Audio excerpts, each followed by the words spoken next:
forward.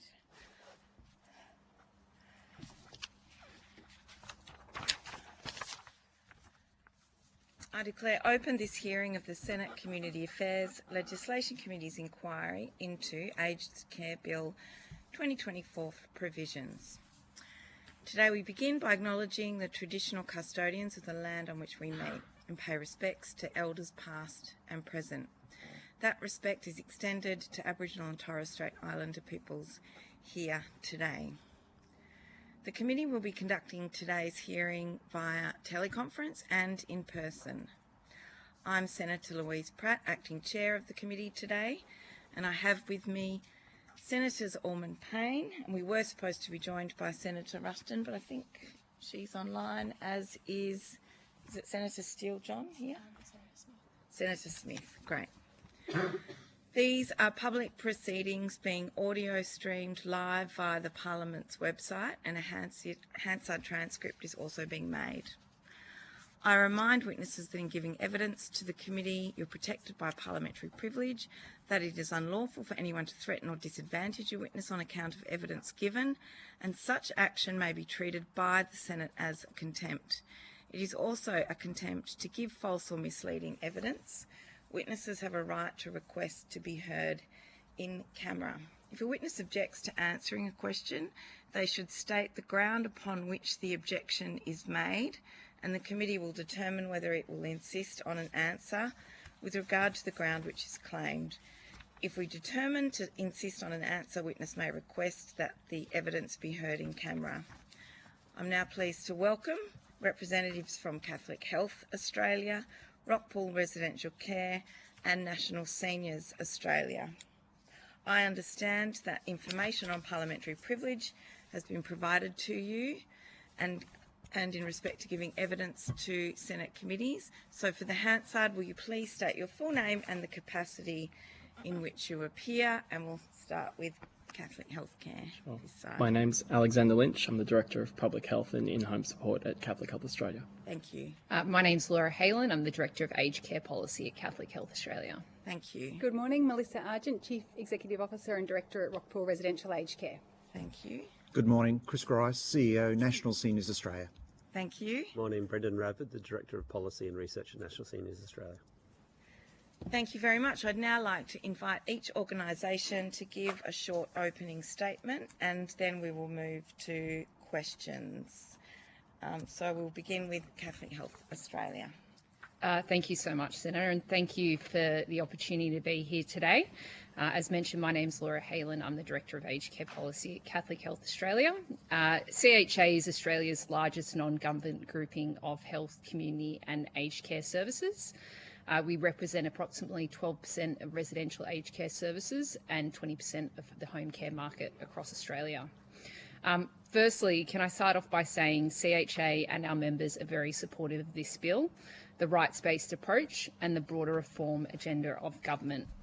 We believe the new Act is essential to address the recommendations of the Royal Commission and lays the foundation for a better quality and more sustainable aged care system that older Australians deserve. The reform will ensure all older Australians can access quality care, whether they live in major cities, rural areas or regional towns. And of course, with half of aged care homes operating at a loss, funding reform is critical for aged care providers like our members to meet costs as well as upgrade facilities, innovate and invest in new models of care as our population ages. For our members, this will mean that they can move to a sustainable footing and start to look at areas of need in our community to expand, particularly for marginalised and vulnerable people. I also want to recognise the work undertaken by government and the department to address concerns raised by sector stakeholders on the exposure draft. In the main, we're supportive of the contents of the bill and strongly support the passage of the bill as an urgent priority for 2024. With that said, CHA and our members have raised some specific areas of the bill that could be strengthened and are concerned about some of the risks and unintended consequences that could arise with implementation. In our submission, we've proposed some specific amendments to the bill related to provisions such as the Code of Conduct penalties, whistleblower protections and the scope of responsible persons associated with the statutory duties. We've also raised some concerns about the implementation of this bill and the criticality of getting the implementation approach right, in particular for the new Support at Home program. We welcome any questions that senators might have to support the inquiry. Thank you. Thank you, Ms Halen. Melissa? Ms Argent. Thank you, Senator. And what a privilege to be here today. As mentioned, my name's Melissa Argent. I'm the CEO and Director of Rockpool Residential Aged Care. We are aged care developers as well as hold the operations, and they're a little different in the market in that we essentially buy our land, manage the design and construction, and hold the operations of our homes. We are a Queensland owned and operated provider. Currently, we've got 450 residential aged care beds on the ground, soon to be 600, with 2 new builds in the pipeline to open in the next 2 years. We are really proud to be really redesigning and changing the conversation of what residential aged care can and should be. We absolutely support the bill, and I commend the work that has been done and look forward to progressing this hopefully fairly quickly in the next 12 to 18 months. The new bill presents some wonderful opportunities that would be remiss of me not to state. Of course, that's around the maximum accommodation price increased, reintroduction of RAD retentions, increasing co-contributions, DAP indexation, and thank you for removing the criminal penalties. However, there's still some work to do, I think, in this space with the civil penalties. I guess today, a couple of things that I would like to raise that do need focus and change. That is one, specifically the higher everyday living fee, or the new HELF, new acronym for us also in aged care, which we get very good at. This legislative requirement has to be removed and really needs negotiation. It's a clear aim, but it's not an effective resolution and replacement of additional services or, of course, extra services fees. I think the intent of this reform is to provide transparency, but the ambiguity, as it is stated in the legislation around health, is concerning and certainly creates some confusion. A couple of other things from our perspective is the grandfathering agreements and the rules. Whilst it is somewhat clear in the legislation for home care, it is very unclear the provisions of grandfathering to move to residential aged care, and we really need that to keep up with the changes and expectations of our consumers and our team. We need our arrangements to be able to keep up with that pace of change. And of course the rules, as we all know, whilst they're not published, this is absolutely critical for us to operationalise this Act. And just lastly, from our perspective, the supporters provision, we all want rights to be protected. I think that's what this is all about, but this is complex and can change quickly. As it's stated in the legislation, it's unclear. This is going to involve extensive training and major technology upgrades. So I think we need to reconsider how the supporters provision is in its current state. Thank you, and I look forward to some questions. Thank you very much. And to National Seniors Australia. Thank you, Senator. National Seniors Australia defends, protects and promotes the interests of a community of 250,000 older Australians and has been engaged in aged care reform over many years, leading the call for the Aged Care Royal Commission into aged care quality and safety, both providing submissions and appearing before the Royal Commission. As such, we welcome the opportunity to appear before the committee to discuss the Aged Care Bill, which is a direct response to the Royal Commission's final report. We are pleased to see the bill's introduction following the outline in our initial submission and view it as a significant step in implementing much-needed aged care reforms. We would like to highlight a couple of key points. While the current bill aims to establish a rights-based framework, there is a need to strengthen the statement of rights to ensure transparency and accountability. It should include the right to receive care and services commensurate to their assessed need. It should also include the right to information that demonstrates that providers spend funding on care and services accordingly. The Complaints Commissioner should be fully independent of the regulator so that older people and their families have confidence in the system. Combined with the right to receive services commensurate with services and the right to information about spending will ensure that the Commissioner can investigate matters fully. Concerningly, the process for assessment for support at home does not provide strict timeframes for the approval process. This will undermine the government's target to reduce wait times to 3 months. The only requirement within the assessment process in the draft bill is on the system governor to give an individual a written statement within 14 days after a decision is made. However, there are no obligations on other steps of the assessment process. As the Royal Commission heard, people are receiving approvals for care long after they were assessed, in some instances after they had died. We do not want this to happen again. Curiously, the draft bill includes an obligation for a fee to be paid for reassessment of need. We worry that this will create a barrier to transitioning through the program as needs change.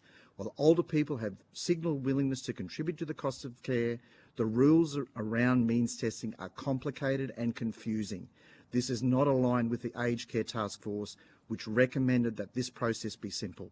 As we hear from our members and supporters, including the ex-Treasurer at the Royal Commission, aged care is already impossibly hard to navigate and understand, and often comes at a time of crisis. Older people and their families need and want a simple system, not a complex one. Finally, we believe reviews of the Act and rules must be more frequent. We know there will be unintended consequences of these once-in-a-generation aged care reforms. There is significant change proposed, and we need a formal review in 3 years, not 5 years, and there should be a formal mechanism to allow stakeholders to request rule changes along the way. National Seniors Australia submission highlights 11 areas of concern, and we welcome any specific questions from the Senate Committee. Thank you. Thank you very much. Thank you. Senator Rushton, I believe you're on the line. I'll just ask some questions first, and I'll start with National Seniors Australia. Digging into your concerns about the existing system and the new complaints system, what is the significance of now having a separate complaints commissioner instead of them being managed through the Quality and Safety Commission? And just in the interest of time, I'll also ask you now about your insights from consumer contributions in your research around financial transparency in access to aged care. So the issue around complaints is something that we raised in our initial submission to the draft bill. There is a view that complaints is part of a process of continuous improvement, which we don't argue against, but there is also an important part for compliance and making sure that people have an independent authority which they can go to and feel trust in that sits outside of the regulator. They shouldn't be within the regulator. They have different functions. They can still work together, and they should still work together. But I think that it would give greater confidence for families and people within care or receiving care to have a fully independent complaints commissioner. What was the second question again? Sorry. The second question was about what consumers think about that, how we establish financial transparency and accountability from your own research with your members. The first thing that I would say is that we did a survey just recently. It's to, I guess, gauge from our membership what were the key issues, and this is across the board. This isn't just about aged care. This is about housing, pensions, everything. The number one issue that came back was transparency and accountability in aged care. That was actually even surprising to us that was the key thing that people, or the primary thing that people were interested in.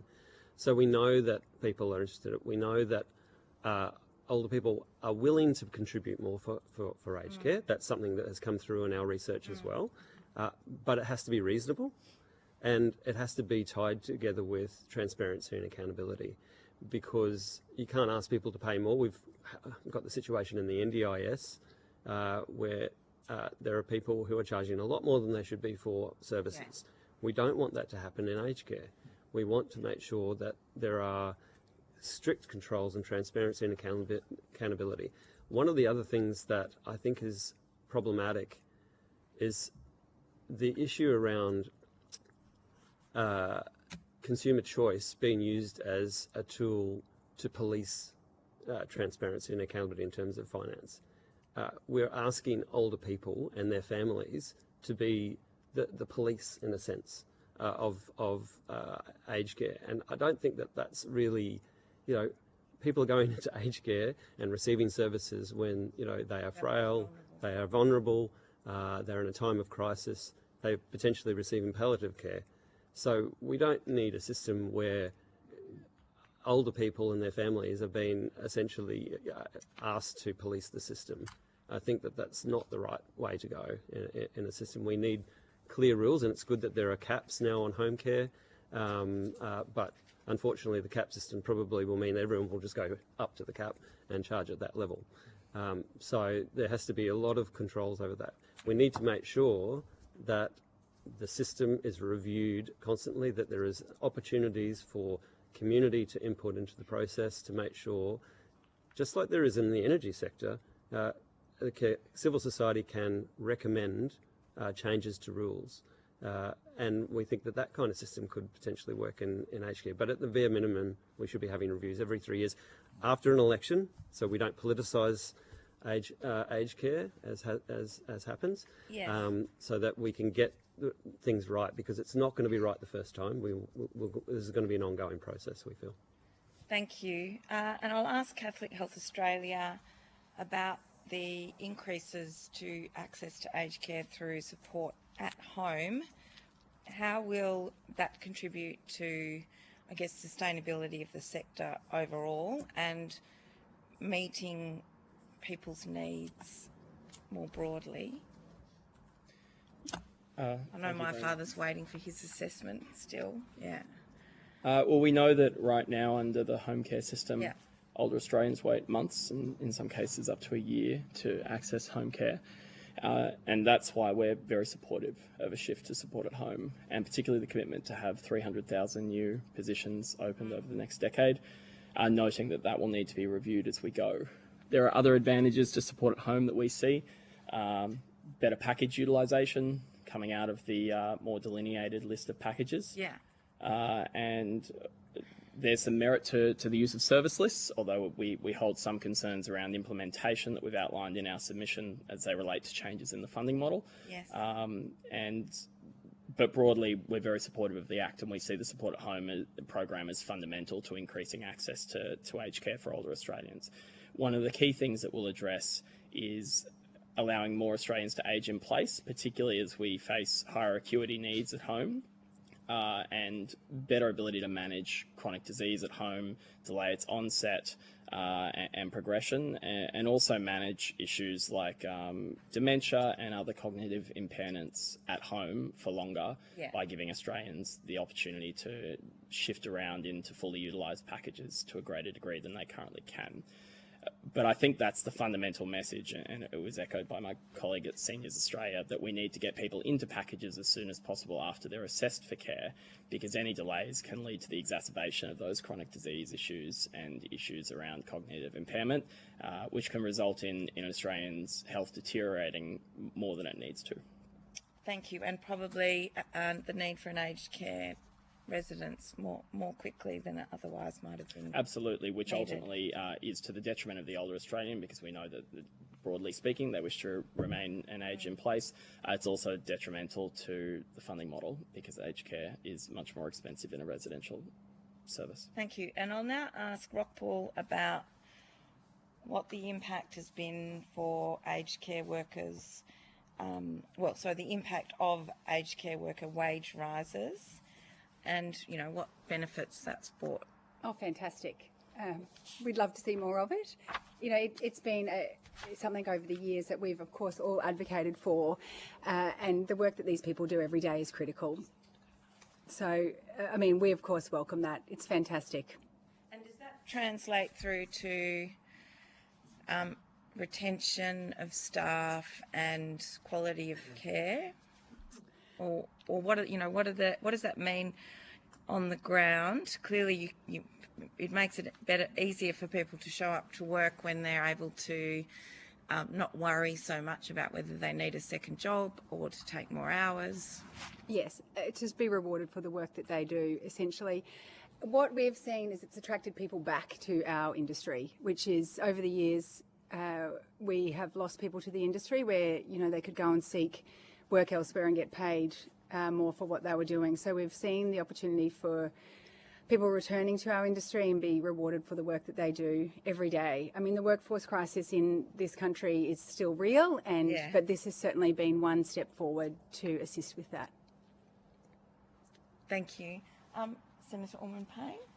Thanks very much, and thanks everyone for being here today.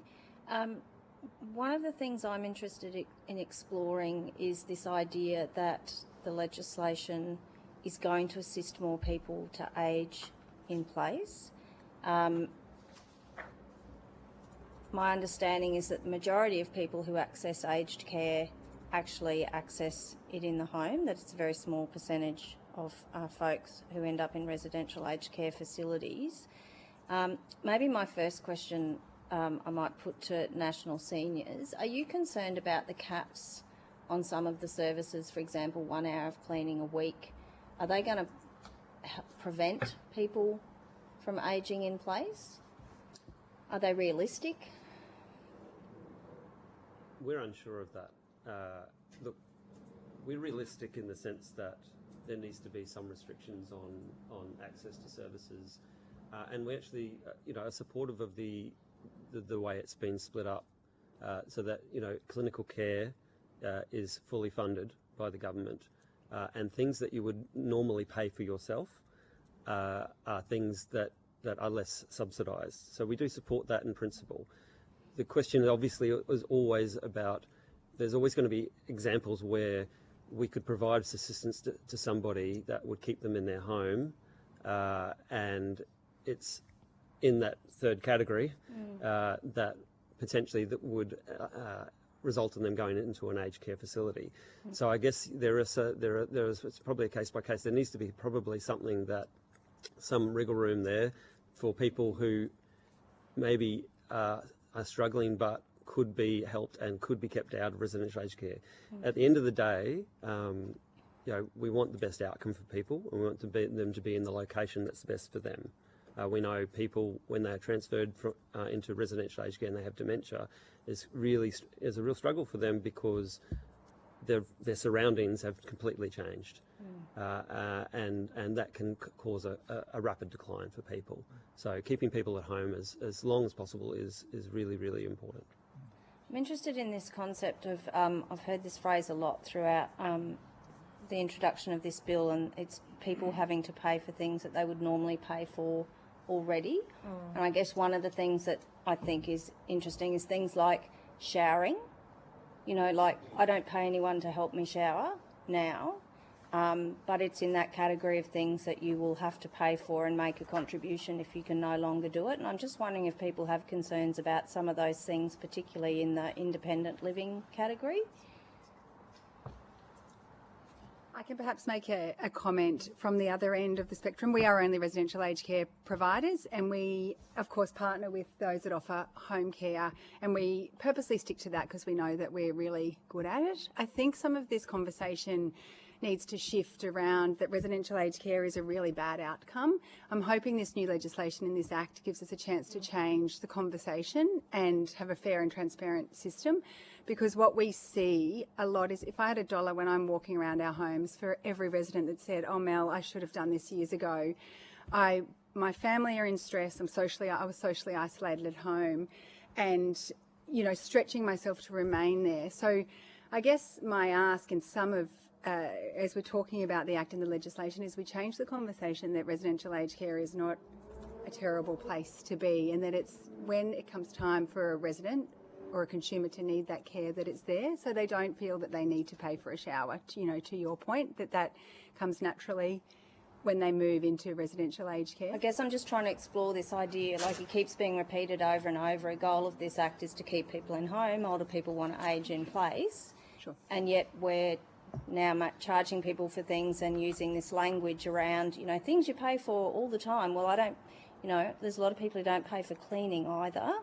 They do it themselves, or they have a partner who does it, and then someone dies and that changes. So I'm just interested in that. From the aged care providers, are you able to tell me the percentage of people that you have in residential aged care at the moment who would pay a RAD versus a DAP versus a partial RAD and DAP? From a CHA perspective, we do have some of our members that will be attending these hearings, so it will vary across the market. But from a Rockpool perspective, you'll be able to answer from an individual provider. And it depends on location. Of course, we always support our supported ratios that are set in our communities. So it varies from we run between a 12 and 20% DAP population across our homes. And if I talk about one specific location, we'll have a 60% RAD or fee paying versus 40% supported. So it does depend a little bit on the location. But if I say generally speaking, 80% fee paying, 20% concessional or supported ratio. Senator, if I could just touch on your question relating to independence, use the example of showering. For us, what this goes to is some of the uncertainties that remain around how support at home will be implemented. We headlined with, and we firmly believe that this Act is very important and that it should be passed, and that support at home will be a great improvement over the long term for older Australians trying to access care at home. But the reason we've called in our submission for a 1-year delay to implementation relates to some of those uncertainties. Some providers have raised questions about whether showering truly shouldn't be considered clinical care, because, as you fairly noted, right now we don't pay to help to get help with showering throughout our lives, and so for us it goes to the unintended consequences that could fall out of support at home being implemented on the current time frame. We believe that those risks can be mitigated with a 12-month delay to give providers time to work through these issues and engage with the government around that service list and what co-contribution should look like. I did have another question and it's just fallen out of my brain. So maybe, Chair, if you want to go to Senator Ruston, when it comes to me, I'll come back. Senator Ruston. Thank you very much, Chair, and thank you very much everybody who's here. Can I just first ask a question of you, Mr. Grice, who think quite.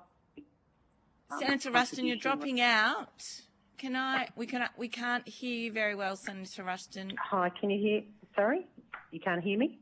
You were dropping out. We could only hear every half word kind of thing.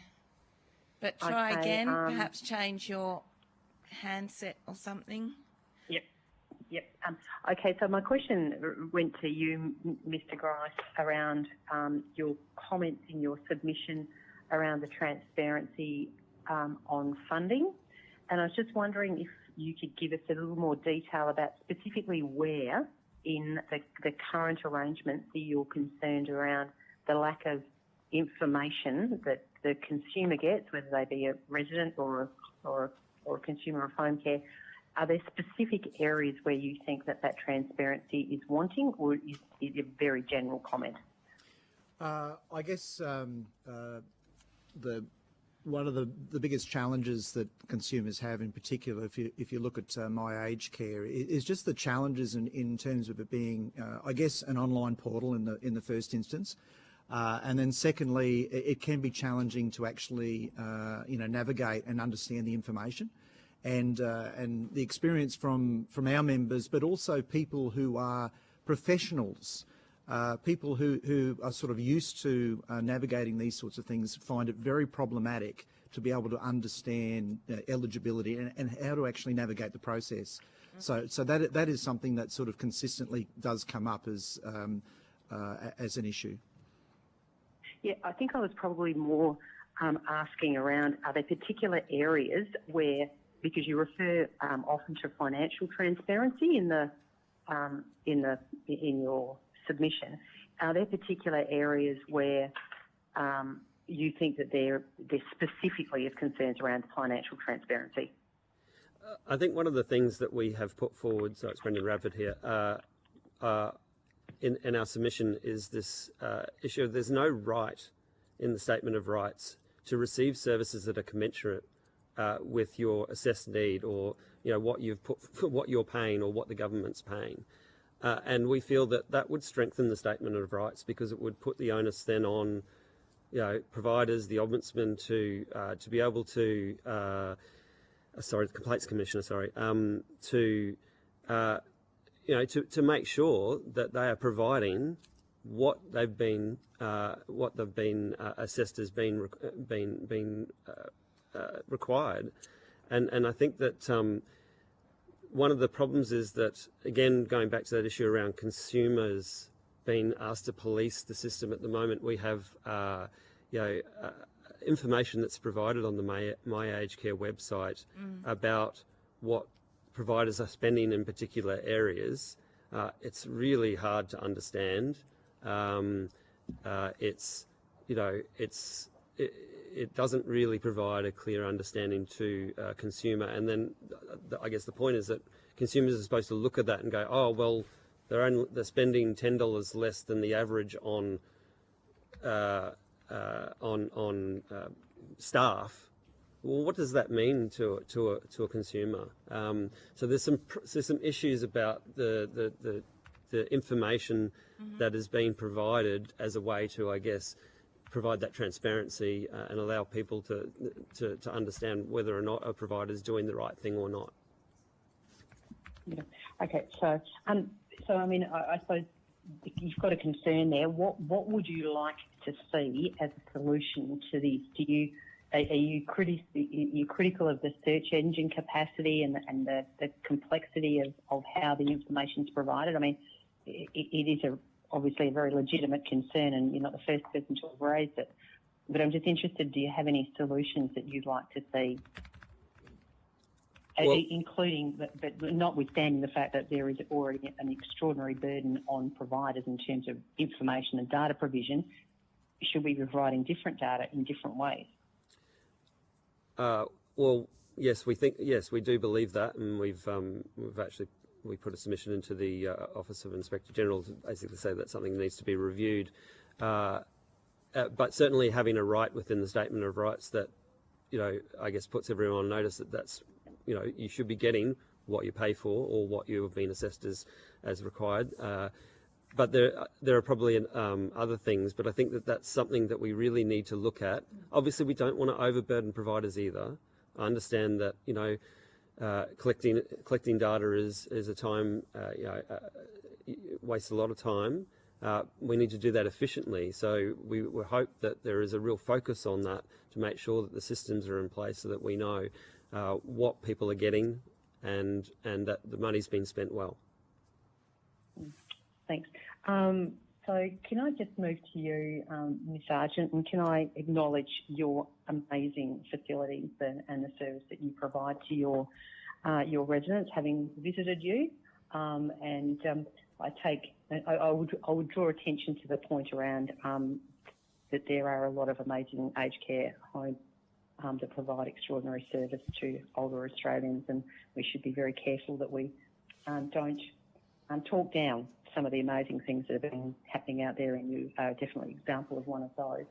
But can I just ask you, just as a matter in relation to transparency around payments, do you know, or could you tell me, what the actual cost of the operation of a room in one of your residential care facilities, in terms of the cost of capital, the depreciation, the operation and the maintenance of that room on an annual basis? Oh gosh, what a question, Senator Rushton. Trust you to ask that. Can I? I was nice to you first. You were nice. Very nice to you first. I love a good challenge. Can I take it on notice? Because I'd like to look. I can certainly break it down, of course, across accommodation, capital services. You threw in depreciation there, and then the ongoing care requirements. Of course, it does change a little bit with regards to the individual care that we provide, but I could certainly look to give you a stage number, and I will talk to that and provide the information if permitted from a new build perspective. So, you can certainly get an idea of the cost to build what we do. Yes, that'd be great. I mean, I'm sort of like, when I look at residential care, you're looking at accommodation, you're looking at care, and then obviously you're looking at those everyday living costs that you would normally associate no matter where you are. So I'm just really keen to understand that the cost of the accommodation, and only the accommodation, going back to Mr. Grice's point around transparency, as to whether, for instance, how do you have moving and flexible RADs and DAPs, and yet at the same time you have a supported accommodation supplement that is the same no matter where you are. So I was just keen to understand it's very hard to put a price on something if you don't know what it actually costs. So happy to throw the same question to you, to Laura or Alex, bearing in mind the huge range of different facilities that you operate across the country, from metropolitan through regional, rural and remote.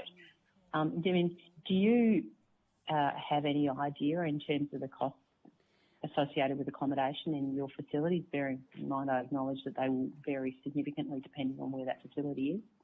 Thank you, Senator Russ. And look, you're absolutely right. They will vary quite significantly. As you'd be aware, our members operate in metropolitan areas, in regional, rural and remote areas. The size and nature of the beds and the facility all sort of impact, I guess, the cost of accommodation and delivering care in our facilities. And it is something that I'm sure we do have members that are appearing in front of hearings that would be able to provide specific details as to their individual services. But what I would say, it does vary significantly.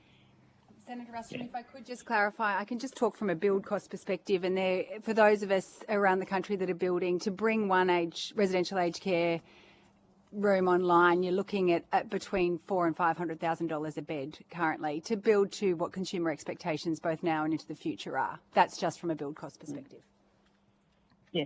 So, how does that $400,000 to $500,000 then translate into what you need to do every year to maintain it, to operate it, the depreciation that you apply to it, and making sure that you've accounted for the cost of capital, because at the end of the day, we need you to continue to keep these rooms as a standard, and we also need you to be continuing to build them. So I'm just understanding, how does $400,000 or $500,000 translate into an annual cost of that asset, as we would, deal with any other asset depreciation that we saw as an investment? So, and I understand it's a trick question. Maybe I should let you know before we get here that I'm always going to ask it.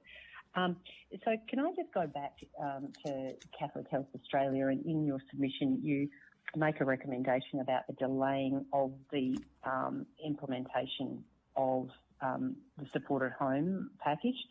Can you give me any sort of kinds of details around the unintended consequences that you refer to, and also sort of like, what do you think are a reasonable time frame for you who run such a complex operation? How long do you think that you would need to reasonably implement changes? How soon do you need to see the rules that relate to this legislation? And what is the time frame from seeing all those rules to you feeling like you would be a comfortable period of time to implement these changes in a way that gave you time to test your systems, implement your systems, test your systems, and make sure that older Australians were not detrimentally impacted by this reform process? Yeah, thanks for that, Senator. It's Alex Lynch here. I think we can broadly put potential unintended consequences into two categories and the ways in which they'll impact older Australians. The first is that confusion and potential disruption around the funding models could lead to underinvestment compared to what we might otherwise have seen if we had carefully stepped through all the stages required to bring about the Support at Home program. And another large one does relate to user contributions. Senator Ormond-Payne asked a question around showering and that question of things we've always paid for. We don't know how older Australians are going to respond to being asked to pay different proportions for different services that they're receiving, and it could impact case mix. It could impact both consumer and provider behaviour. In terms of what a reasonable time frame is, I'll speak to what we're currently on track for, and that is that most of the detail remains unavailable as of now. A comprehensive service and price list isn't being received until February, and then we're intended to go live on 1 July 2025. Best practice in the adjacent health sector is to shadow price any major change in a funding system. IHACPA typically does that for 2 or even 3 or 4 years, depending on the size of the change to the funding model. And we've got 4 months with no shadow pricing. So we've called in our submission for 12 months, even noting that it's longer, typically, in public health, because we do recognise that support at home is really important and that older Australians need to be receiving care faster. if we had all the detail prior to 1 July 2025, then 12 months from then to get our heads around it and implement all the changes have to occur.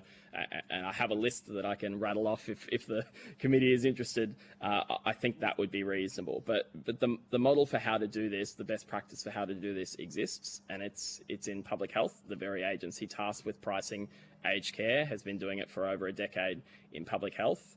And we're very concerned about the implementation risks under the current timeline pathway, and we think they can be mitigated through a 12-month delay and further investigation of how consumers in particular are likely to react to the new regime, but also working through as providers with the department and with consumers all the things we logistically have to change to move to a new funding model and a new implementation model for delivering care in the home.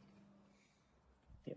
Thanks. So from what we've just discussed, you're talking about home care. Yep. Are you comfortable, if we exclude the home care component of this reform package, that even if you say you got all the rules in relation to the changes that are going to occur in residential care, that you would be in a position to be able to implement from July 1, or are there concerns in terms of the timeframe constraints on capacity to deliver on residential aged care? Before the witnesses answer, I'm just letting you know, Senator Rushton, that that's your last question here, if that's okay, because we're due to move on to the next witnesses. And Senator Orman-Payne has a couple more questions. Thank you, Senator Ruston. It's Laura Halen. Look, I think you've picked up on a good point. We are still waiting on the subordinate legislation. Some of it is starting to be released, and we understand that a range of pieces of the subordinate legislation is still being drafted. What I would say is we still do need to see that to understand the implications for our members and for providers in the sector, but also for older Australians in terms of what the new funding arrangements will mean for them. It is challenging because I think we're all eager and ready to see a new bill introduced and for it to take effect.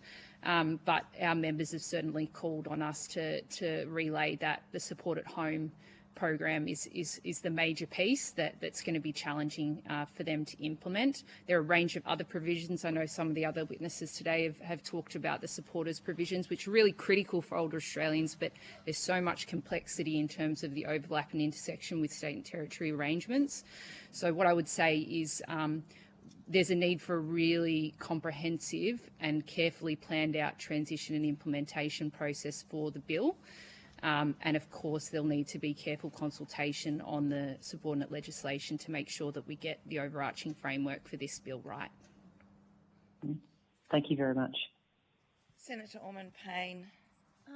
Mr Radford, you mentioned earlier, and you've mentioned a couple of times, a view that the statement of rights needs to be strengthened essentially to guarantee people rights to services. Is that really a response to the Royal Commission said that we needed to move from a rationed system to one that is based on need in the same way that we deal with other healthcare?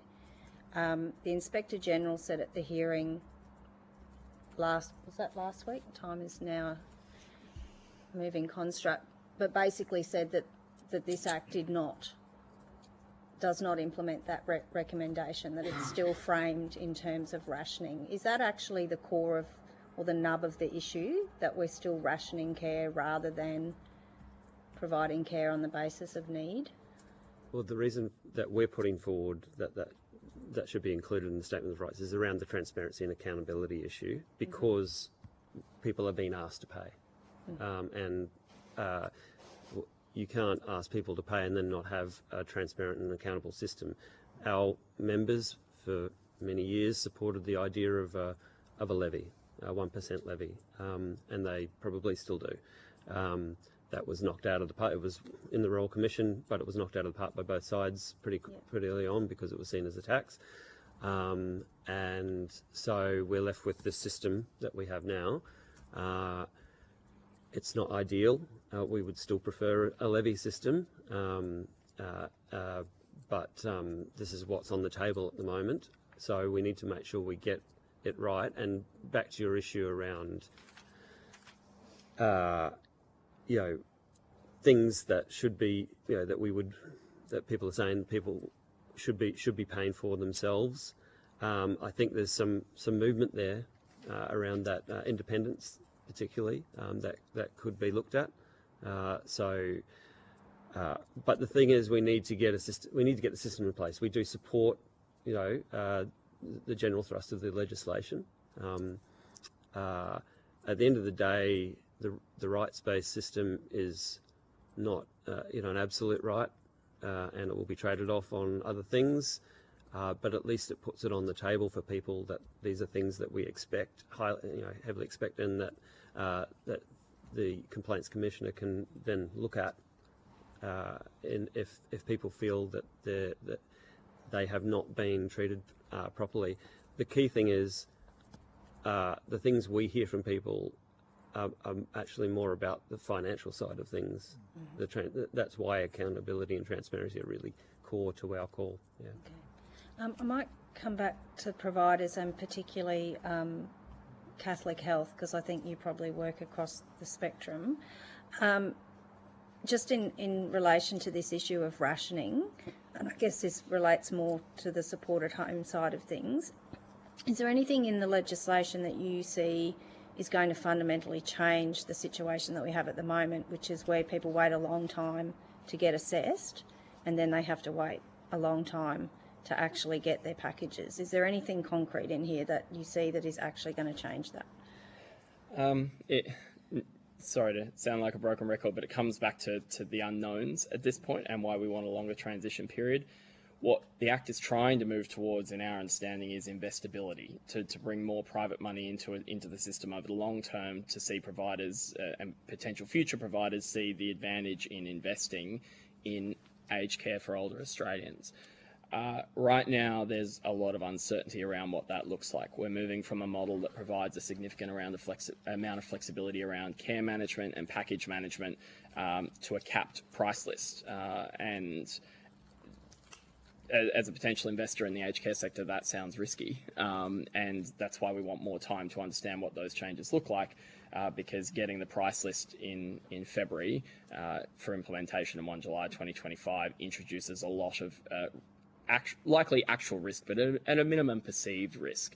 And we need to get the settings right such that private sector invests heavily in support at home over the next 10 years, so that the services exist for Australians to hopefully contribute to where they're financially able to do so, and so that government can afford aged care going forward and bring us down to that 3-month target for waiting. And that is so fundamental because, as we touched on earlier, acuity is only increasing. The very goal of this program is to treat higher acuity at home for longer. And we have concerns around implicitly scaling back on care management, which is necessary to manage higher acuity at home, at the same time that we're trying to expand service provision. We've outlined in our submission, we think these are manageable risks, but we need time to manage them. And no provider has said to us, we're ready to go 1 July 2025.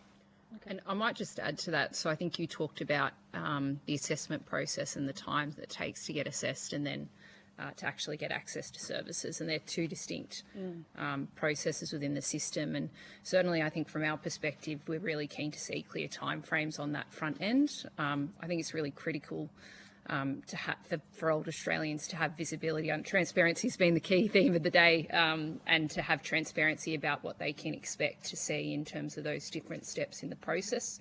Certainly, we really welcome the additional investment that's been provided by government in terms of 300,000 additional packages. And I think in terms of your latter question about addressing some of the demand that exists in the system and lowering the wait lists, clearly that will make an impact, but we do have an ageing population. And so that investment will need to come through and continue to come through to support the needs and preferences of older Australians.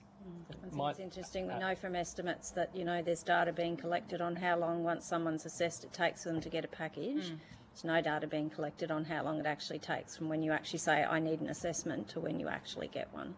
Absolutely. And that's the key, is to make sure that that information is available and that there are good timeframes surrounding what older Australians can expect in each of the steps of the process. All right, I might leave it there because I know we're conscious of time, Chair. Thank you to our witnesses this morning. I don't think you've taken anything on notice, but if you have, Yes, good.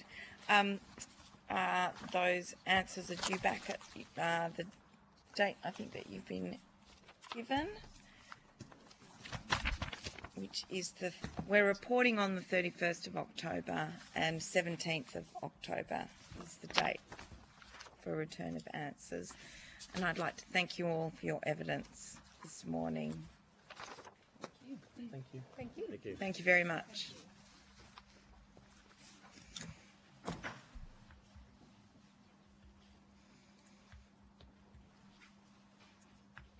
I'm now pleased to welcome Dietitians Australia and Palliative Care Australia. I'll give you some time to come to the table.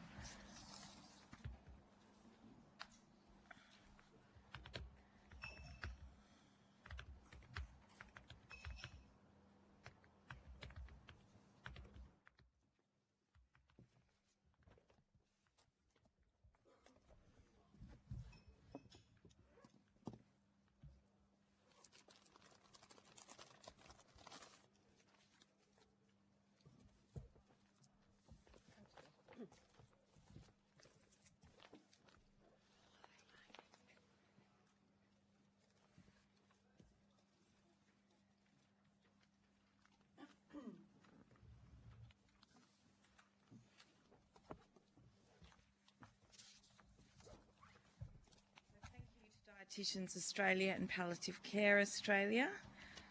I understand you've been given information on parliamentary privilege and about the protection of witnesses giving evidence to Senate committees. So let's begin with you please stating your full names and the capacity in which you appear. Ms Schultz will start. Yes, with you. Vanessa Marie Schultz, Senior Policy Officer from Dietitians Australia. Thank you. Margarita Elizabeth Raxworthy, I'm the CEO for Dietitians Australia. Great. Camilla Rowland, CEO, Palliative Care Australia. Thank you. I'll now invite you to make opening statements, and we'll start with Dietitians Australia and then Palliative Care Australia. Thank you. Thank you and good morning. As the CEO of Dietitians Australia, the peak body for dietitians and nutrition professionals in Australia, I represent voices of over 9,000 dietitians. This bill, we believe, has the potential to significantly improve food, nutrition and dietetic care for older people receiving funded aged care services. However, the bill is in its current form not there yet and not achieving that standard yet. To ensure the health, well-being and quality of life of older people, legislation and funding that prioritise dietetic care and access to nutritious, well-prepared food are essential. We welcome the bill's inclusion of rules on how providers must meet the nutritional needs and preferences of individuals under the aged care quality standards. However, these standards won't benefit older people receiving home-delivered or centre-based meals, as the strengthened food and nutrition standards, Standard 6, apply only to residential aged care. It is crucial that the bill guarantees the rights of all older people, both in residential and home care, to receive a standard of food, nutrition and care that supports their health, well-being, re-ablement and quality of life. The bill must also ensure the rights to needs-based allied health care, including dietetic care. Currently, residents receive less than 12 minutes of dietetic care per quarter. Dietitians in the aged care sector report very limited referrals despite high rates of unplanned weight loss amongst this population, which is alarming. Without a commitment to needs-based allied health care in the bill, older people risk further neglect of their dietetic and nutrition needs.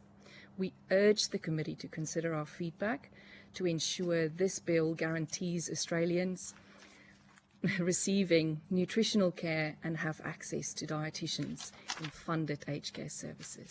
Thank you. Thank you for those remarks. And to Palliative Care Australia. Thank you, Senator, and thank you for the opportunity to present our statement. We believe palliative care is now embedded in the Aged Care Act, and we welcome the Act and believe it is timely to provide now assurance to the aged care sector and for older people to take this bill forward. I start with saying that 92% of people who die in aged care facilities annually would benefit from palliative care, and yet we know only approximately 1% have a palliative care assessment conducted. How many, sorry? Only around 1% of residential residents have palliative care assessments conducted. So from the time of the Royal Commission until now, we have actually seen very little improvement in palliative care assessments. Given that the number of people who will die in aged care facilities, and now that it's embedded in the Act, we'd like to see it further strengthened, particularly in relation to changes of the Statement of Principles to ensure inclusivity of palliative care. We'd like to ensure that the objects include the UN Declaration of Rights for Indigenous people, given our Aboriginal and Torres Strait Islander people die at younger rates, but also eminently in the aged care sector. In the foreground, one of the key things from our point of view to strengthen the bill would be about timely assessment and reassessment, because at this time it doesn't talk about timely assessment and reassessment in relation to people with life-limiting illnesses, of which the majority will be in aged care facilities when they enter. We acknowledge the central role of advanced care planning and believe that needs to be strengthened, because advanced care planning is going to be key to what some of the things the senators have said today around what are their needs, not just now, but for the rest of their life once they enter into aged care. A key concern of ours that we would like to strengthen is about the under 65s.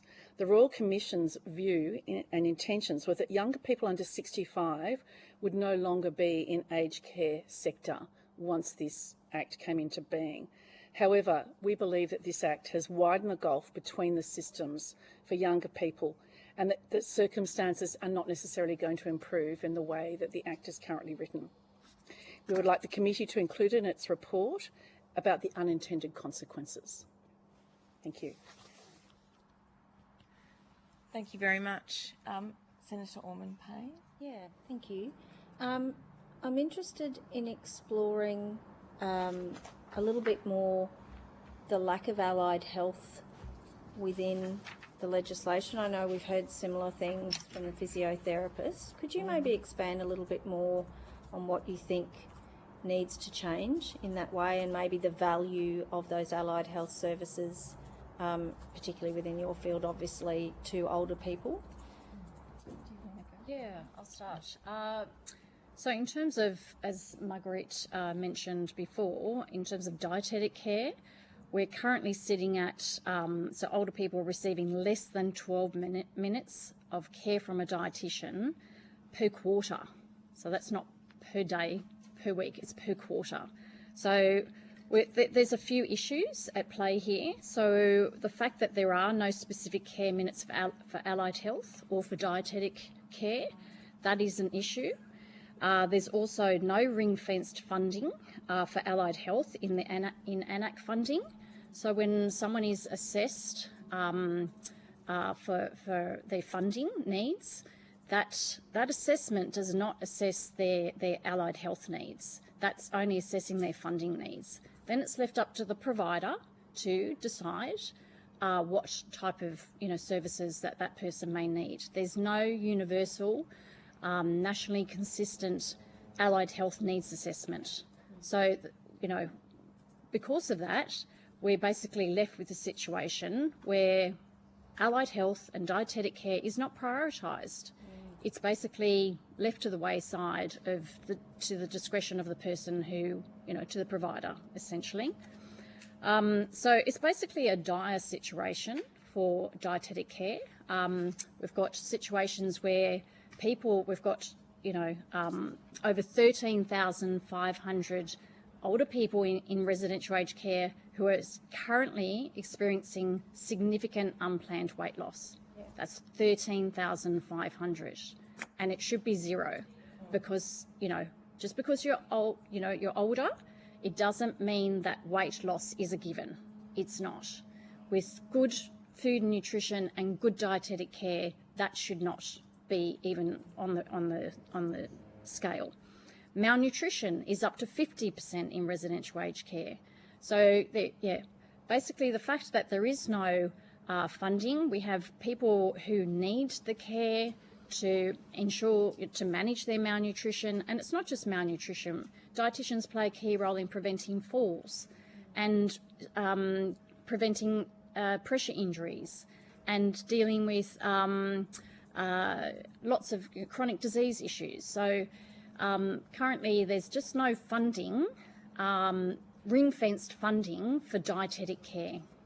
And it would be fair to say, would it not, that it seems to me that the two things that older people need, particularly if they're going to age in place and age well, is good nutrition and good mobility. And that comes from physiotherapists and dietitians. Yep. Yeah. Yep.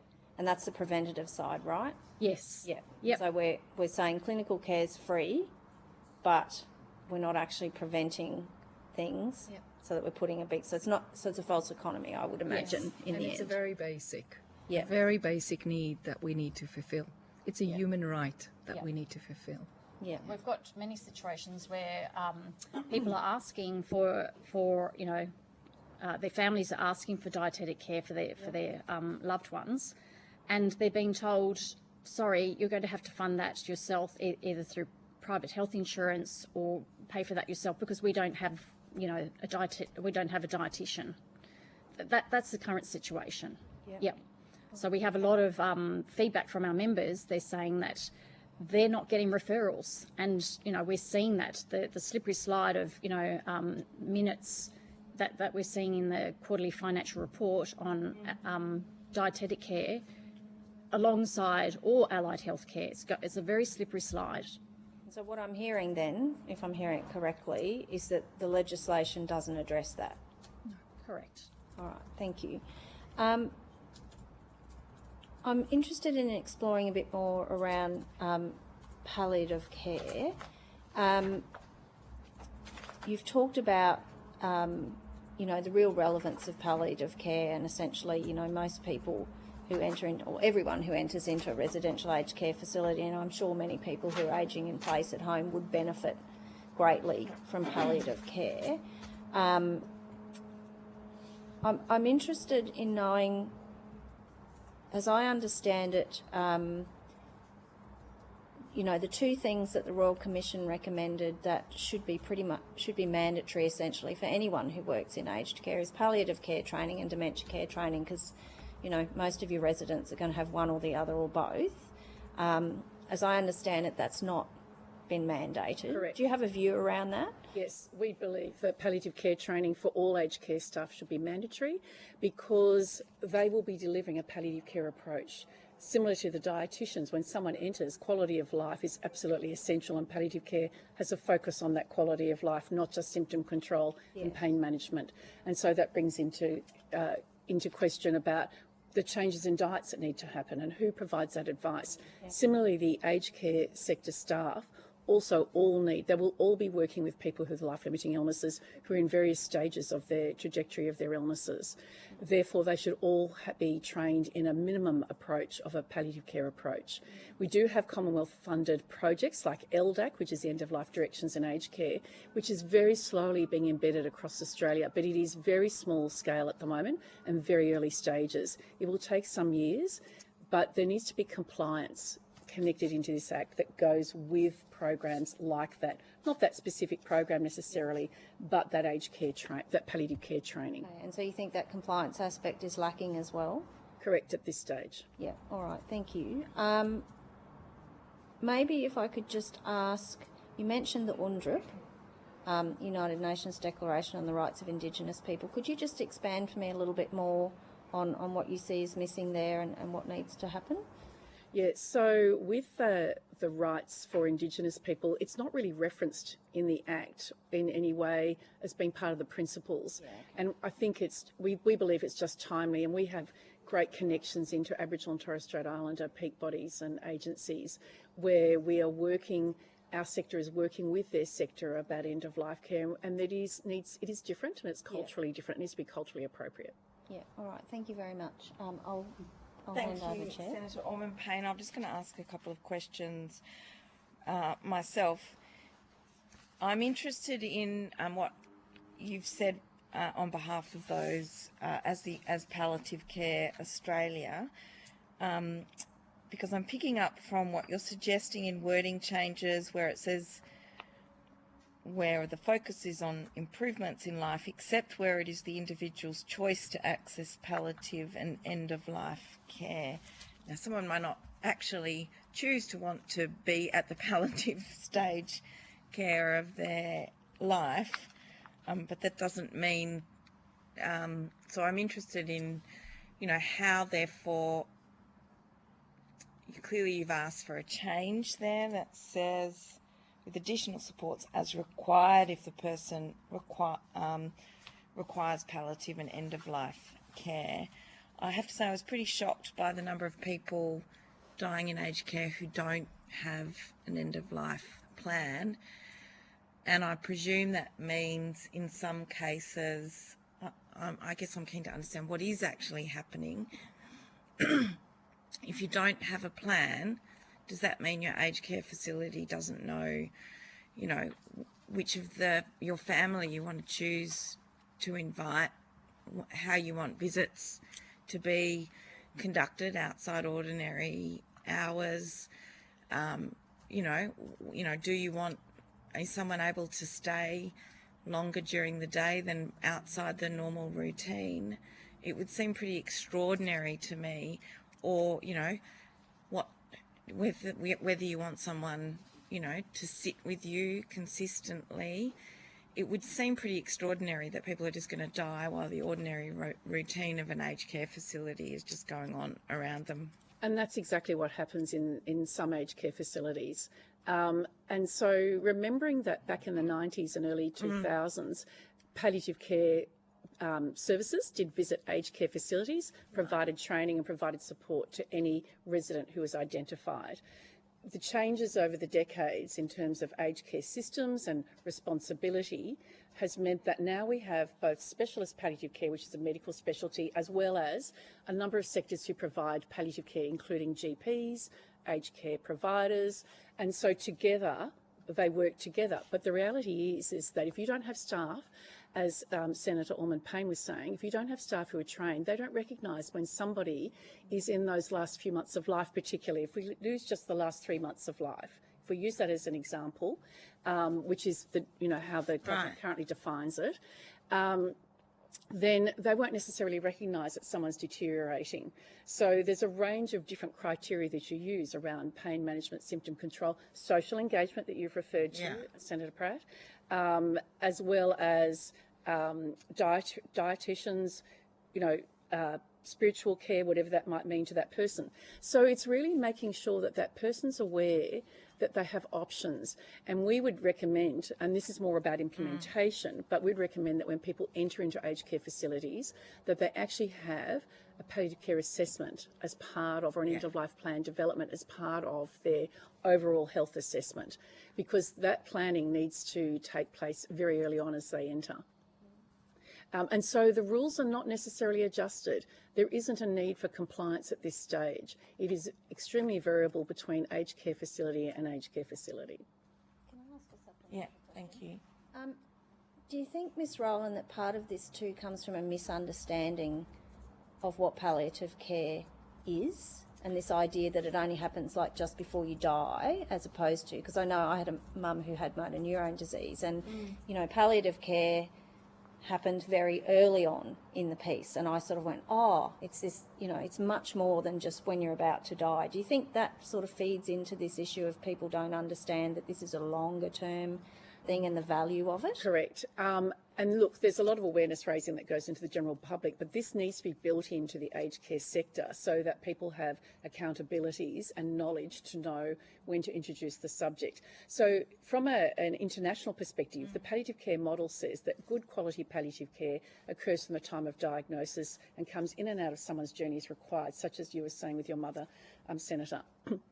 But the reality is it's often only funded for the last few months of life in Australia right now.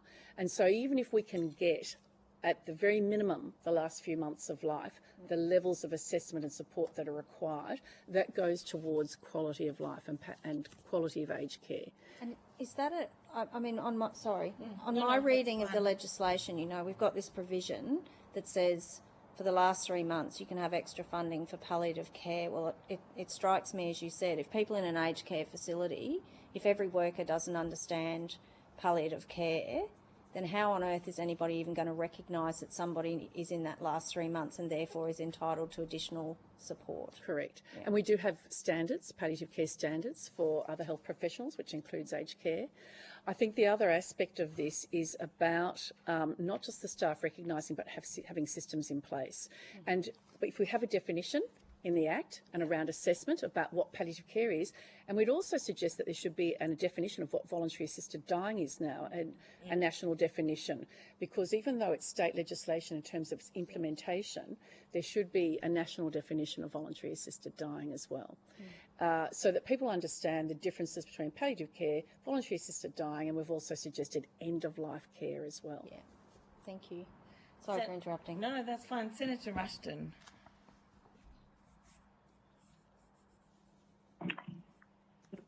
Thank you very much, Chair, Speaker.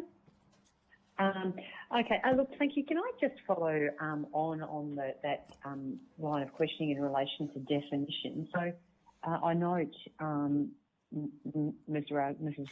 Raxworthy, that you made comment in your submission quite around a number of areas there was no definition. I just wondered if you could give me some real-life actual examples of the consequences of the ambiguity around definition. Thank you for that question. I think it speaks to a broader sense of understanding and what individual understanding may be of particular terms versus what they are actually as accepted definitions, and then speaking to a level of consistency. So when we refer to in our submission a number of definitions that needs requirement either to be added or to be further defined, we're asking for consistency. We specifically refer to some definitions of allied health as per the Allied Health Professions of Australia's definition of allied health. And I think that will help to ensure that throughout this bill and throughout this piece of legislation, there is consistency applied. It will also allow for service providers to be consistent in their interpretation of the legislation and the standards that is associated with it. So that's more in a broader sense. I don't know if you want me to go through the specifics of the submission and the call for particular definitions. Well, in as much as what I'm trying to understand, obviously the clarity around definition is extraordinarily important. I don't think anyone would disagree with your request for that.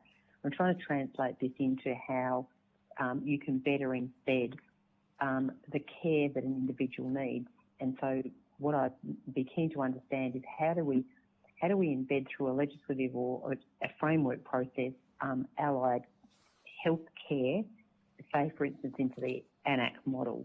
So where and how do you see improvements could be made to enable older Australians, particularly those in this instance in residential care, to be able to get access to the extraordinary skills of our dietitians? Because at the moment we've got a very blunt instrument here. We've got registered nurses and all others. How do we change that to enable older Australians to be able to get access to the care they need? And you talk about and I think Penny talked about the re-enablement of diet and mobility. How do we get that diet and mobility focus into ANAC funding? I think I can answer that. So once someone is assessed for their ANAC funding, there needs to be a nationally consistent needs assessment to determine what care is required, and including allied health and part of that dietetic care. That is a big missing piece in all of this. There's no national consistent needs assessment process for allied health or dietetic care. So that's kind of a missing piece. Once that is established, that will identify the actual needs of people and will allow care plans to be developed to revolve around that. It's pretty simple, but it's a massive chunk in aged care that is missing. And then as part of ANAC funding, there needs to be, once those allied health and dietetic needs have been assessed, there needs to be ring-fenced, dedicated funding that providers can access to access allied health professionals and including dietitians. So they're the two key things that I think that are really missing in this. Yeah.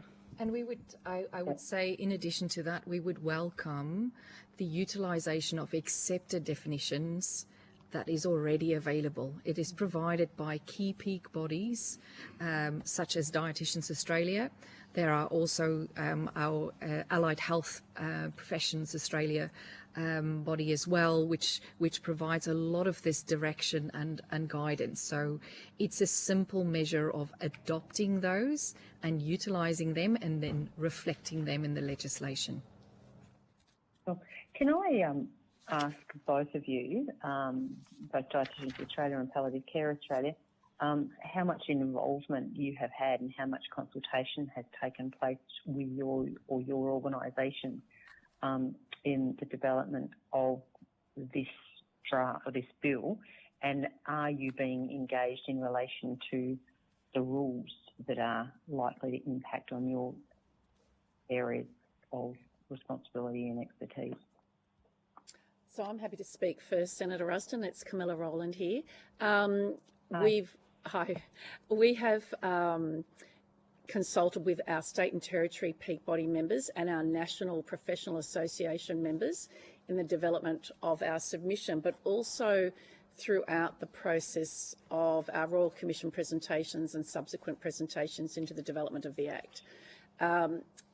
In relation to the rules, right now, we have not been invited or engaged into any of the specific task force that might be focusing on that, but we are part of the Aged Care Network, NACA, National NACA Committee, and we do have some input through that avenue.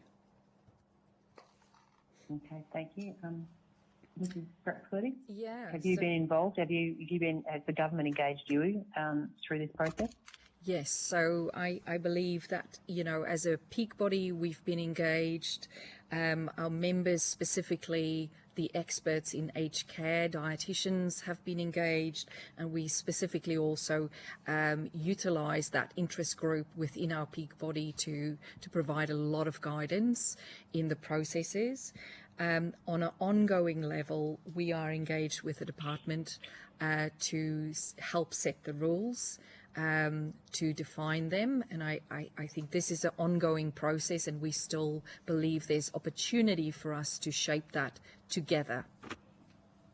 And in particular, so can I just unpack that a little tiny bit? So you just said that you were engaged, and yet by the looks of what we've got here is that allied health has almost been entirely sidelined or excluded from the process. So I'm just keen to understand whether you feel that you've actually been listened to, if that's the case. I suppose in terms of our involvement and our collaboration and discussions with the Department of Health, we've had a lot of involvement in or providing feedback on the strengthened aged care quality standards, which is that, and we're absolutely thankful that we now have a whole standard dedicated to food and nutrition, which is fantastic. I should mention that does only apply to residential aged care. It does not apply to in-home care. So for meal providers who provide meals to community dwelling older people, currently there are no obligations for them to have food and nutrition requirements there. We are really advocating for, as part of the obligations that have been established as part of the registration process for providers, that meal providers do have some obligations to meet nutrition benchmarks and have involvement. Dietitians are available to assist in that process. So We have been working with the department on those elements. It's more the clinical, the one-on-one clinical side that affects not just dietitians but all allied health. That is been significantly, ignored. And so, yeah, there are some great things coming forward, like with the standards. There are some parts where, we really want to make sure that where the standards don't apply, like with the meal providers, that we want to have some traction there to make sure that everyone's having access to good nutrition that's tasty, that's within, according to the older person's preferences. But the clinical side, the one-on-one clinical side, there's no funding, ring-fence funding for that.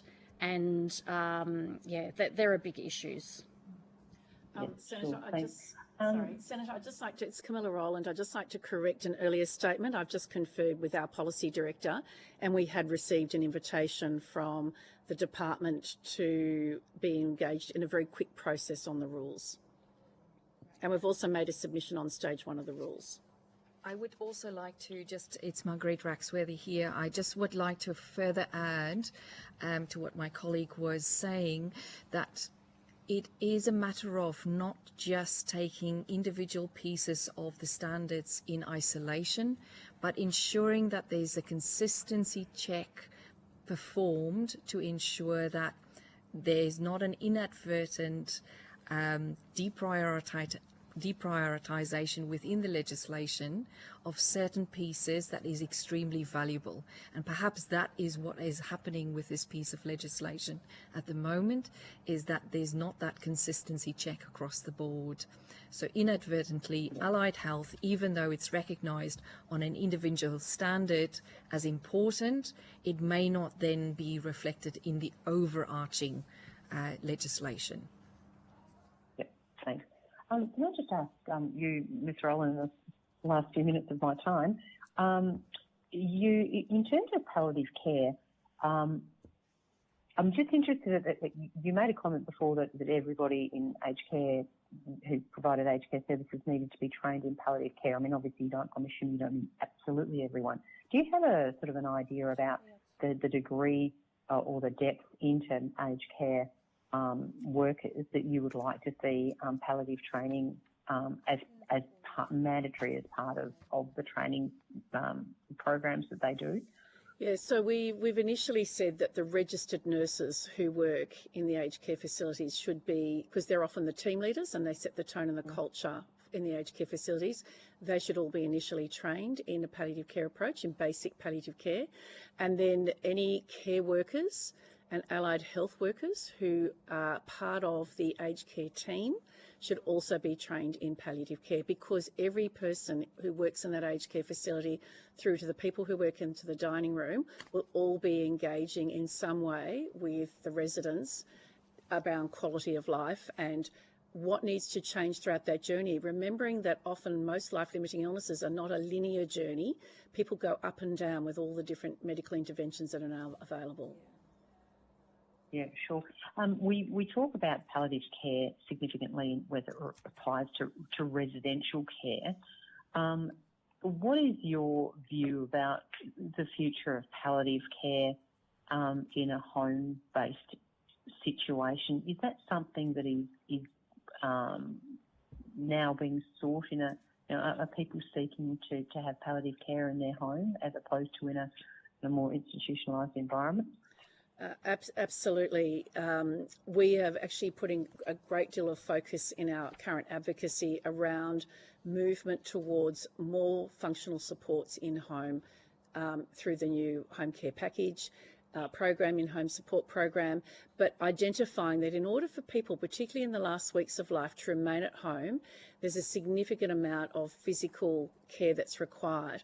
And if people have a community or family who are able to support them, then dying at home may be possible. Dying in an aged care facility is more likely because it's 24-hour care.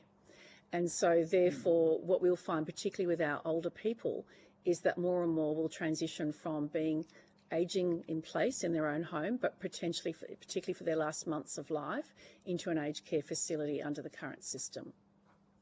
Okay. Can I just quickly ask you on one of the provisions in the bill is the inclusion of a new sort of supporters and representatives sort of section within the bill. I'm just interested to understand, given you in many instances would be at a time when often somebody would require another person to be making some decisions on behalf of the person that you're caring for. Do you have any concerns about this new provision of a supporter or a representative added into the process could in any way hinder your ability to be able to provide the care in the way you wanted to, given the existing provisions, whether that be power of attorney or advanced care directives or the like that exist, admittedly often under state and territory legislation? Do you have a view around whether this will add any burden, or do you think it's a positive thing to be adding in? So there are a number of systems in place that provide checks and balances for carer representation. You know, as you've just mentioned, guardianship, power of attorney, and so advanced care planning is really critical in this. So we don't believe it will be add burden. We actually believe the consequences of including this will be that you have a more streamlined process for considering and decision making about not only your own wishes but those people who are involved with you. Every state and territory has their own legislation around advanced care planning and around guardianship, etc., power of attorney, and they're quite rigorous already around how representation occurs. So we don't necessarily see the need to change that. It's more that it should be referenced that there will be at times people who will represent you in that decision making, and particularly for people with dementia. For example, that's we have a very high number of people dying of dementia in Australia. So thinking about that point at which someone becomes the power of attorney, for example, and the systems that support that, we believe there are systems in place, but we need to strengthen in the Act that those systems must be used. Thank you, Yep, Senator. thank you. Thank you, Senator Rushton. I just had a couple of questions myself to finish off with before we break for morning tea, and I wanted to ask Palliative Care Australia. I was pleased to learn of the new end-of-life funding package under support at home. What's the significance of that funding package, and what do services currently look like for people who are dying at home without such? So we have been involved in significant advocacy and involvement in that development of that new category or that level. So what was happening is that in home there was a high level if people had high needs, whether they be palliative or for other reasons, that they could access. The problem was the waiting times, and the problem was the level. There was not enough support within that level to enable someone to die at home. And I know Senator Allman-Payne was just referring to her own parent situation before, and I had my own situation with my own parent where that occurred. So she therefore had to go into an aged care facility last year because she couldn't get the level of home. And we found that to be generic, that the waiting times and the level of support were not sufficient. Under this new program, we believe that this is going to go a long way towards enabling people to stay at home, either to the end or for as long as possible, depending on that person's family context in terms of the support level at home as well. Can you contextualise that for us in the context of perhaps someone going in and out of hospital? Yes. I guess that decision as an individual or a family, that where you're going, right, I'm no longer going in and out of hospital in order to recover. I know that I'm at the end of my life, and we're actually making a decision here to stay home and maintain quality of life until it's time to die. So what we're trying to do is two things. We're trying to make sure that there's social inclusion as well as avoidance of inappropriate hospital admissions. So what has been happening is that as soon as people became symptomatic and the level of care in home was not sufficient, they would move into a hospital situation for short-term, sometimes longer-term symptom control and pain management. Right. That may still continue till someone dies if they've got highly complex symptoms and there's not a sufficient level of providers in the region which they live, particularly rural regions. Yeah.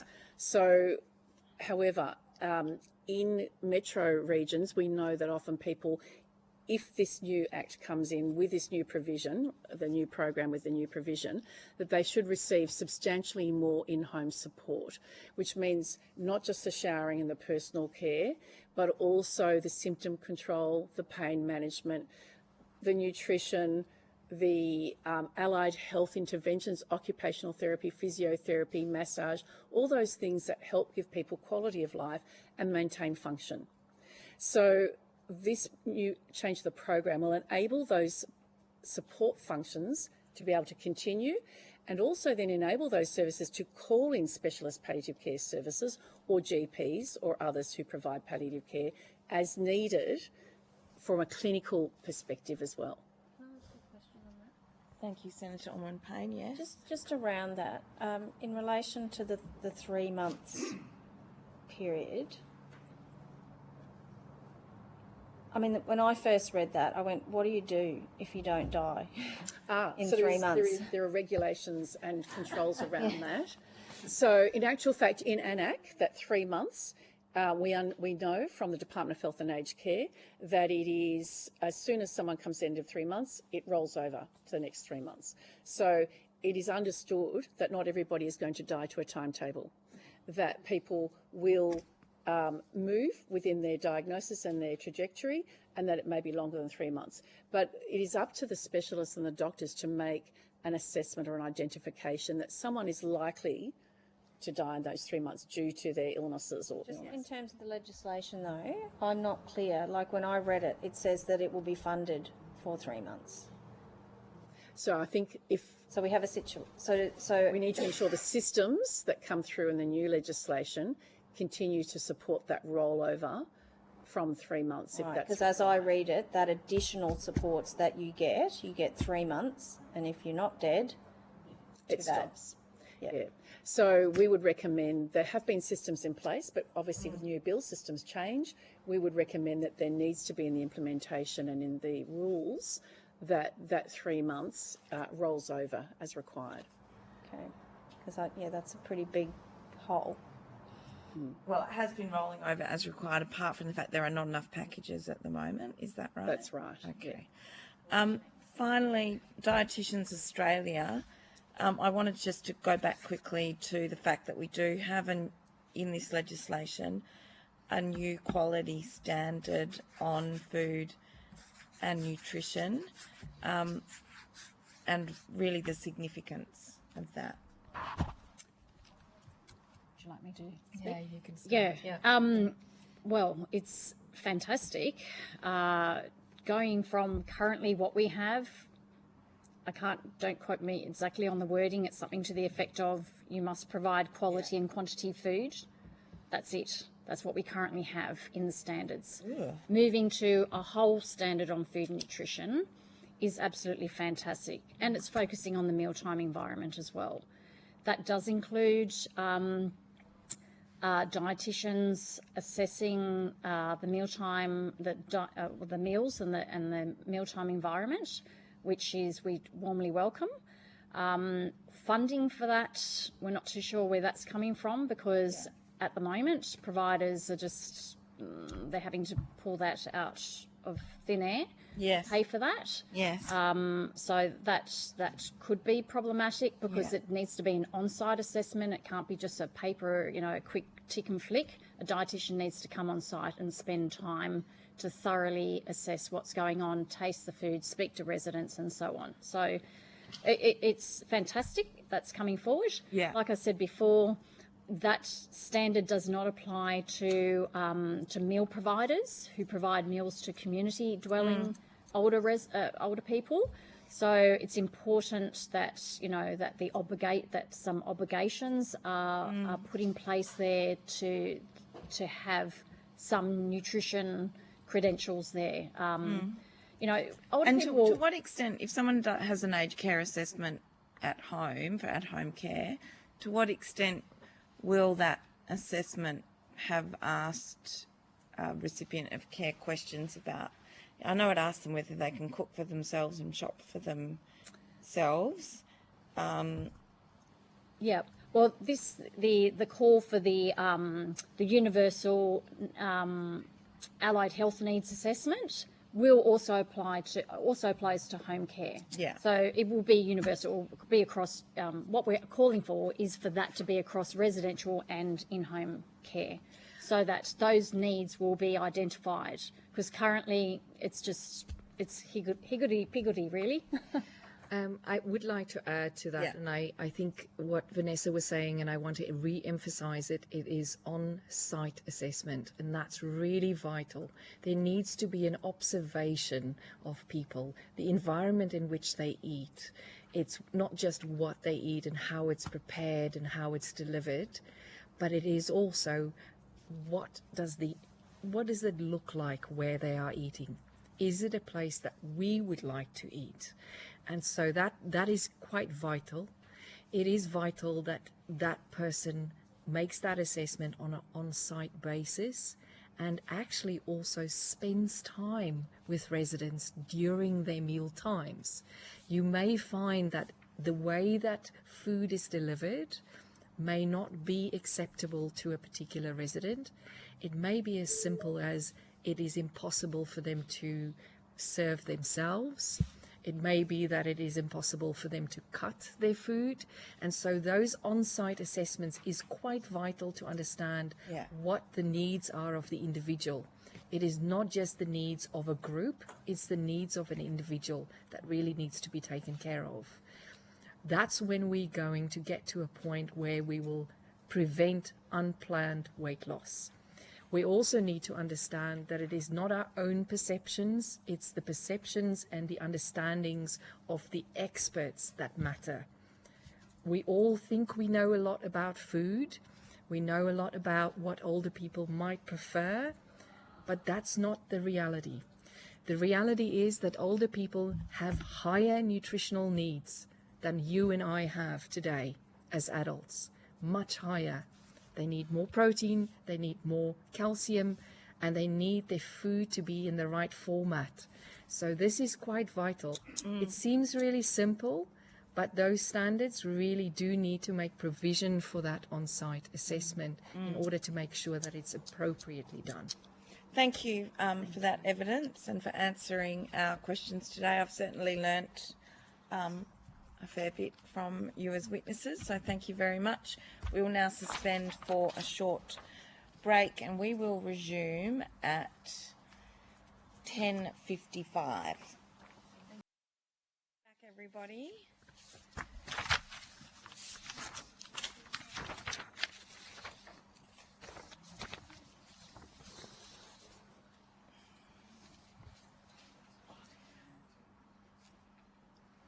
The committee now resumes, and I welcome representatives from Siemens Healthineers, New Direction Care, Touchstone Life Care and Human Services Skills Organisation. We thank you for appearing. I understand you have information on parliamentary privilege and the protection of witnesses giving evidence to Senate committees.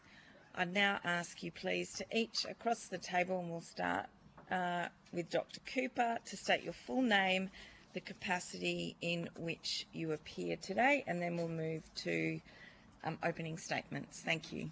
Thank you. I'm Dr. Mary Cooper. I'm appearing as the CEO and founder of Touchstone Life Care, a digital advanced care planning management platform. Great. Thank you. I'm Sam Gallagher. I'm here from Siemens Healthineers, and I run the Corporate Communications Department. Hi, good morning. My name is Sabrina Kutsia. I'm the Head of Point of Care for Australia and New Zealand with Siemens Healthineers. Good morning. It's Natasha Chadwick. I'm the founder and CEO of New Direction Care. Thank you. I'll now move to you for opening statements. Dr. Cooper. Good morning, Senators. Thank you for the opportunity to speak today. I'm Marion Cooper, And my journey in health and aged care spans 40 years, beginning as a physiotherapist in home care and leading to my becoming a medical doctor in my 50s. My end-of-life experience was shaped very much by the death of my own husband, aged 24. He died peacefully, surrounded by his family and me, and that gave us a sense of closure, of peace and dignity, and I've strived to provide that for others. 6 years ago, as a 57-year-old junior medical officer, I founded Touchstone Life Care, which is an interoperable digital advanced care planning management platform to have advanced care plans created ahead of need, shared digitally to those who matter and need to know, and available 24/7 instantly, anywhere, anytime, any device. Because I saw what happens to our elderly in hospitals when they cannot speak for themselves through critical illness or dementia, or just because of the power imbalances. If you're treating a 40-year-old, 70-kilo man or an 84-year-old, 35-kilo lady with advanced dementia and chronic heart failure, the medical guidelines are the same. And that is not fair. That's why I found myself holding down a 97-year-old lady with 2 security staff while we reinserted her IV that she'd pulled out 3 times that shift and several times every shift for the prior 6 weeks since transferring from a residential aged care provider. What? Marin, if you don't do this, she will die from life-threatening low potassium on your shift under your care, they said to me as a first-year doctor. As a 57-year-old, I said I won't do it, but a 27-year-old first year wouldn't say that. Yeah. Another boss, a respiratory specialist, advised me to restrain both wrists of an 84-year-old lady while I inserted a nasogastric tube into her, she had dementia, in the middle of the night. When her son complained, he said to me, Marin, our hospitals are bed-blocked with people with advanced dementia and pneumonia, advanced dementia and septicemia, advanced dementia and fractured neck of femurs. We can fix them all, but is that what they really want? And without digital advanced care plans available where they need to be, we don't know what they really want. Decisions get made quickly in aged care. They're irreversible and they lead to a cascade of events following these medical guidelines that the research tells us are often futile, are not what the patient would want if they had a choice, and very expensive. Up to 11% of our healthcare budget is spent on the last 12 months of people's lives. But advanced care plans offer that choice. They offer control and autonomy and the peace and dignity that I was offered. But only if they are available where they're needed, not back in a lawyer's drawer, not on the aged care inbox, and not left behind in the ambulance, and definitely not when they're illegible. So our platform is used by more than 40 aged care providers throughout Australia. We're assisted by a Medical Research Future Fund. But still, uptake of advanced care planning varies between 3 and 47%, averaging around 7 in aged care. So I fully support this bill's emphasis on digital advanced care planning, but measures are needed to ensure compliance. And I recommend mandatory digital advanced care planning integration with care management plans, support for aged care providers to adopt and learn about digital solutions, and enforcement of completion and sharing of them ahead of need with ongoing regulation and monitoring. I'm optimistic that digital advanced care planning will be made normal, and people's wishes will again be at the centre of the care that's given to them and decisions that are made about them. So I look forward to your questions. Thank you, Dr. Cooper. Good morning, Senators. My name is Sabrina Coetzee and I'm the Head of Point of Care at Siemens Healthineers for Australia and New Zealand. Before I begin, I'd like to acknowledge the traditional custodians on the land of which we meet today. By way of introduction, Siemens Healthineers is a global leader in healthcare innovation with over 125 years of experience in bringing breakthrough technologies to the forefront of healthcare. We invest over 2.4 billion Australian dollars annually in research and development, leading to innovations that we can proudly say influence over 70% of clinical decisions globally. Our vision is clear: to make healthcare more precise, accessible and efficient for everyone, sustainably. This vision drives our work in Australia and New Zealand, where we are committed to supporting the needs of the healthcare sector and the community it serves, which is why we are here today. Today, I'm here to highlight the transformative potential of point-of-care technology in addressing two of the most significant chronic conditions impacting ageing Australians, chronic kidney disease and diabetes, alongside the diagnosis of chest pain in aged care settings. These issues are major contributors to the strain on Australians' aged care system, and the strategic investment in point-of-care technology could revolutionise care delivery, offering more timely, accurate and cost-effective solutions for both chronic and acute conditions. Presently, chronic kidney disease affects 1.8 million Australians, with the majority being over 65. However, it's often undiagnosed until it's reached an advanced stage, and approximately 44% of people living with chronic kidney disease are undiagnosed. This results in far more hospital admissions and diminished quality of life. However, these conditions are manageable if caught early and monitored frequently. Point-of-care technology offers a transformative solution to these challenges with the ability to test for conditions like chronic kidney disease and diabetes on-site in aged care facilities or in a home. Point-of-care technology enables faster diagnosis and proactive disease management, reducing the progression of disease and ultimately saving lives and money. The financial case for investing in point-of-care solutions across these chronic and acute conditions is compelling. Early intervention, on-site triage and more frequent monitoring can save up to $270 million annually. Just for chronic kidney disease alone, by detecting the disease early and preventing its progression to more costly later stages, we could conservatively save over $100 million a year. These figures highlight the substantial unrealised savings that could be achieved through improved monitoring. Additionally, the benefits of advanced point-of-care technology extend to chest pain diagnosis, which is one of the main reasons people visit emergency departments. Yet studies show that 83% of chest pain cases in emergencies do not result in cardiac diagnosis. And in aged care settings, this often leads to unnecessary hospital transfers, adding to stress for residents and further straining emergency services. Innovative point-of-care technology empowers nurses and allied health professionals to perform lab-quality diagnostic tests on-site in aged care facilities or in home care settings with minimal training and infrastructure changes and unnecessary hospital transfers, ensuring timely and effective care. This is especially beneficial in remote areas with limited access to hospital services, helping older Australians receive care more efficiently. We've seen the success of point-of-care in regional and remote Australia through our partnership with the Quality Assurance for Aboriginal and Torres Strait Islander Medical Services, also known as QAMS. Since 1999, we've been partnering, and our point-of-care analyzers have been used in more than 220 locations to support diabetes diagnosis and management, transforming care for Indigenous Australians and reducing the disease burden in these communities.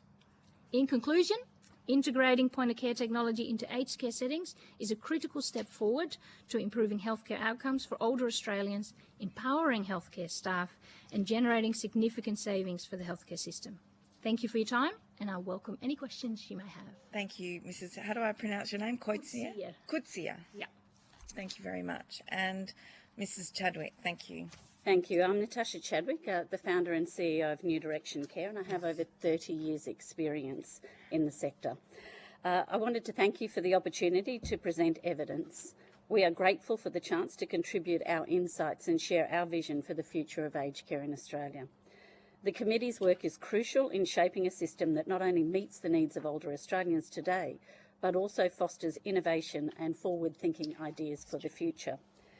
New Direction Care is an innovative provider that is pioneering the microtown model.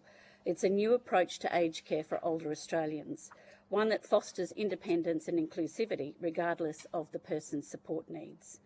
We have completely transformed aged care, not just the built form, everything from the model of care, service delivery, through to our workforce. Our multidisciplinary team includes a unique role, the house companion support worker. They work within the home with all residents to ensure that the house runs smoothly. They're supported by registered nurses and house companion liaison nurses who are enrolled nurses, and they're also then supported by a comprehensive allied health and professional medical team. Across our communities in Queensland and regional Tasmania, we serve more than 220 people and participants, residents and participants, and we employ over 230 staff. We have been recognised nationally and internationally through numerous awards for our work in transforming aged care. In summary, our submission highlights the critical role innovation plays in achieving the transformational change envisaged or envisioned by this legislation. While the Act rightly shifts to a rights-based approach, it lacks a concrete framework to drive the innovative ideas that are needed to reshape aged care in the future. Innovation is not merely a product of research or continuous improvement. It must be at the forefront of this reform. We've made 3 key recommendations. They are to clearly define and recognise innovation in the bill. Innovation needs to be understood in the context of how it intersects with other parts of the system, and the legislation must establish mechanisms to support this. 2, to establish an independent aged care innovation hub, as recommended by the Royal Commission in its report. The hub would focus on identifying, validating and scaling innovative ideas across the system. It would work closely with the Commission to provide regulatory flexibility that would allow providers to trial new ideas without fear of punitive action. And finally, to introduce incentives to encourage providers to adopt new approaches. By offering financial incentives such as targeted capital grants, updating AN-ACT to incorporate reablement and wellness models, and offering accommodation supplements for new designs, government can motivate the sector to shift from outdated institutional models to the modern aged care system proposed by this bill. Thank you, and I look forward to your questions. Thank you, Ms Chadwick. And now, Ms Schmidt. Yes. Sorry, thank you. I'm coming to you via teleconference today. My name's Jodie Schmidt and I'm the Chief Executive Officer of the Human Services Skills Organisation. The Human Services Skills Organisation is a national employer-led organisation that champions the recognition of the human services workforce. We're focused on understanding the growing and evolving needs of the sector and collaborating with stakeholders to identify workforce development solutions that add value and have impact. We represent employers across aged care, disability support, allied health and Aboriginal and Torres Strait Islander health. We work with these sectors to identify effective and future-oriented strategies to attract, skill and retain a sustainable and capable workforce. Established by the Australian Government in 2020 to deliver a stronger employer-led skills sector and improvements to the training system.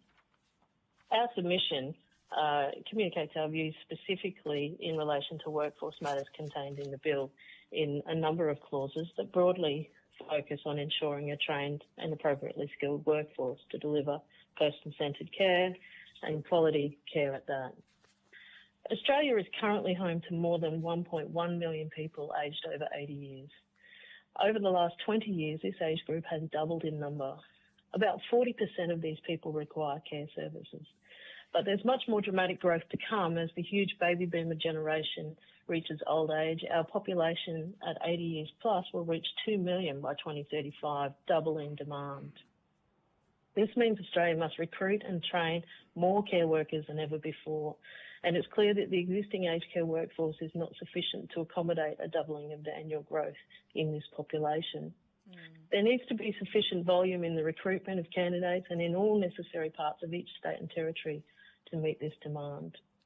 It's interesting to note that the Australian Institute of Health and Welfare note that more than 10,000 staff left their aged care workplace between July and September 2023, and that employment growth in key aged care roles is strong and shows no sign of reducing, and so that adds to the offset of turnover will further compound the expected demand for workers. The HSSO has extensive recent experience supporting aged care employers to recruit and retain their workforce. In an 18-month period to March 2024, we sourced and screened more than 10,000 potential workers in Victoria and Tasmania, leading to the employment of nearly 5,000 people into the aged care sector, specifically home care.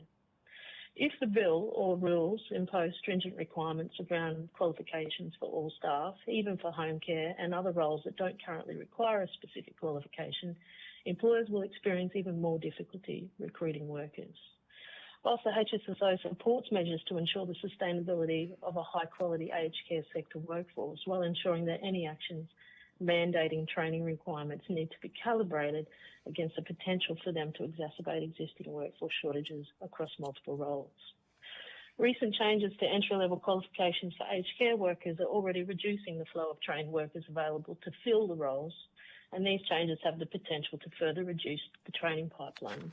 They've created a disproportionate burden for residential aged care facilities to accommodate mandatory work placement for students to complete their qualifications, who then have the option to work in disability support, home care and or residential aged care.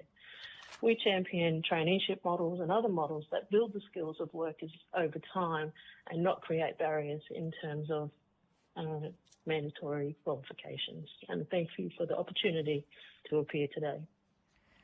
Thank you very much. And I will commence myself with a question, I think, for all panellists. I've got a keen interest in our MyGov and the platforms, whether it's My Health Record, MyGov, My Aged Care, and I'm keen to get your insights from all of you about how we leverage innovation by keeping really universal records about people's access to entitlements and what their experiences are, what their diagnoses are, and what their, for example, their advanced care directives might be, but also in terms of workforce planning, how we use our data and our picture of communities to drive that innovation across the system as well. So, Dr. Cooper, I was just looking up My Health Record, and I know you can upload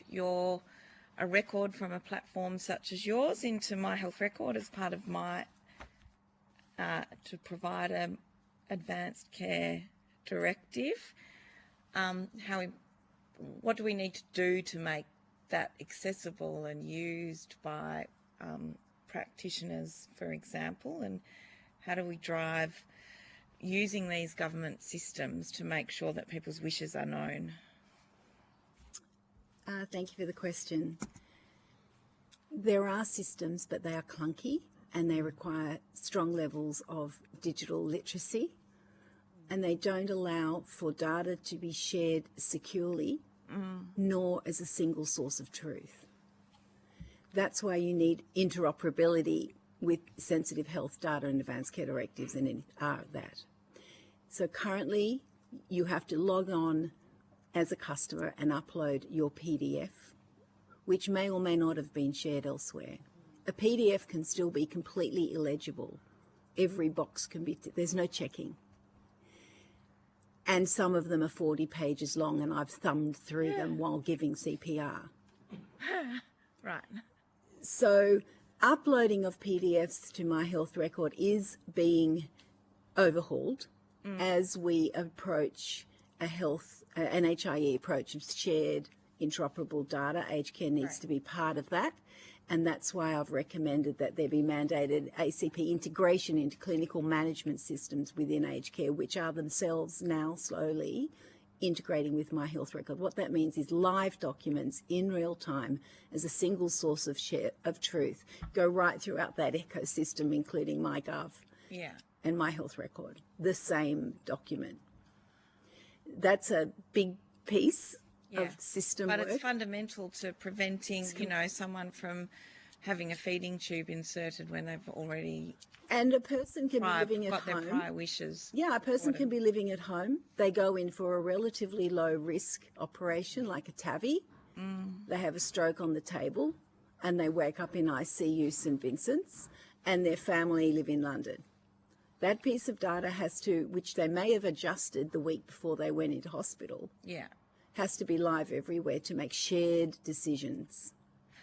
And in the case, for example, of Siemens health technology, it could be the fact that you'll be doing that diagnostic testing on site. It means that there won't necessarily be a transfer to hospital, and that you're able to trigger palliative care or appropriate treatment depending on someone's wishes. Yeah, correct.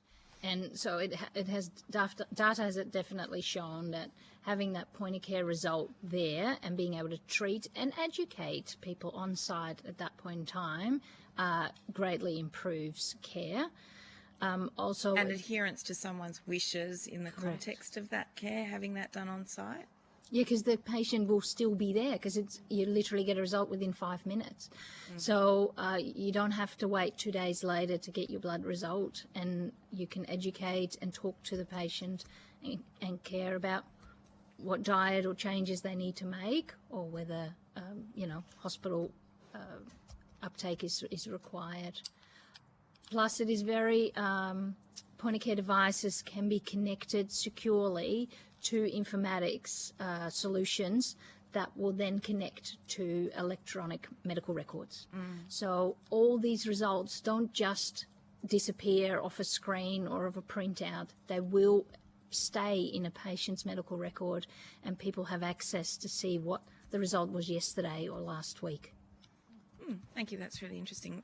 Ms. Chadwick? Yeah, from a provider's perspective and staffing, one of the things in aged care at the moment, and it's continued over time, is the complexity of the different systems that we have to use, and the additional reporting and all the things that we're now being asked to do as providers add to that. We've got GPMS, we've got My Aged Care Systems, we've got PROTA, we've got HIPO, we've got a lot of different systems that our staff, one, need to know about, two, need to be trained in how to use, and then three, use them. And so if we're looking at, systems, we need to look around reducing complexity, making them as simple as possible, as easily accessible as possible, and that they all speak to each other, because at the moment we have to go into one record for that information and then into another record for different information. And so, all of that takes time when you are right there at that bedside trying to assess whether or not a person, needs to go to hospital or is something that we can manage at the community that we're in. So from my perspective, I would say, again, that by not recognising innovation, which is everything that we're talking about here today, and not having clear definitions and some clarity around how innovation can move our industry from where it is to where it needs to be a modern aged care system, we really need to have those definitions. We really need to have some incentives, and we really need to have an understanding of how innovation is going to be assessed, if you like, within the new system. Thank you, Ms. Chadwick. Ms. Schmidt? Thank you. In terms of workforce, the interoperability between systems like this, clinical aged care systems, My Aged Care and My Health Record, are critical for us to have the sufficient workforce to deliver, particularly to regional and remote areas where the demand for nurses, for instance, and the expected shortages can be overcome to some extent through telehealth and or virtual nursing services, complementing staff that are on site at a certain point in time, but having access to those clinical resources to support and make appropriate decisions at that point in time. There's a number of trials happening supported by the department across the country in that regard, and certainly it would enhance our ability for our workforce, many of which who are qualified and able to deliver but not in the right places, to be able to reach our communities to deliver services. And so progression of that and the way in which we deliver telehealth in aged care settings is a critical thing that would enhance the workforce capability across the country.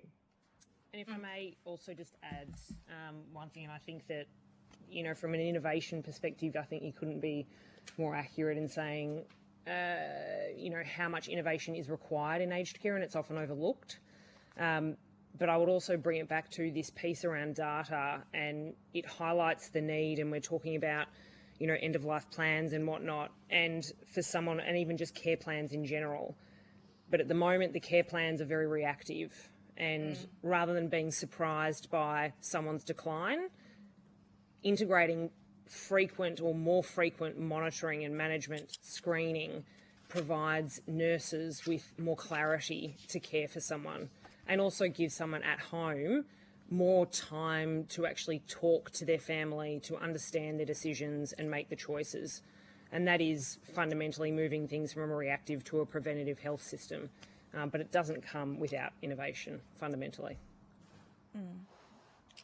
Thank you. That's a really helpful answer, and I'll be sure to ask the department not just of health in relation to aged care, but also around our government systems. Senator Orman-Payne or Senator Rushton? I might let Senator Ruston go because I know that she had some particular questions she wanted to ask, and then I'll tack on the end. Thank you very much. So can I just firstly go to you, Ms. Schmidt? I'm just keen to understand from your broader understanding of the workforce challenges that currently face the entire care sector. The government has made an announcement that it is intending to release 300,000 new packages over the coming years. I'm just wondering what sort of workforce strategy needs to be put in place in order for us to be able to meet the workforce demands of not only the lack of demand, the lack of supply at the moment, but 300,000 new packages will have a significant impact. So, have you got a view about whether there are sufficient measures in place, and if not, what needs to happen in order for those 300,000 packages to have the workforce to be able to deliver them? Thank you for the question, Senator. There is no doubt, and it is a worldwide issue. Across the OECD, there's an expected 10 million shortage of workforce over the coming 10 years in terms of care and support. And the care and support economy in every country is critical in terms of attracting workers. The 300,000 packages in 2 years ago, the Home Care Workforce Support Program was launched to add another 15,000 new workers to release 100,000 packages. But the churn in the sector means that those workers didn't allow for that, and everyone will know that I think half of those packages were released. The aged and disabled carer will be the most populous job in this country by the next census, and it was certainly the fastest growing in the most recent census. It is estimated there is approximately 100,000 vacant jobs at any given point in time across aged care and disability. And so we need to attract as many as possible, particularly young people through school traineeship programs, but also many of the cohorts who are looking for employment across Australia who have the skills and the right attributes to contribute to the aged care sector. It's anticipated that we will hit somewhere around 550,000 aged care workers by the next census, and that's a dramatic increase. So it's about attraction, it's about demystifying the sector, it's about creating training opportunities and the recognition of skills that are often used in community and then deployed in aged care, but also disability and other associated human services sectors. We will have a crisis of the ability to deliver care if we don't pay attention to it. Yeah, thanks. Now, you referred to the Home Care Workforce Support Program, and I noted that the government made a commitment of, I think it was $65 million over the next 4 years to re-engage or reinstigate this program. I'm just wondering, have you received any insight or have you got any knowledge as to the government's intentions about actually rolling or reintroducing that support program? It was a budget announcement in the last budget. I think the whole package was 65 or 80 million, but it was 20.4 for regional and remote home care workforce support program as a continuation of the first program. The last update was it was expected to be put out as a grant opportunity by the end of 2024 and begun in 2025. I'm not sure of the status of that at this point in time, but I haven't seen it come into market. Yep. Okay. Thanks very much. Well, we look forward to seeing that promise be delivered. So, can I just go to you, Ms. Chadwick, and can I also acknowledge the amazing innovation that you've applied to your residential care? It's really quite something to see, and certainly recommend anybody who has the chance to go and have a look at what you're doing. Would be very worthwhile to see a very innovative model of care. Can I just ask you, in terms of how do you think the bill could be improved to define innovation in a way that it was incentivised? Thank you, Senator Austin, and thank you for your kind words about our model. In terms of defining or recognising innovation, in its current form, the bill mistakenly positions innovation as an actual outcome of research and continuous improvement, when in reality, innovation actually comes before these processes, and it drives then the evolution of best practice. And that's certainly been our experience in the last 12 years that we've been innovating in this sector or in this space, and particularly with the development of our microtown model in Belmere here in Queensland. So I think, from that perspective, it really just needs to recognise what innovation is, clearly define what innovation is, and then put the mechanisms around the Act, around how it will adapt and work flexibly with the Commission, if you like, to ensure that the safety, yes, of residents is preserved, it must be, but at the same time, quality of life, other factors that people are, want for their lives as they continue to live their life in aged care are recognised and implemented and able to be flexible, if you like, around the regulatory requirements. So you have a view about what sort of mechanisms that actually could do this? I mean, we refer to mechanisms, but I mean, like, can you give me a practical example of the kind of thing that you would like to see embedded into how we are, the framework through which we are seeking to regulate aged care, particularly residential care? What kind of mechanisms in actual Yep, no problem. Delivery. Thank you, Senator Ruston. Well, I think in terms of that, we've been very clear in our submission that we believe that there does need to be the establishment of an independent aged care innovation hub. And, that could simply be an expansion of the role of ARIA, which is currently a group that is working within the sector and has recently received additional funding for its role. But the role that it currently has doesn't go far enough. It needs to be an independent aged care innovation hub that actually can work with the Commission, and so that the Commission doesn't have that impossible task of enforcing, regulation as well as trying to drive innovation and change within the sector. So from our perspective, we believe that true innovation has to be backed by a level of regulatory flexibility that still allows for trial and error, but within a safe environment, so that, industry, organisations like us can experiment, can work with an organisation like ARIA, and then know that the impact, the outcomes of that work that we do and that innovation can then be transferred and translated back into the sector, instead of it being just our model or the way that we do things. Because right now, the great outcomes that we achieve can only be given to the residents, the people that we're providing that service to, whereas they could be promulgated right throughout the industry if we had a body like this. If I may, Yes. can I add So, an example to that? am I reading you correctly in saying that there would be, using ARIA as an example, as the body, the independent body, to actually be able to drive that innovative model of care?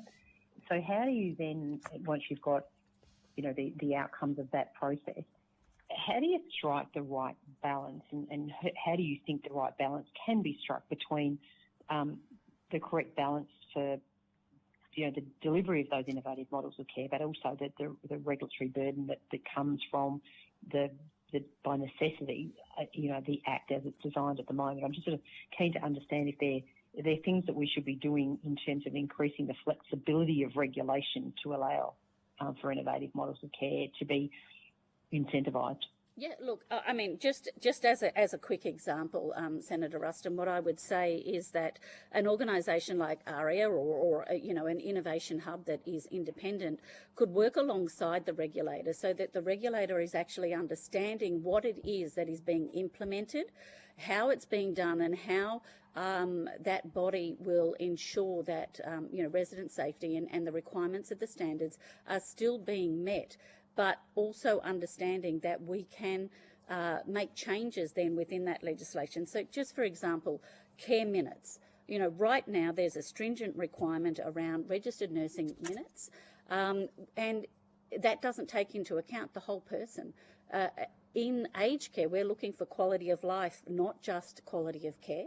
And so, we need to include physiotherapists, dietitians, all of the allied health, all the other people that are involved in providing that holistic care, like lifestyle and events staff as well. And, if you were to take that as an example, an organisation could work with the Innovation Hub on working out what is the right model. How flexible can we be? Do we just have a total care minutes and then look at how we can provide and still deliver on those standards, the safety requirements of residents as well as their quality of life, and provide a new approach? Because we've just heard how many people and what the shortage is of our workforce. So we know that the care minutes is not going to be continued. It's not going to be able to be met in the current environment, let alone in the future. And so we need to find solutions, and that's one way of doing it. It's a sandbox, if you like, and it's regulated, but at the same time has flexibility, and the Commission then can understand that somebody is still oversighting and making sure that things are going okay within that environment. We then take those learnings and bring them out into the rest of the sector. And then we really are looking at a modern aged care. So do you think that the current bill as it stands provides for that to be able to happen? Definitely not, Senator. And that's one of that's why we've come here today. And focused on innovation. There are lots of things that we could speak about regarding the bill as it stands as an aged care operator, but we wanted to focus on the fact that without innovation, this aged care sector will miss an amazing opportunity to become the modern aged care environment that we need, that I want for the people that I love, that I want for myself in the future. And this is a once-in-a-generation opportunity. Let's make the most of it. Let's do the things that need to be done so that innovation is recognised and we can change our system. Thank you. Senator Ruston, there were some other witnesses who also wanted to respond to the question. I think it was you, Dr. Cooper. Yeah, thank you, Senator, for the question. I heartily agree with everything that my colleague Natasha has just said. I'd like to give you an example of an innovation, our advanced care planning technology innovation, to get it out and trialled in this area. First of all, innovation, as Natasha said, once it's out there being done, it's no longer an innovation. So innovation starts before that, and it has to identify problems. Now, it's very hard for providers to put their hand up and say, we have a problem, if there is a compliance driver. So, for example, people will say, yes, we have advanced care plans, but they won't tell you that it took 3.5 months to get it half done. So you have to have a safe space to identify those problems and to find out which ones are common. Secondly, you then need to trial in small areas, and you have to pick innovators, people who have the problem, pick the right places to start. An innovation hub would help with that. Thirdly, you need to use a change management approach, and you don't want to be reinventing the wheel. We do have some good ideas about what change management is. They're the same in aged care as they are through other sectors. They've been done many, many times before. So you can have some measures in place that make that happen faster if we know what best practice is, and you make sure that the innovation ticks the boxes for best practice change management. During that change management and the trials, you will unveil new problems, as we have. Problems like security needs because of single sign-on, integration is a major problem, you've got rotating workforce, you've got shared workforce. And then lastly, make sure that the innovations selected have a systems approach and can be translated right throughout the system. If I may just quickly, very, very quickly, as an example and one that perhaps people can look at after this, but the Bridge Tech program, that is definitely one that sees regulatory come on board and work alongside entrepreneurs, people that are experts in their fields, not necessarily in the field that they're coming to talk to, and that's how you make industry attractive. MedTech was not attractive for a long time, and it's been programs like this that have brought really bright minds to rethink industry challenges, and that is working alongside regulatory. It's working alongside how to commercialise things as well, which is really important, IT, etc. So that's definitely one program that's generated out of QUT that I would definitely recommend as a bit of a best practice. Thank you. Yeah, thanks. Thank you, Senator Rushton. I'm really conscious of Is that me done, is it? Yeah, well, unfortunately, we are about 10 minutes over time, but we did start this session a little bit late. Did you have one more question, Senator Rushton? Yeah, look, just quickly, I was just wondering, in terms of this whole discussion around innovation and outcomes, whether anybody had any quick views in relation to whether the voices of the people who all this innovation and all this that this whole act is directed at have been adequately accommodated or included in this discussion. So do you think the older Australians that you are seeking to represent have had their voices heard by this process, and is there an improved way that we could actually improve consumer choice and consumer voice in this process? I'll go, Senator Ruston. Natasha Chadwick here. I think it is vitally important that older people's voices are heard. Throughout the whole development of our microtown model and everything that we have done, they have been included. And, you know, they bring a very unique experience and voice to the, you know, the things that we're looking at, the problems, if you like, that we're looking to solve. I wouldn't presume to speak on their behalf, but I would suggest that no, innovation is not even something that has been you know, discussed or really even considered in this bill or in any of the conversations. Everything that I have heard is that it has been more about the problems that we currently have, not about the actual solutions to, you know, creating changes, if you like, that would provide better outcomes for the people that we actually serve. And, I mean, just as an extension from that, I mean, we're talking about chronic conditions. We know how prevalent chronic conditions are, and also the progression and what that means for the person and what it means for continuity of care as one aspect. They are removed out of community and, in essence, whether it's be put into hospitals, etc. But a lot of the control and choice is fundamentally taken away from them. And by actually bringing them back, whether it's even simply one stage, stage 3 chronic kidney disease, is going to depend on hospitalisations and greater care. Bring them back to stage 2, and whether that be stage 2A or B, there's medications, and that slows down the progression, and that fundamentally gives them back control. And that then, I mean, aside from elongating the period of time between them being able to stay at home and going into an aged care, if that is, you know, what happens, but they get to keep the relationship with their GPs. They get to keep the relationships with any nurses that they have coming into their in-home care, rather than having the conversation with their family around, I don't want to go into a home, but I've got this now progressive disability, and that's because of the chronic condition that I have not had frequently monitored and my care plan adjusted for. So in turn, by bringing that forward, they actually get more choice and control. And that's fundamentally, hopefully, what this bill should be trying to do. Thank you, and thank you all for your wonderful evidence today. That was really worthwhile. Did you? Yeah, I just wanted to make the observation that whilst I haven't asked any questions, particularly given the time, I found your evidence from everyone really interesting and compelling. So thank you. It's an aspect of this whole process that I think has not been brought to our attention. So I just wanted to thank you for that, and I'm looking forward to going away and reading a bit more about what you're each doing. Thanks. Thank you very much. We'll now call our next witnesses. who are Southern Cross Care and Wesley Mission Queensland. I'm just going to duck to the bathroom while they come to the table.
Thank you. It's my pleasure to welcome witnesses from Southern Cross Care and Wesley Mission Queensland.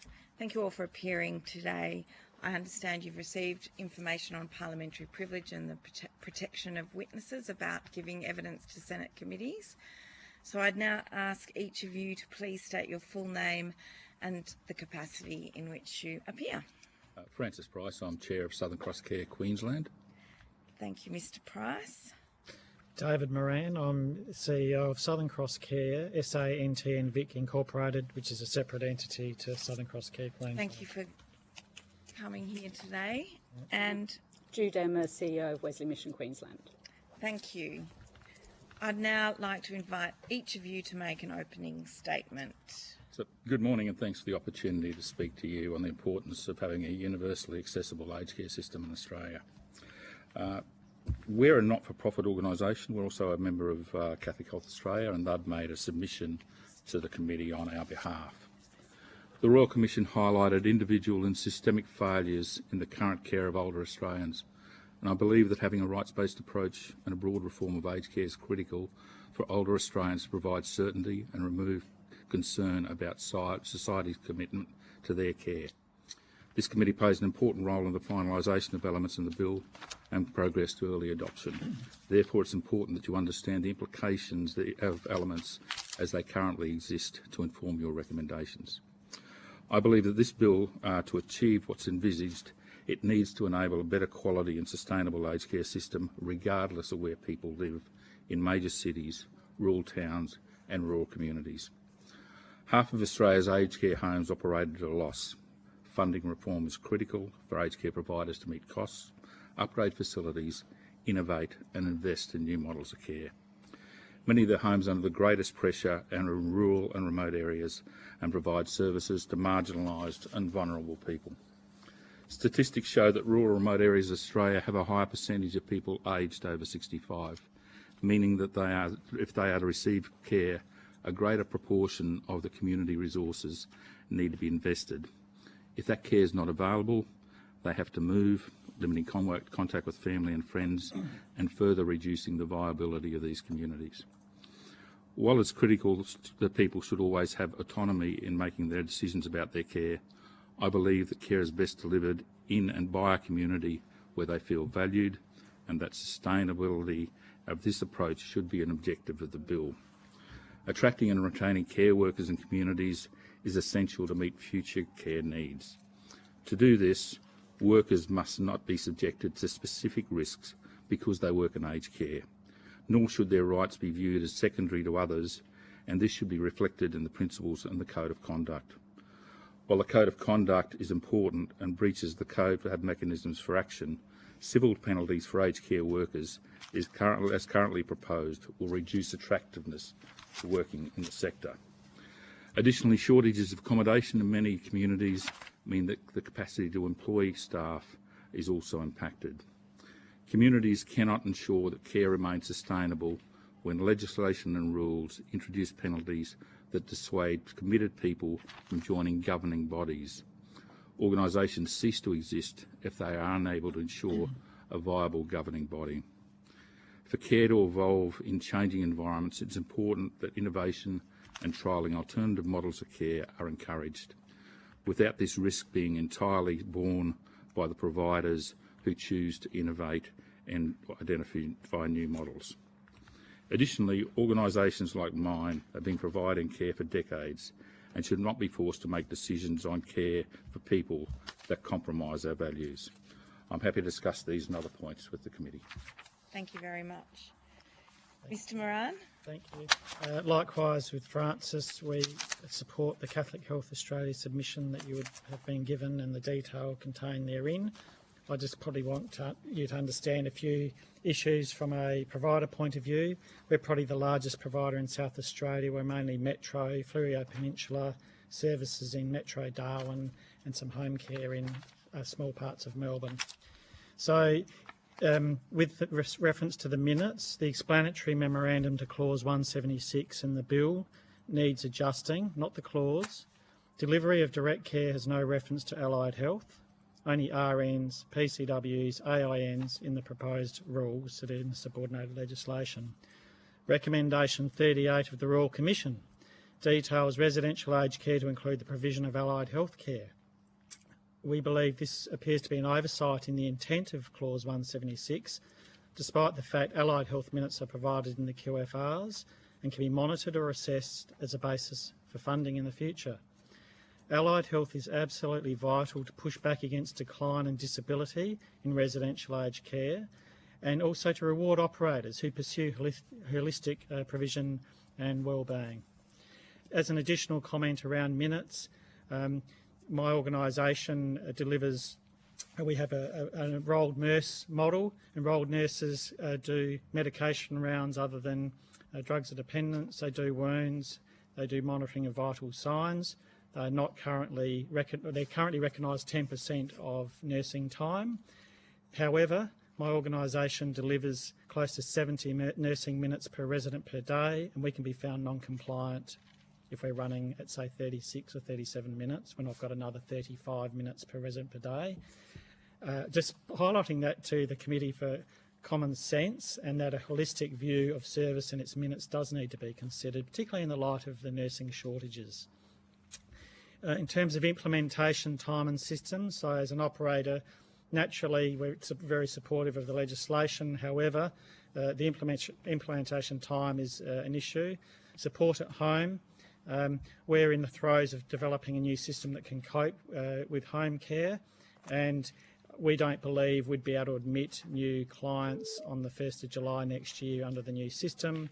Partly that's where we're sitting, but also when you look at, as a software vendor that has to adjust to 8 levels of funding.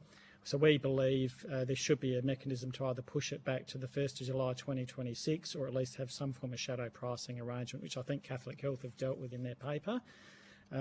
Likewise, in residential aged care, we run a model that has additional fees and also a couple of homes that have extra service. That is being replaced by a higher everyday living fee.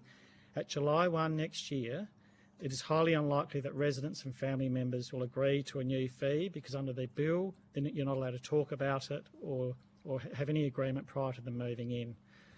We will have to probably wind down most all of our Better for Life program. We have gyms in every nursing home. I have health and wellness promoters and personal trainers in every nursing home. I pay approximately $4 million through my homes to provide that service to keep people on their feet as much as possible. We report weight bearing to our board. That program will probably have to go and be dumbed down. And likewise, allied health is a key component of that in overseeing that program. Number 3 is probably workforce attraction retention. That's touched on by everyone.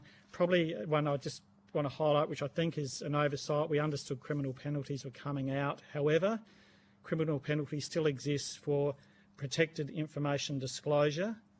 And that's obviously really sensitive information around residents and clients.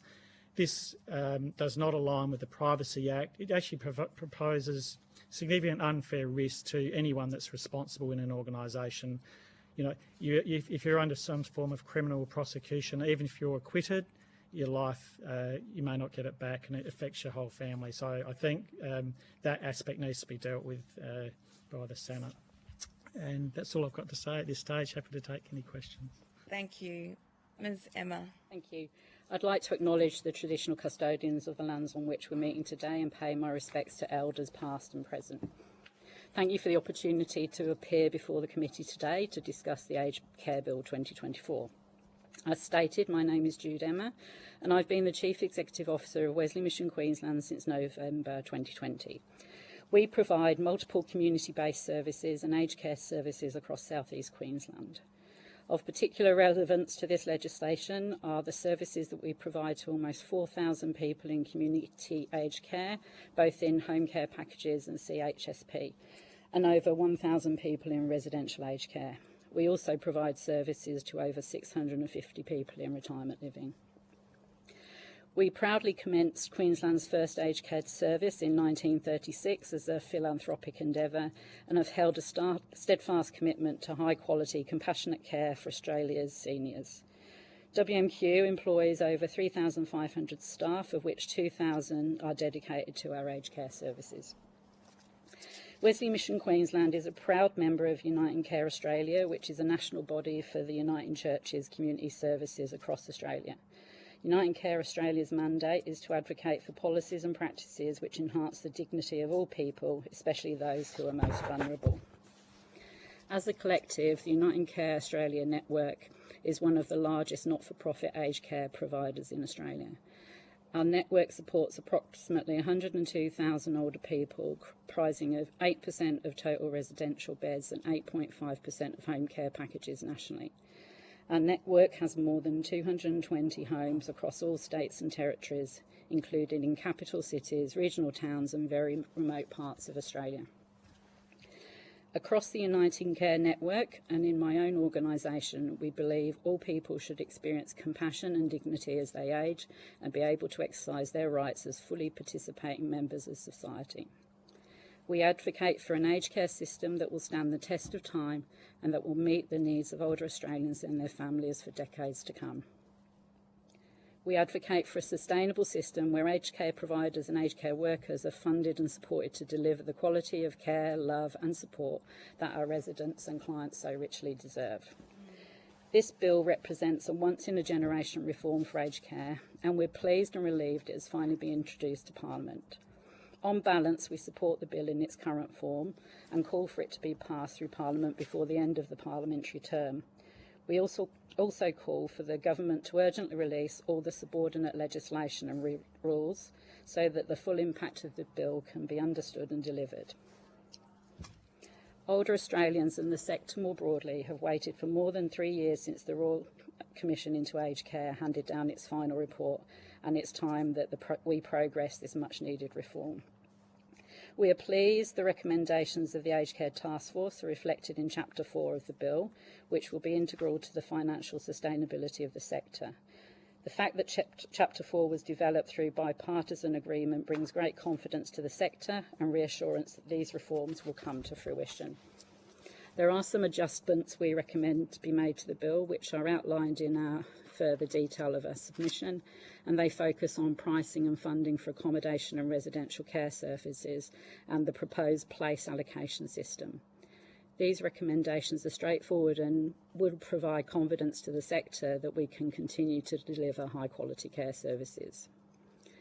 In addition to these recommendations, we also advocate for older Australians and providers to be supported to transition across to the new framework, for there to be limit on grandfathering on in-home support and for supported resident ratio requirements to continue so that individuals with limited means will not be left behind. In closing, I would like to acknowledge the Federal Government for introducing the Aged Care Bill to Parliament.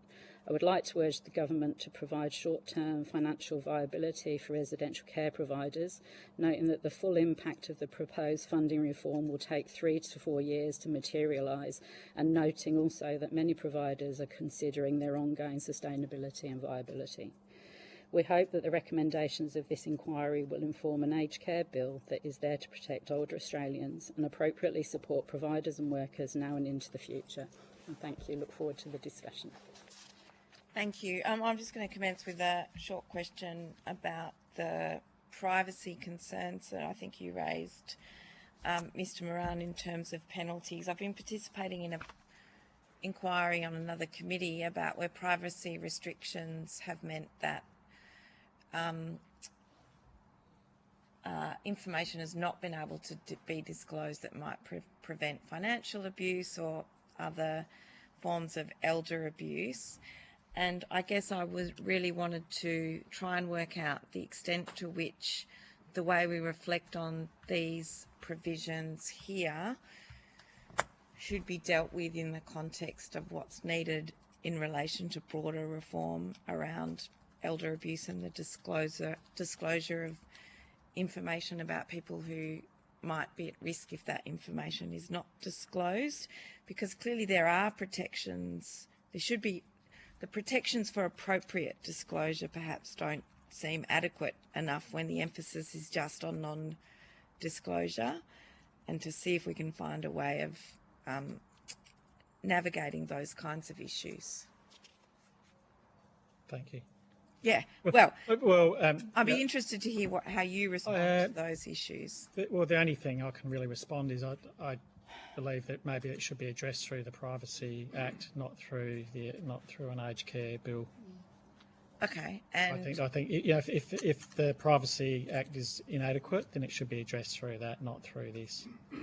If you perhaps you might consider making a submission to the Corporations Committee that's currently doing an inquiry on financial abuse. I know that the nature of the type of information that you're talking about could be medical, etc. But, you know, we've just had a big panel about, you know, the importance of disclosure and discussion. And I guess I'm keen to see how we should be navigating these issues in an aged care I suppose context, rather than just adopting the principles of the Privacy Act and inserting them with, you know, penalties. I mean, I can only comment from my own experience, and I think whenever there's been privacy type breaches, they've either been through error, possibly through a computer mess up. I haven't had any experience of recalcitrance, and certainly it hasn't been in the context of any funding, because this is dealing with an approved provider, an operator, not a family member's financial abuse. So, which I think, are you alluding to? Well, I guess I'm trying to work out whether those offences might actually mean that there's just a lockdown on information in general that means the emphasis is on upholding those regulations rather than looking out for when perhaps information should more proactively be disclosed in the appropriate circumstance. And that dynamic in general. I think it's worthwhile understanding the environment we operate in terms of cyber risk. So just for some numbers, like we're not, we're a reasonable sized organisation, but we're not large. So in April this year, we had over 80,000 brood attacks on our system. And we had about 40,000 emails were rejected because they were phishing expeditions. Now, I guarantee there are a number of aged care providers out there who don't know and have probably had breaches. Yeah. And therefore, the people in those organisations under this are potentially liable for criminal penalties or criminal charges. And so we live in a high-risk environment in terms of cyber, and to expose people in that environment to penalties will make them question about whether it's appropriate to continue to operate in that environment. Okay, thank you. That's very useful context for me, but and I thank you for that. And if I may add, Senator, our organisation would have very similar statistics to Southern Cross's. Okay. Senator Orman-Payne? Yeah, I've got a couple of questions. Mr. Moran, in your opening remarks, you talked about the implications of the legislation on additional programs that you're running, and in particular around keeping people mobile. I'm just wondering if you could expand a bit more for me on how this is going to impact that, and why you think some of those programs will have to stop, because they're obviously important things that people need. Yeah.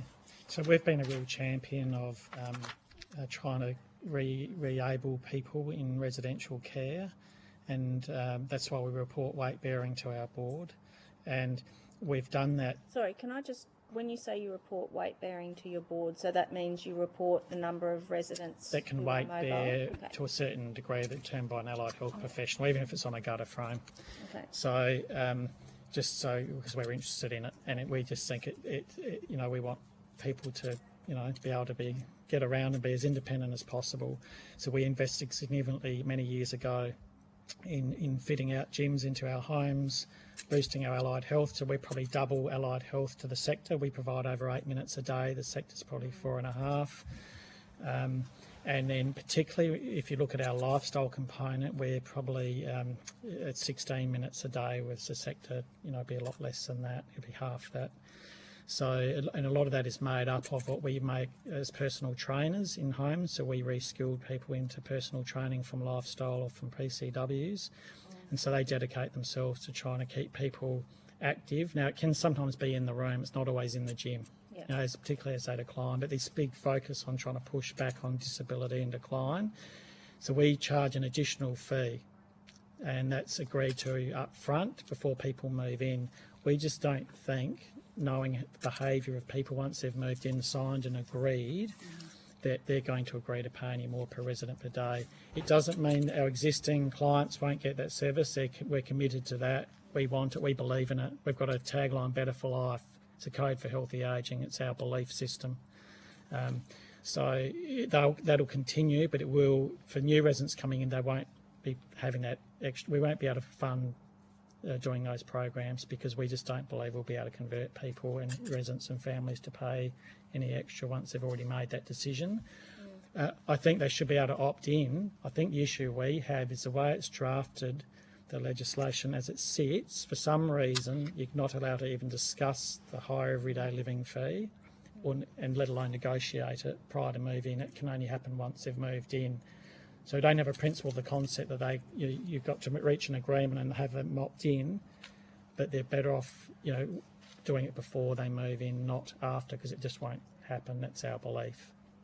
So we see that as a significant risk to our organisation around that service. Yep.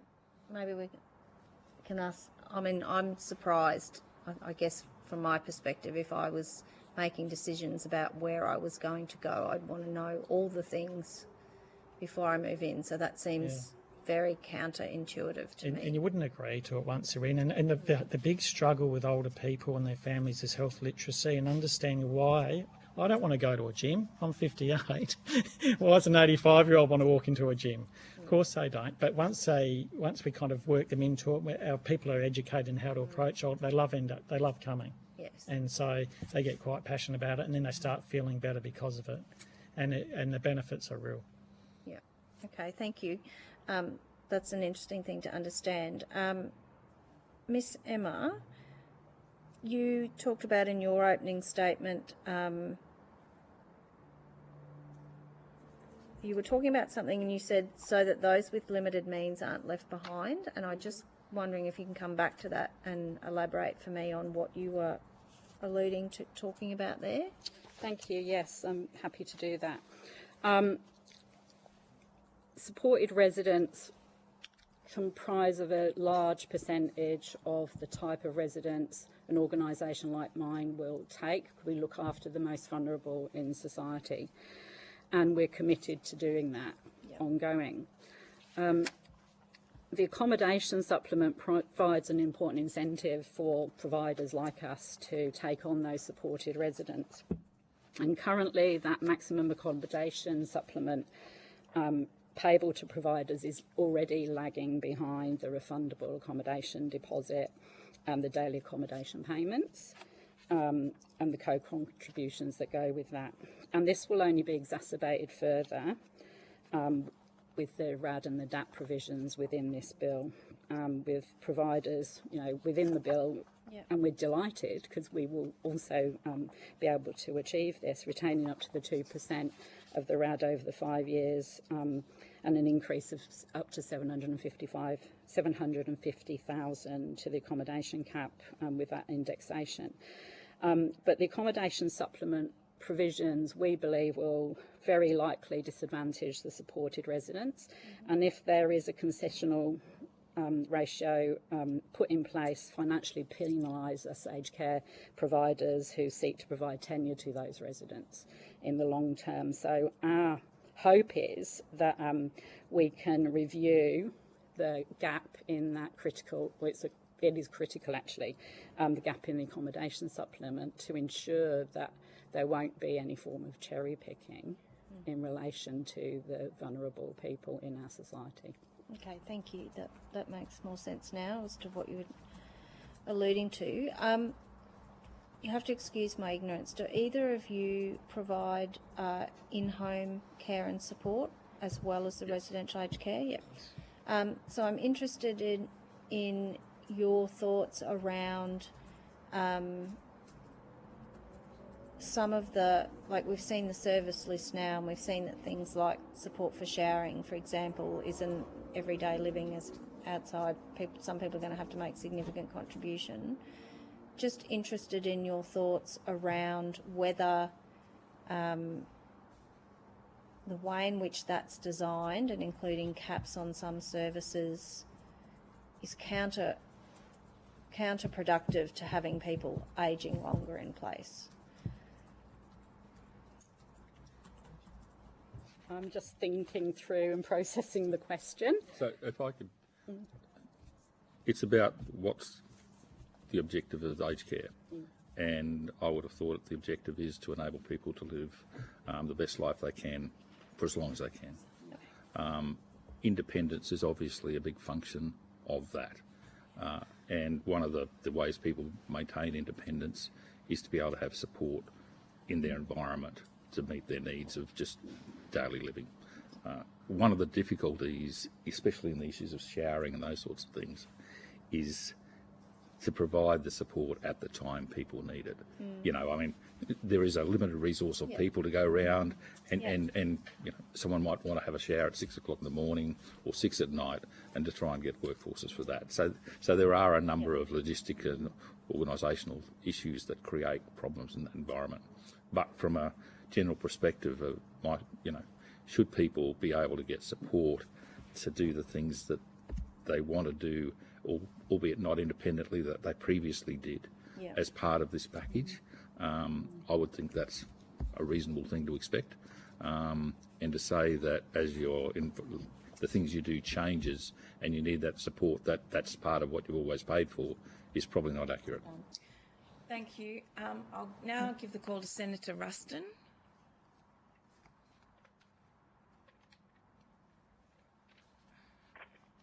Thank you very much.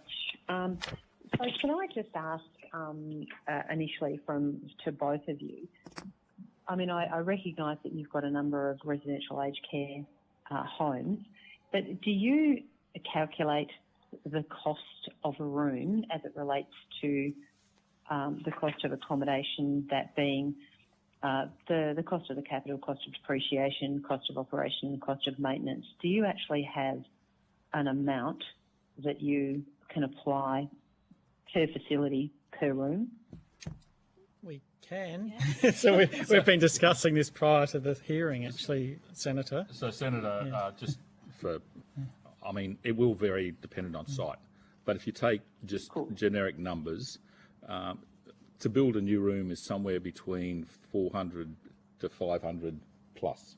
And if you take a standard facility management cost of 3%, a depreciation rate of 4%, and then probably about $800 a year in terms of power and other things, that for a $450,000 room, that works out at $98 a day. And what does that add out? Sorry, you'll have to excuse me while I just quickly do a calculation So, on my phone. so $18,000 for depreciation, so $450,000 room cost. So that's just the capital cost Yeah. per Yep. day. 4,000. And when you say the room cost, you're calculating into that the proportion of kitchen facilities, halls, maintenance, gardens. Yes. Yeah, So, okay. so when we say a room cost, that Yeah. incorporates if you No, build no, a thank facility you. with all those things.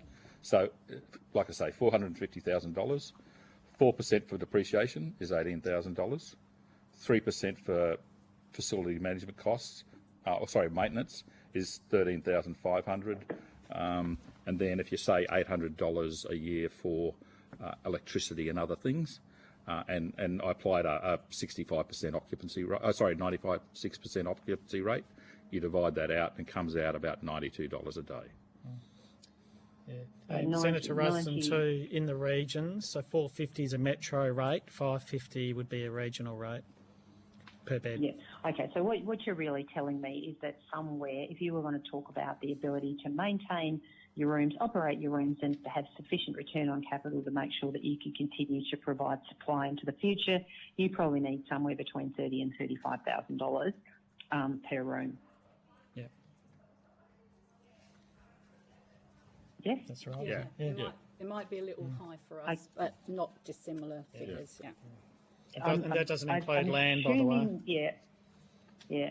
Okay. I'm assuming I'm having a lot of trouble hearing in this, Emma. So I'm assuming that was I could just hear a female voice in the background. Yes, that was me. I've moved the microphone closer. Can you hear me now? Great. Yeah. Okay. Did you want to add anything to that? Not dissimilar figures to the ones that my colleagues have just presented. We're maybe slightly less, but not out of the ballpark. Yeah. Okay. So if we're going back to your previous discussion around the lagging of the supported accommodation supplement that is paid if you don't pay RADs and DAPs, then what you're basically saying to me is that the supported accommodation supplement is significantly lower than the actual cost of the operation of a room. That's correct. Okay. So do you guys have on the ratios that you run in terms of DAP, RAD and supported? I can tell you I've got them hot off the press because I've heard that, Senator, this is one of your favourite questions. So lots of favourite questions. We're sitting close to, Wesley Mission Queensland is sitting close to 29% of our residents pay a RAD, about close to 17% pay a DAP, and a 34% are a combination. So concessionals sit around the 20%. Okay, so currently the requirement for concession... Yeah, go on, please. Sorry, Senator. We have a number of sites in rural and remote areas. About 5 of those sites are almost 100% supported. And in terms of our RAD DAP, or supported across the board, probably sits in the 30% plus for us. And then it's probably, I think we're about 46% RAD and the remainder DAP in terms of that other split up. Yeah, okay. Yeah. So on that basis, how many of your facilities are currently operating at the lower supplement because you don't meet your 40% requirements or your regional requirements to get the $24,000 supplement? All of our homes that take supported residents are sitting at the 40%, and we try to encourage that to ensure that we maximise our revenue opportunities. Yeah. So, Senator, ours in South Australia, we tend to be always over 40%, except for 2 extra service homes that are kind of in the 20s. Yeah. Okay. So can I just quickly change tactics a little bit here? These are another one of my favourite questions. You'll be pleased to know, Ms. Emma. In terms of the implementation of the reforms that are contained in this bill, keen to understand, you've made comment in your opening statements around the need for extended implementation time in relation to the supported home packages, possibly up to 12 months and including shadow pricing if possible. Do you have a view about the ability to do the implementation of the reforms in terms of residential aged care in the time frame if we're still looking at a 1st of July 2025 time frame? With the information that I have before me, without all the rules available to us yet, we think we would need a minimum of 6 months to 12 months to implement, purely because there's quite a lot of education training requirements for our staff and us organisationally, and from a business transformational perspective with the technology requirements to ensure that we've enabled meeting all the requirements of the Act as we know at the moment. We need to ensure that we're fit for purpose, and we need to do a gap analysis to ensure to make us aware of what our requirements actually will be, and at the moment it's unknown. We can what you're take saying, you need 6 to 12 months from the time that you have the rules available to you. Yeah, and I would say 6 months from from legislation being passed and enacted. So can I just unpack that a little bit for you, saying legislation passed and enacted, so enacting being royal assent. At this stage, the government has not indicated that it's going to have the rules available within the timeframe it's seeking to have this legislated. So my question to you is that you asking us, and Senator Allman-Payne is also in the same boat that I am, that we should not seek to pass this bill until the subordinated legislation, or the rules as they're commonly called, are available. No, you didn't say that.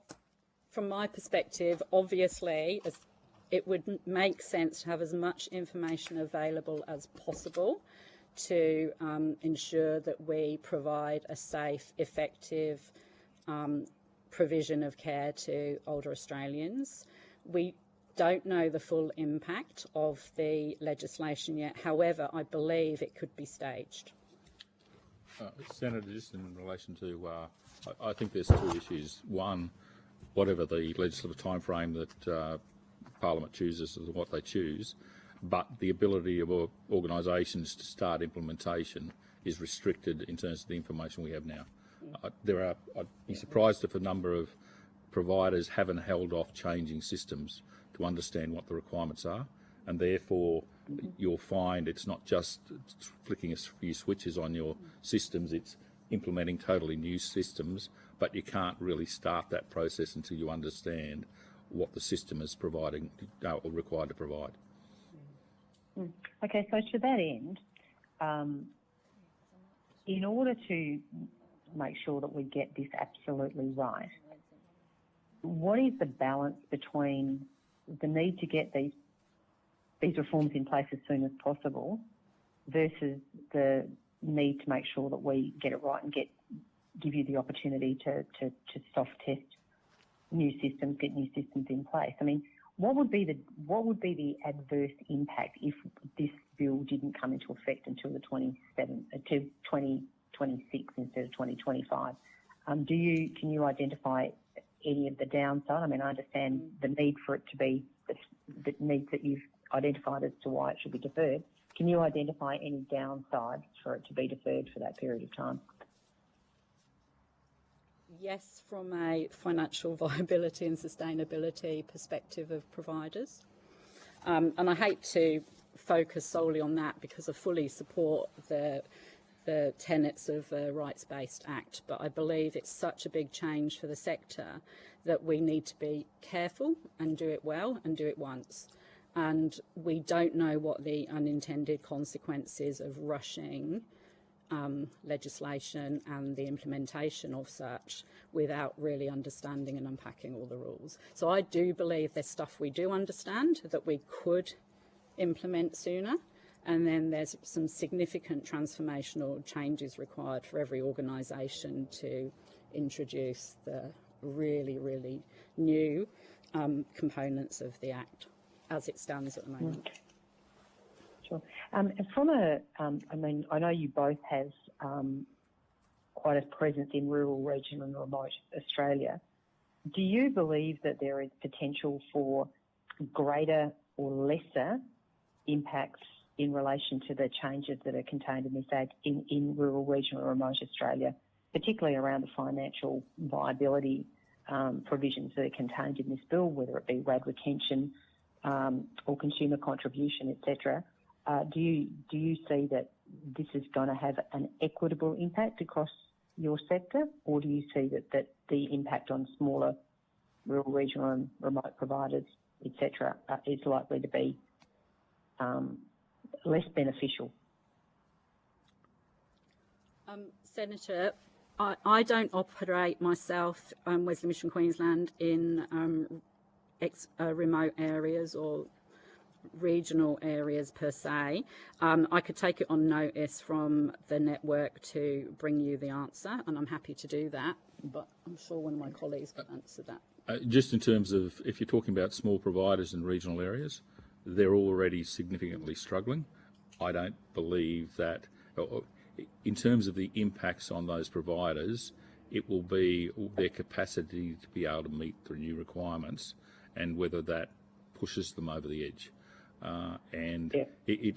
It's a significant resource requirement to support rural remote areas in terms of systems, in terms of support for quality, in terms of support for HR and staffing. And so for small organisations to be able to compete for limited resources in terms of people and meet all those other areas, it's going to be a burden that a lot of them won't be able to meet. So to that end, do you think that there should be additional provisions contained within particularly the transition elements of this reform that recognises that? And if so, what do you think those things might be? Yes, I think there should be transition arrangements. In terms of what they are, it will be dependent on the organisations, dependent on their relationships and their locations. Thank you. Okay. I think Senator Orman, we do need to wind up now. Senator Rushton, we're already over time. Did you have a further question? I was just going to ask if either of the organisations have actually put a price on what it's going to cost them as an organisation to implement these new reforms, bearing in mind we still have a lack of clarity around what the reforms actually are. But has anybody put a cost on what it's likely to be to your organisation? Sorry, Senator, we have, from an IT perspective, we've done it as a best guesstimate based on other IT implementations we've done, and it's in the millions for potential upgrades required to enable the system to operate as we anticipate it will be required to do. We've identified $500,000 in our budget. Thank you very much. Thanks, Chair. Senator Orman Payne. Well, just for the benefit of the Hansard, whilst it's certainly open to my Senate colleagues to imply my views based on the lines of questioning that we've had over the inquiry so far, I just want to make it clear that I haven't expressly agreed or disagreed with any views of any other senators on this committee. Thank you. Any questions taken on notice are due back to us, I think, on the 18th of October, 17th of October. We'll now suspend for lunch and we will resume at, I know we were due to come back at 15:15, mhm. I'm reading the wrong one. Don't ignore me.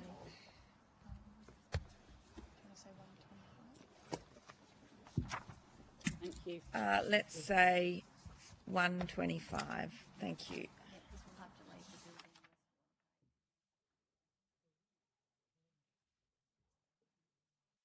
Everybody, and thank you for coming along to give evidence today. We are resuming after our lunch break, and I'm welcoming representatives from Dementia Australia and Winteringham. Thank you all for coming along this afternoon. You've been given information about parliamentary privilege and the protection of witnesses giving evidence to Senate committees. So now to get us started for the Hansard record, I invite each of you to state your full names and the capacity in which you appear. But I guess before I do that, I think we've got Senator Ruston online. I'm Senator Louise Pratt. We've got Senator Orman Payne here in the room, and I think Senator Smith is maybe online, but or she'll jump in later. So thank you, everybody. I invite you to state your full name and the capacity in which you appear, and then we'll go to opening statements. Thank you, and that's Ms. Rice, I think. That's right. So my name is Kate Rice, and I'm the General Manager of Home Support at Winteringham, based in Melbourne. Thank you. And I'm Brian Lipman, the CEO and founder of Winteringham. Thank you. My name's Kylie Miskovsky. I'm General Manager of Policy and Advocacy at Dementia Australia. Thank you. I'm Roberta Redmond, known as Bobby Redmond. I'm a dementia advocate living with dementia. Thank and you. Chair of Dementia Australia's Advisory Committee. Thank you very much, Ms. Redmond. And Kayla Stokes, I'm the Executive Director of Services, Advocacy and Research at Dementia Australia. Thank you. Who would like to give opening statements on behalf of your organisations, Winteringham? I'll do that. So Winteringham, firstly, thank you for allowing us to speak to you. Winteringham is a specialist service established in 1989 for elderly homeless people or people at risk of homelessness. So we are now the largest provider in Australia of that services. We have 9 aged care facilities, 8 registered with the Commonwealth, 1 registered with the state. We have about 1,000 home care packages, about 1,000 houses, and 1,000 staff. So a lot of thousands there. Wow. Thank you. And Dementia Australia? Yes, I'll start. Thank you, Senator, and thanks for the opportunity to appear at the hearing and to represent the voice of people impacted by dementia. This aged care bill is incredibly important to the more than 421,000 people who are living with dementia in Australia and the more than 1.6 million people involved in their care. The Act provides the framework for the care and services that hundreds of thousands of people with dementia will access, and together with the National Dementia Action Plan, it represents a real opportunity for dementia to be embedded in our service system in a way that will articulate and enforce the delivery of quality dementia care. We can't overlook that a significant proportion of aged care service users will have or currently have a cognitive impairment. So more than 54% of aged care residents have a diagnosis of dementia, and there are probably many others that have undiagnosed cognitive impairment. And with 2 in 3 people with dementia living in the community, people with dementia will also be high users of the services to be provided under support at home. And just to follow on from Kylie, while we are very supportive of the legislation being passed by the Parliament, we do note some concerns in our submission, and we do caveat the support for the passing of the legislation with the recommendation that upfront that the bill include a legislated terms of reference for a review no more than 3 years post-implementation. And that's partly because we've seen that despite there are strides forward in supporting people living with dementia within the current aged care system, there are some unintended consequences of the reform process that have negatively impacted people living with dementia. And some of the nuances of that will be something that Bobby can draw on. So we do need to be very conscious that whilst it is important and people are waiting for a new Aged Care Act to frame the services that they're going to access, that they are appropriate to people living with dementia. And one point that probably will be made fairly frequently by Dementia Australia is that, and it's been echoed by I think some of the other witnesses that you've already spoken to, is the vital importance of mandatory dementia education for staff that are working within the aged care system. We're very clear that the successful implementation of quality dementia care through the Act hinges more than anything else on having a workforce that has the capacity to support people living with dementia in an appropriate way. And we've long seen that aged care is expected to be core business. Dementia is expected to be core business for aged care, but we are seeing that it's not necessarily playing out that way for people that are impacted. So I'm going to pass to Bobby now, because I think that some of the nuances of ageing well versus ageing well with dementia are beautifully captured by Bobby's experience and some of her insights into what it is living with dementia. So Bobby, I shall hand over to you. Thank you, Ms. Redmond. Please go ahead. Thank you very much. Yes, look, basically, I'm here to express probably examples from my own experiences of the difference of regular ageing, normal ageing, to ageing with dementia, and that lack of clarity between the two, or the bunching together. We're in sort of very different spaces. So I've been in the aged care system for probably about 6 years now. Started off on a package, was transferred onto a program, level 2 program, because my carer at the time felt that I was no longer safe living at home. So although I don't look as if I have dementia, this is the terminology that people use all the time, we don't look any different, we don't look as if we have a disability, they thought that I was at high risk and actually wanted me to go into residential care, which I'm certainly not ready for. And that lack of recognition that the really early stages, I think everything that's in place at the moment is looking good for people that are further down, and the stereotypical people with dementia, the later stage, that really it's nursing care that they're looking for.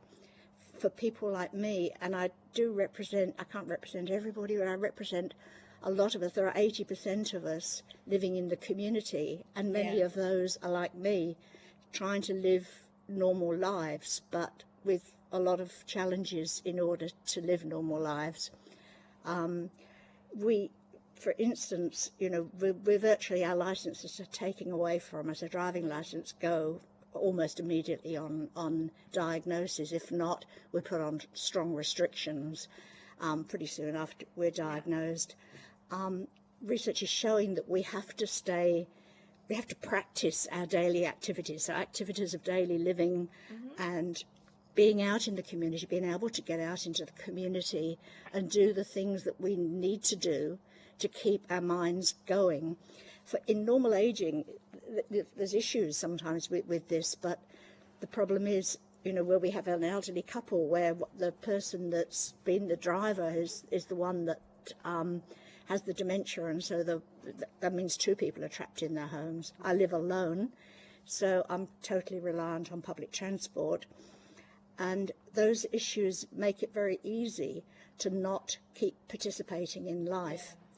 I think if people are thrown with heavy fees, really, because activities of daily living and social engagement is not quality of life for us, it's about not degenerating. It's once we don't engage, we forget how to do it, and we back away from it. I'm a retired psychologist, so I've worked very strong programs, which is helping me to function. But even so, we will progress very quickly, and we will cost the country a lot more, because the bottom line is you will be paying more for our home support, but we will also go into residential care much, much quicker, because we won't continue to function. We will lose the function if we don't practice it, and we're not supported to practice it. Yes. And just one more point on the restorative care aspect. I note that that's been included, but restorative care is quite different for us in as much as in normal ageing, often, there are falls, there are fractures, there are temporary injuries. That the 12-week restorative care is ideal for getting people back on their feet. But for us, I now walk with a cane. People I know are losing their voices, they're not able to swallow. So ongoing restorative care is necessary because we're not going to get better, but we need to be able to maintain our levels or again deteriorate very quickly. Yeah. So I'm hoping that just clarifies That's wonderful the difference. evidence. Thank you, Ms. Redmond. And I'm going to start, I think, by asking about the synergies between both of your organisations, because I'm presuming if you're working and supporting people who are at risk, elderly people who are at risk of homelessness, that dementia can sometimes be a contributing factor, and that I'm interested to hear from you.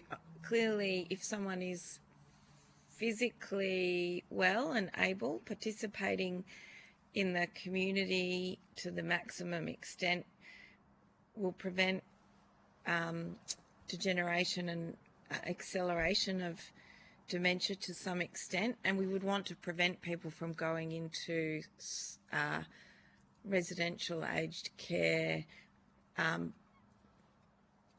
before they need to. So I'm interested in hearing from both your organisations with respect to that. Yeah, well, look, we can answer some of that. It's just a coincidence that we're together. No, I understand. We didn't organise how we have to this. organise ourselves to We get have. through the day. I do want to, if I can prefix it, talk about some of our concerns with the Aged Care Act. Yes, please. I thought Because while we're very supportive of it, there are aspects of it that do concern us greatly. Okay. And there's two. One is the issue of under 65s, and one is the overarching philosophy that runs behind the Act. To our view, the Act is about quality of care. That's the fundamental driving principle of the Act. And we would argue that quality of life is more important. We would say that quality of care is a component of quality of life, but it's not the only one. And that is something that I certainly feel in my advancing years, and I can see it with our clients. Yes. That what they're after is a good end of life. It's not totally based on healthcare. It's based on all sorts of other issues, and I think this is being reflected in various staffing requirements, 24/7 nursing, etc., like that. Yes. I employ about 150 nurses out of the 1,000, so we're very pro-nursing. We couldn't do our work without it, but it is a component of nursing, and this is something I've raised regularly with the Minister. I am concerned that this focus is almost entirely on quality of care. We can talk about some of those other things if you like. Well, in the context of your concerns about the Act, that's more than appropriate. What we need, if I just expand on this, and my colleague here can as well, but our guys are males and females are disengaged from society. They've often had a terrible life, and if they haven't, they've only recently become disengaged. They're fearful, and we need time to win their trust. It's not like when my mum went into aged care, she welcomed the nursing straight away, and she had dementia, as I was saying to my colleagues across the road. So did my grandmother in care. Yeah, and it was horrible as a son to watch that happen. But the essential issue there was that she was surrounded by a loving family. Now we don't have that. Very rarely do we have family. I mean, I can remember going to visit my mum once in aged care. At Christmas time, you couldn't get in the building.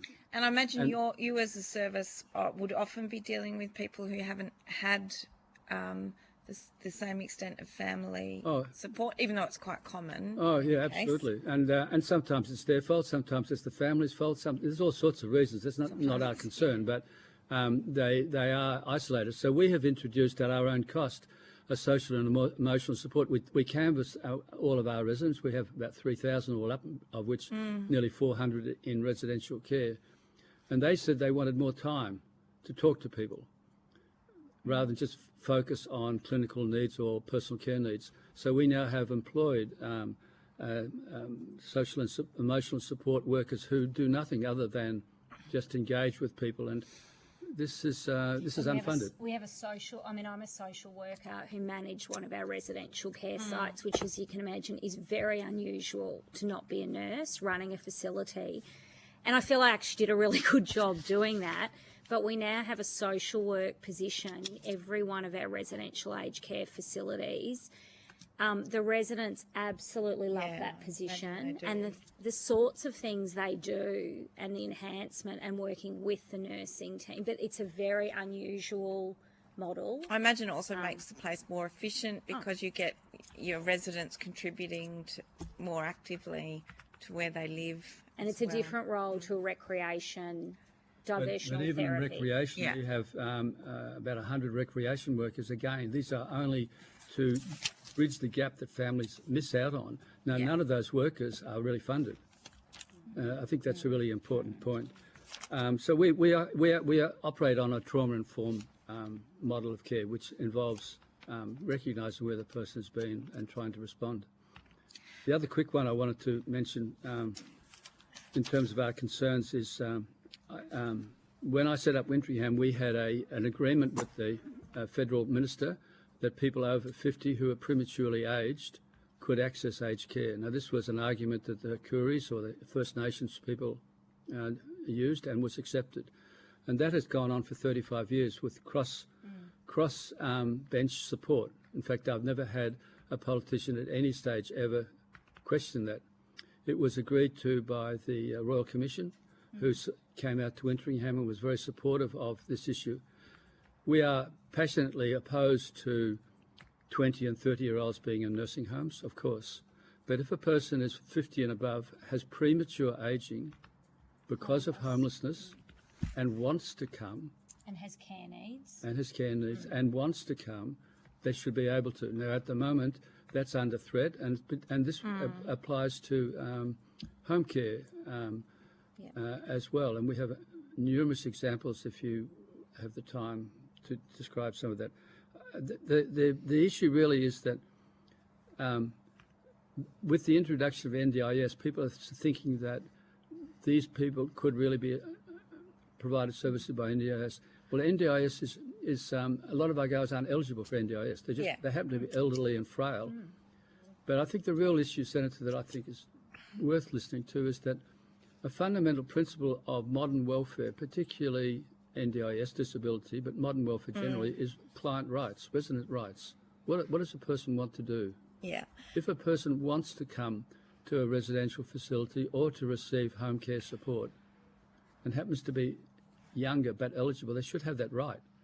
Even if it gets up the nose of advocates, they really, if they have that right, and well, if you believe, particularly if aged care changes, and if it may have been historically inappropriate, but there are lots of different models of care now. Correct. As well. And we haven't. The argument is that we would get swamped by hospitals trying to unload people. We have had no referrals from hospitals in that way, and the negative side of all of these arguments is that when we used to have anywhere up to 20% perhaps of our clients who are under 65, the last, Kate tells me just before we came in here, the last year we had 0 referrals from home care or residential care. Unless they... Can I just clarify, do you take both NDIS clients and aged care clients? So we got no referrals. It? And the reason for that is that it's now so difficult for referral agencies to get through the aged care assessment schemes, they don't bother. I'll let Dementia Australia also respond to those issues, and then I'll turn to my colleagues. And I'll start with you, Senator Rushton, online after I've given Dementia Australia a chance to respond. Thanks, Senator. And I think probably some of the points that we'd like to make follow on from Brian's. There's one that doesn't feature in our submission, which is the challenge for people under the age of 65 accessing quality dementia care either within the aged care system or within the National Disability Insurance Scheme. There are gaps in both systems in relation to access, quality of care, and particularly quality accommodation that is appropriate for younger people. So we've not touched on that in our submission, but very happy to follow up with further information about it if it's useful.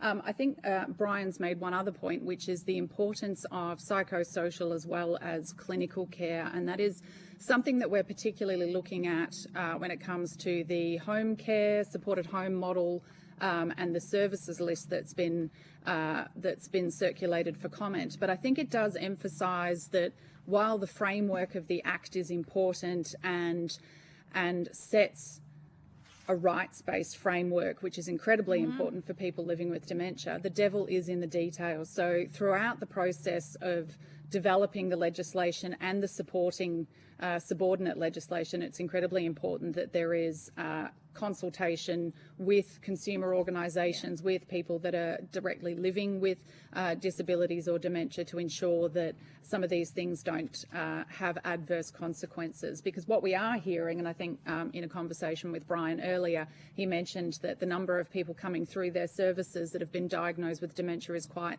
low or negligible at the moment. And it is reflective of some of the experiences we're hearing from people living with dementia, where there is a far greater awareness of the specificity around dementia, the importance of having a workforce that understands dementia and how to support someone effectively. But the adverse consequence of that is that providers are saying that they can't fulfil their obligations, and so they're not accepting people at all. So that range of issues that's associated with assessment and security of tenure is playing out for people that are living with dementia right now, and it's something that we don't want to see, unintendedly built into the framework of the. I know, but presumably that's why you're pleased to see dementia in the standards, as you said. But I think it does need to be strengthened to ensure that there is mandatory education for our workforce, and that minimum mandatory level is clarified. Thank you. Senator Ruston. Thank you very much, Chair. Can I just sort of follow on from the age restriction, the over 50? I mean, at the moment there seems to be quite clearly specific exemptions, a capacity for homelessness and First Nations. Do you think that the bill allows for that to be extended to the premature ageing in relation to dementia? Should somebody under the age of 65 be, would you like to see the Act accommodate people with dementia under the age of 65 where appropriate? Thank you, Senator Ruston. We certainly would, yes, like to see that that caveat in place, because it doesn't significantly shift the goalposts enough from the system we have now, where there is an assumption that people under the age of 65 can and will access the NDIS, and that doesn't necessarily happen in the way that it should. And I think in principle we're supportive of the younger people in residential aged care strategy, so no people under 65 in aged care.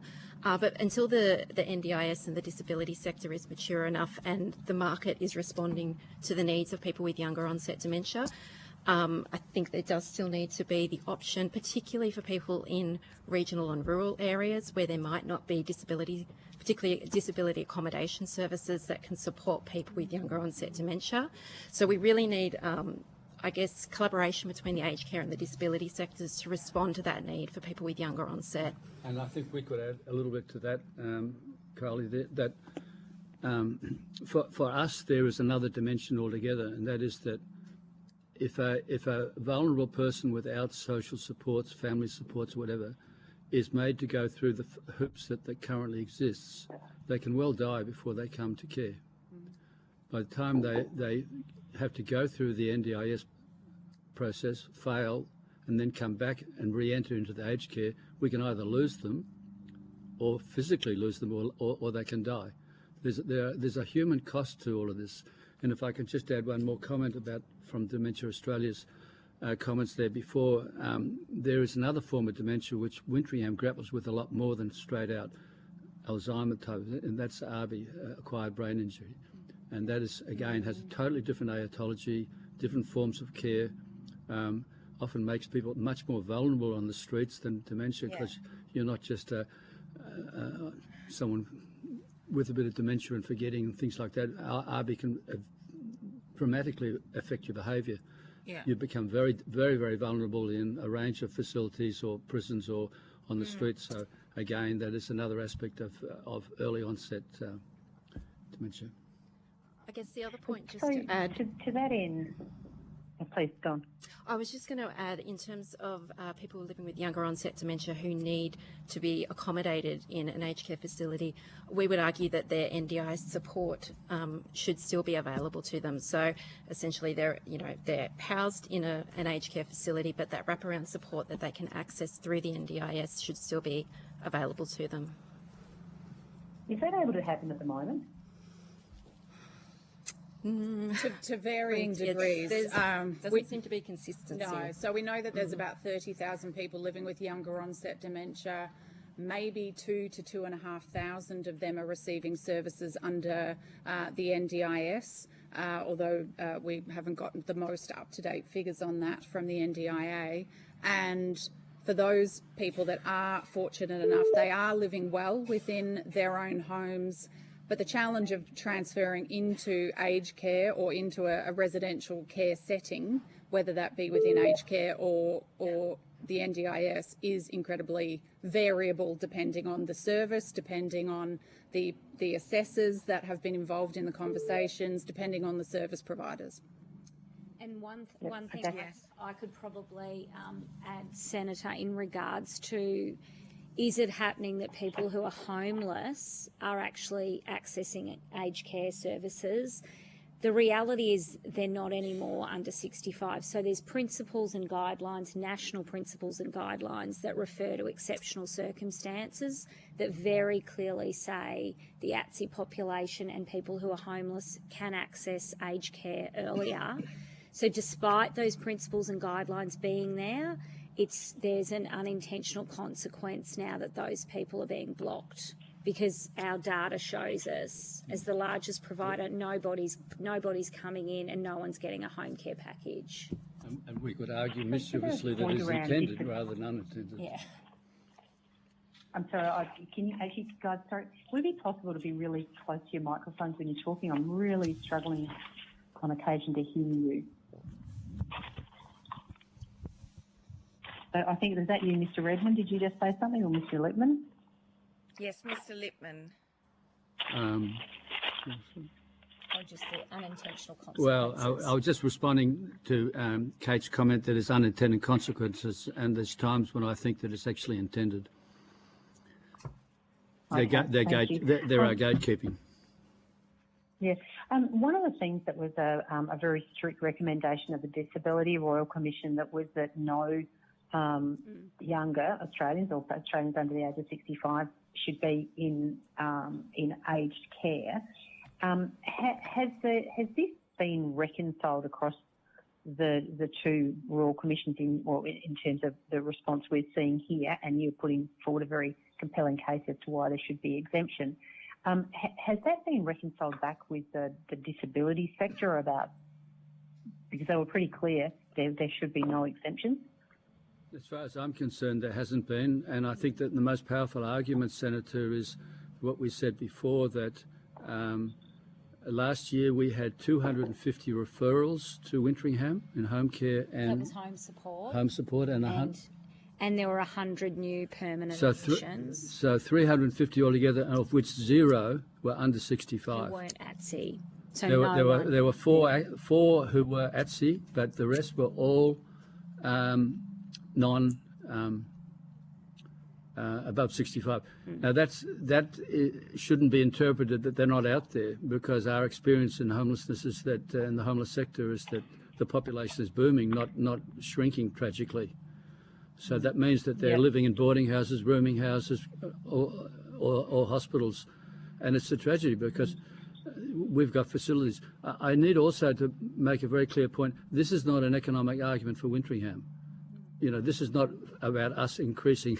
There's no money in this for us at all. This is purely a social justice argument that we're arguing on behalf of clients that we know and are very fond of.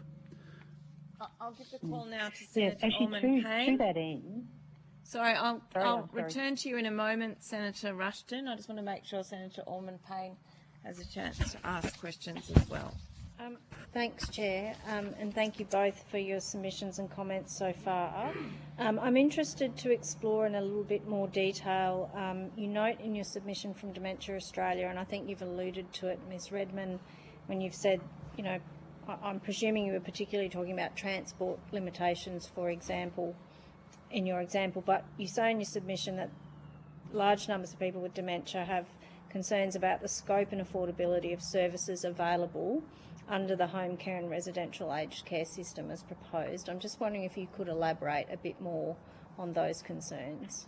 Yeah, transport is part of it, but that's not the sole thing. It really is about activities of daily living and social engagement and all of those things which we know that with dementia, and I'd just like to sort of make a point, Mr Lippman, that dementia is not just memory. For me, I don't have Alzheimer's.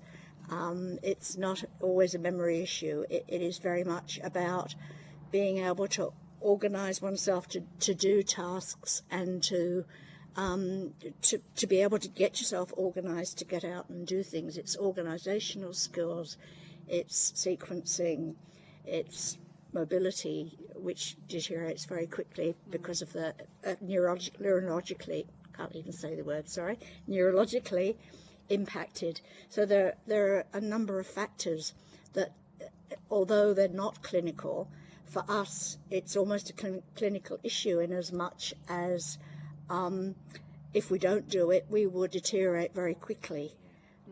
So that was, I guess, what the examples that I were given was to sort of cover that side of things. Does that make sense? Just to add to Bobby's point, affordability is obviously a concern, particularly where in the aged care system currently, and indeed in the NDIS as well, but particularly in the aged care system, we don't have foundational capacity to support people effectively living with dementia in the current system. So whilst it's important that that is framed much more strongly within the new Act, it is also important that we see a lifting of the foundational quality of care, and I mean care in its broader sense, both in terms of clinical care but also psychosocial care and practical elements of day-to-day living, that mean that if people are paying more for their services that they receive, which, you know, we have long been recognising that if people can afford to pay, they should. What we don't want in the case of dementia is to see people paying more for services that are not of an appropriate quality in the first place. And for somebody to be financially penalised because they have a cognitive impairment and be making choices between personal care, such as showering, which, you know, arguably is an important part of day-to-day activities of daily living, to have to make those sorts of choices if you have a cognitive impairment is not appropriate. So I think that's one part. But the other is that, you know, reiterate the call that there needs to be a much more significant focus on our workforce and the ability for our workforce involved in aged care services to understand how to support someone effectively with dementia, because we haven't got that now, and there is that need for a foundational uplift to ensure that services are of a sufficient quality for someone with a cognitive impairment. Yeah, and I guess my question is, what is it? Because you know, certainly hearing from providers that providers are very keen on this legislation, I think it's fair to say. Hearing concerns from not all, but some older people's and individual advocacy groups, hearing concerns from you around some of the things that are potentially problematic, say for people with dementia as a particular cohort. And I guess what I'm interested to know is what is it about the legislation that means that you're keen for it to pass? Because I feel like there was a big call before anyone saw the legislation saying we have to do it, we have to do it, we have to do it. Now we've got the legislation, notwithstanding we don't have most of the rules. Yes. And so I guess my question is, with what we have on the table now, what about it means that we should absolutely be passing it now versus actually having a bigger look?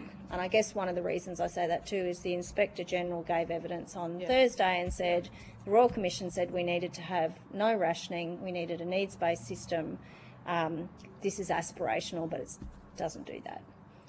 I think there's one key reason that people that are impacted by dementia would want to see this legislation passed, and that is that it's time. People have been waiting for change to occur for a number of years. For people living with dementia, we have had conversations with them about the importance of a Rights-Based Act for a number of years now, and there is a sense of urgency, particularly, and Bobby can speak for herself, but particularly a sense of urgency around creating a system that we would want to use as service users. And, we hear from people living with dementia, including Bobby, that one of their biggest concerns and fears is going into aged care. And that should not be the case, because it should be a place that people can receive the supportive care that they need. And that, in conjunction with the National Dementia Action Plan, which has been, actively engaged with by people that are impacted by dementia, are really important cornerstones in demonstrating that aged care is core business for everybody, that dementia is core business for everybody, and that people can have confidence in the system going forward. And if we delay and try to get every single aspect of it right now, then the process is going to be too slow. So is it the mere fact that it has a statement of rights is enough for you to say pass it? It's a significant element of the Act, but obviously the devil is in the details, so the rules are going to be incredibly important in looking at how the Act will be put into practice, because, we know that principle and practice don't necessarily follow on from one another. But it is a strong framework, a rights-based framework that we've not had before. So it's important that we do progress from our perspective. Make a comment too, if you... Yeah, very happy, Mr. So we would support the Act. There are issues associated with the Act which are probably more important to us, but the general Act we're happy with. The issue, as I said before, and we did put in 2 submissions, so hopefully they've arrived on your desk somewhere. The essential thing, as I said, was that it is a rights-based Act, but it's also an Act that is based around duty of care. And again, I stress that is only an aspect of life. All of our clients tell us that there's a lot more important things than care. In fact, we have to win the trust of people before they allow us to give us care. That can take years. It can take weeks, but it can take years. So that's an important issue. And the other issue is that we don't want to see any change to the eligibility in terms of 65. That's under 65. That's a very important one. The fundamental problem that I've faced at Wintringham since the start of it is financial viability. That can never be overlooked. We can talk about these other issues. They're all of interest, profound interest at times. But unless we stay viable, we shut our doors. Not only do 1,000 staff lose their work, but more importantly, or equally importantly, what happens to those old guys, men and women? And they'll go back to what it was like before Wintringham started. They'll be living in squalor. And I think that this whole issue of thin markets, which the government talks about, recent words that the base care tariff might be reduced, these have enormous implications to organisations that Senator, we turn over $100 million a year, and we're on the knife edge of survival, always. It's ludicrous. So what did you say your turnover was? We turn over $110 million a year, and yet we're on the knife edge of survival, and that's been the case ever since we started, because we have no bonds, we have no families to supporting it. So the model works, and I've got to say, I don't think this model could work in any other country. Wintringham has got international recognition for addressing homeless issues, elderly homeless issues, through the aged care system. That doesn't exist in any other country I've travelled in. So there's a lot to be very proud of in the system we've got. But it needs to be recognised that I'm frankly getting a little bit tired of being patted on the head and saying I'm doing wonderful stuff by government, and then we don't get funded properly. You know, it's a critical issue. I can't stress how critical it is. I guess it comes back to the question, which I guess is a far more fundamental one, isn't it? And that is aged care healthcare and care in general, and is it a service that we value? We don't, we set up a system of hospitals where we provide healthcare. We don't ask, do our hospitals run at a loss or not, because we've decided that it's a public good. And no one gets a 5-star general in here and say, you made a loss last year. No one says that. So, and there's issues of eligibility. I mean, it was agreed, 30, 40 years ago that homeless people have the right to aged care. And that's never been challenged by anybody from any of the parties ever. So if that is to continue, the Act must also recognise some of these issues. Thank you, Senator Ruston. Last questions? Questions around markets. Just following on from that, when you say that you're running really close to the wire, is all of your funding come from the government, or do you have other sources of funding apart from through ANAC and government supplement funding? No, all the funding comes from government, either from program support or through the percentage of the pension that people pay. We get minimal support from philanthropy and the public. The philanthropic support is usually used for capital works, because again we can't build our buildings with bonds because we don't have them. So primarily it comes from government. So basically, it's a mixture of ANAC funding, your residents' basic daily fee contribution, and the funding that you get for supplementary accommodation funding from the government. On residential, correct, and home care, it's slightly different, but the percentages remain like that. Yeah. Okay. So just in terms of residential funding, is the ANAC funding that you're receiving sufficient for the care that you're providing? Or is it the supplementary accommodation supplement that is the area that you are underfunded for, or a combination of both? Well, there was Senator, there was a thing that program that we initiated with the government support and called the homeless supplement. That was taken away because the ANAC was introduced. Initially, that gave us a lot of extra money, but the staffing ratios changed dramatically.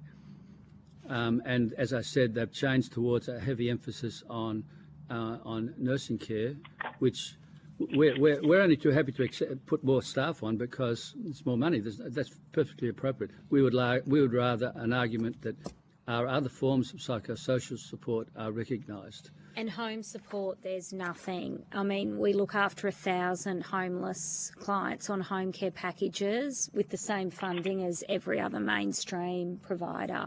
So there's no supplement at all. These things have got to be recognised that certain cohorts, and homelessness is one, like Aboriginal services, have a totally different forms of care and requirements of funding that mainstream people like my mum had in firstly home care and then resi care. It's totally different. It needs to be recognised if they want to remain viable, because other services aren't picking them up. One of the reasons they don't pick them up, Senator, is because it's not financially viable. Well, it's very tight. Okay, Anyway. Last question. Yeah, can I quickly ask up here at both of you how much consultation has been had with you, given the uniqueness of the people that you represent, either being homeless or those with dementia? How much consultation have you had from government in the development of this bill, and are you being consulted at the moment in relation to the rules that are being developed? Senator, I'm happy to go first. From Dementia Australia's point of view, we have been pretty closely consulted during the course of the development of the legislation. Haven't really had visibility over the rules yet, but they are still very much in development. But I think there's certainly a recognition from government and from the department that people living with dementia and families and carers do need to be consulted, and that consumer organisations are consulted within that process. Yes, I think we could say we've been consulted. We certainly have good relationships with senior bureaucrats, and the minister's been out and we talked to her. So I think there is a recognition of it. The problem is that aged care is designed around a cohort, and we're not part of that cohort, so we've got to try and make it fit. But we've had good cooperative relationships over the years, and as I say, I'm very proud, and we should all be very proud, that a service to elderly homeless people can be viable after all these years. But it's very tight. We should be rewarded for our services, not penalised. Thank you, Chair.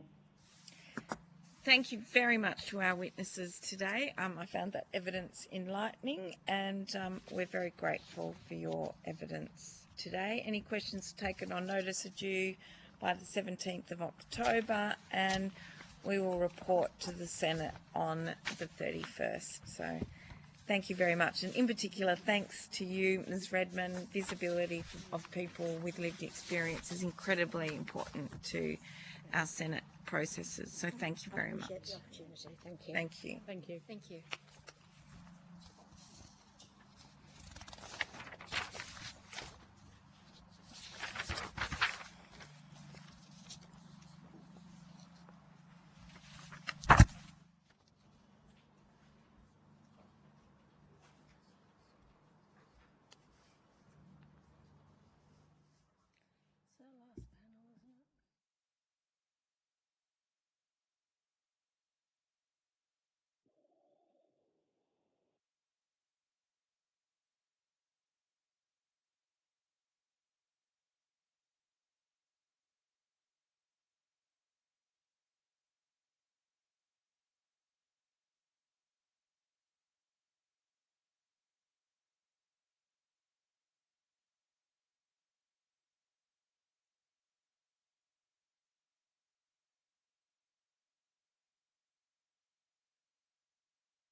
Mr. Hill, I'm happy to invite you to come forward now.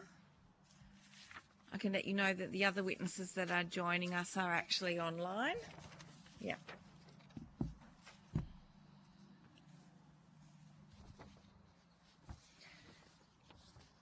So at the table, we have Meals on Wheels Australia and Mr. Evan Hill, who's the Chief Executive Officer. From the Federation of Ethnic Communities Councils of Australia online, we have Dr. Zuleika Arishiro, Director of Policy, Health and Ageing. And online we have Aged Care Reform Now, Ms. Yvonne Butters, Committee Member, and Ms. Amina Ship, Advocate. Here in the room there is myself, Senator Louise Pratt, Acting Chair, Senator Ormond Payne, and online we have Senator Rushton and Senator Smith. So I welcome you all, and to get us underway, I'll invite Mr. Evan Hill to state his name and the capacity in which he appears. Thank you. Evan Hill, CEO, Meals on Wheels Queensland, talking on behalf of the Meals on Wheels Australia submission. Thank you. I'll now ask Feka. Good afternoon. Can you hear me? Yes. Okay. Good afternoon. This is Zuleika Arishiro from the Federation of Ethnic Communities Council of Australia. Thank you. And Aged Care Reform Now. It's Yvonne Butters. I'm a member of Aged Care Reform Now, grassroots advocacy group. Thank you, Ms. Butters. And Mrs. Ship? This is Amina, a member of Aged Care Reform Now and committee member. Thank you very much. I will now go to opening statements, and I'll invite Mr. Hill to go first. Thank you, Acting Chair, Deputy Chair, Senators, for the opportunity to assist the committee inquiry with this critical work on the Aged Care Bill 2024. My name is Evan Hill and I'm the CEO of Meals on Wheels Queensland, speaking to the submission for Meals on Wheels Australia. So I will probably shift between talking about Queensland and the national picture. In Queensland, we represent 109 member services who deliver over 2.7 million meals annually to over 20,000 Queenslanders across 142 locations through the selfless contribution of almost 7,000 volunteers, some of who have volunteered for more than 40 to 50 years. Meals on Wheels has been in operation for over 70 years. We are community invested and community centric. We are a pillar of the community in times of need, whether that be in metro, regional, rural and remote places. And importantly, we stay in places no matter how thin the market may be. Our long and proud history and community demonstrates we are a compassionate connector of people, delivering care and empathy with every one of our nutritionally balanced meals. Significantly, we are more than a meal. Meals on Wheels build social connection with every delivery, making recipients and their families feel safe, supported and a member of the community. Our own research demonstrates the social capital Meals on Wheels has created over 70 years. In 7 in 10 cases for older Australians that we are privileged to be engaged with in their care, the Meals on Wheels volunteer may be the only person they see that day. Equally, our research has demonstrated the positive benefits of our volunteers spending more time with an older person who may be experiencing loneliness or social isolation. Meals on Wheels is more than an everyday living service. At our core in the aged care system, we are about independence, early intervention and preventative health, keeping people out of hospital and residential aged care.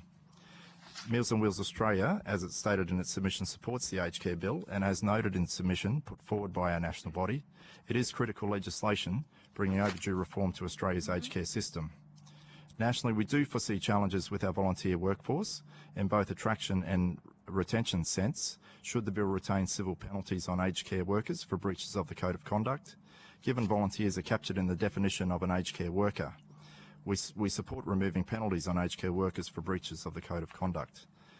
We believe there needs to be more clarity on which organisations will be captured by the definition of an associated provider. The vast majority of Meals on Wheels providers subcontract to home care package providers now and will be captured by this part of the bill as an associated provider when it takes effect. Furthermore, a good number of providers buy meals in from external providers such as public hospitals or private food companies. Clarity on this aspect of the bill is critical in working through the registration process and understanding what the obligations of an associated provider will be and how we govern this.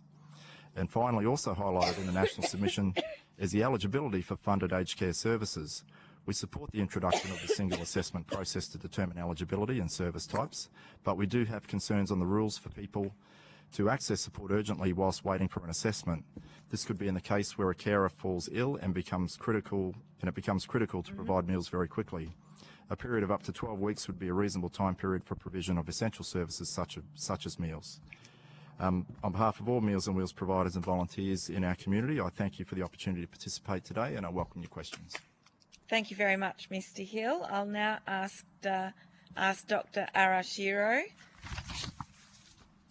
Thank you. Thank you, Acting Chair. Thank you, Senators. And it's a bit confusing for me. It's my first time doing this and I cannot see anyone, so please bear with me. On behalf of FECA, we really like to thank you for this opportunity. FECA is the national peak body for multicultural organizations and communities. We have member states and together it's more than 1,500 communities that we reach. We are really welcoming the Act and the shift towards a rights-based, person-centered approach. This is something that, despite the challenges ahead, is very welcomed, and specifically because in those sections, issues of diversity and cultural diversity are well included.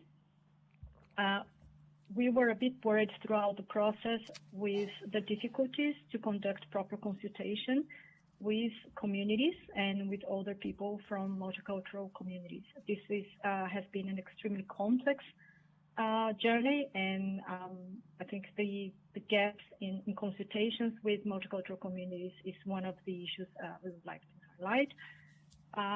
We really believe the Act has the potential to transform the conditions that we see now, where we have an increasing culturally, linguistically, and religiously diverse aging population.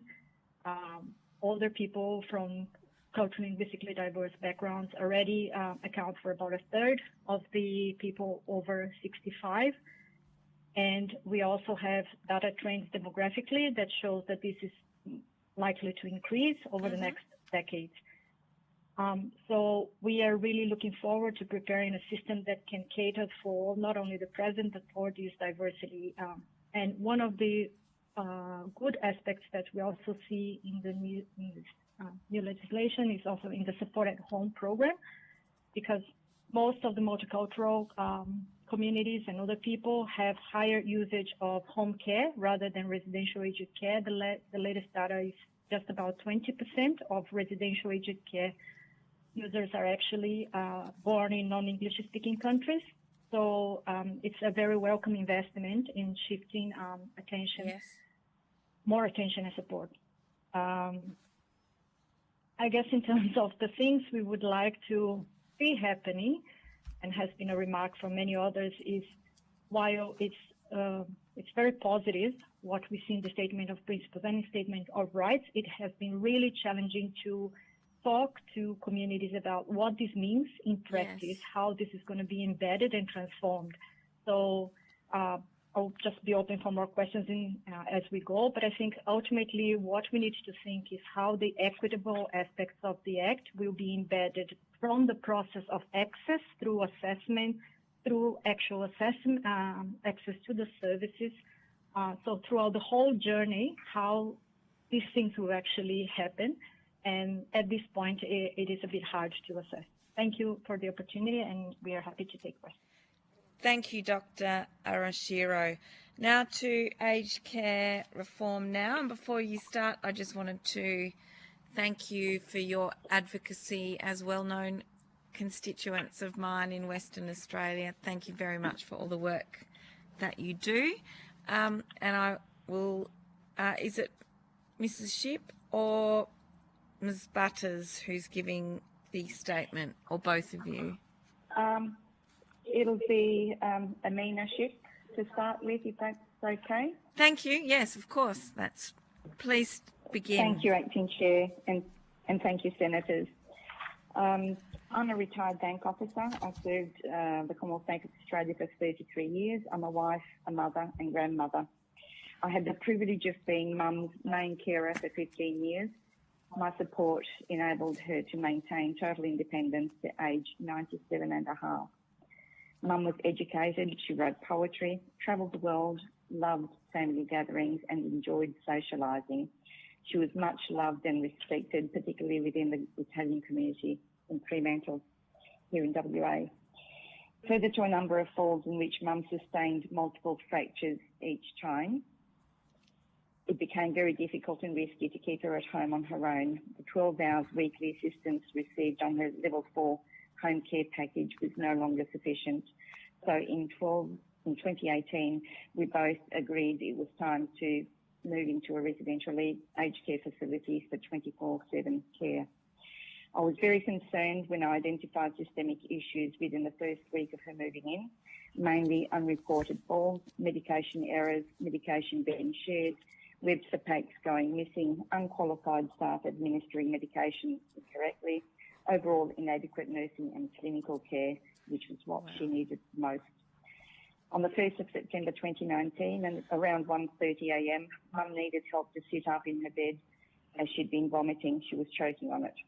She had been discharged from hospital days earlier and was recovering from displaced, fractured ribs, sustained in a fall, and a bout of pneumonia as a result. Antibiotics had not been administered as prescribed by her doctor. She wasn't eating or drinking.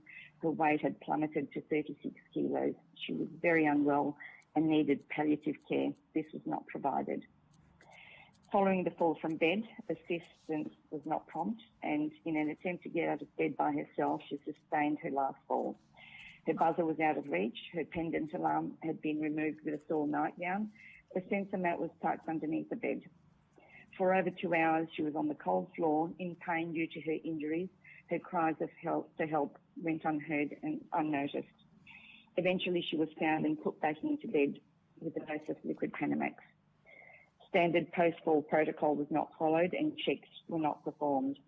I was not advised until 6 hours later and had to insist staff get the doctor who requested sending Mum to hospital.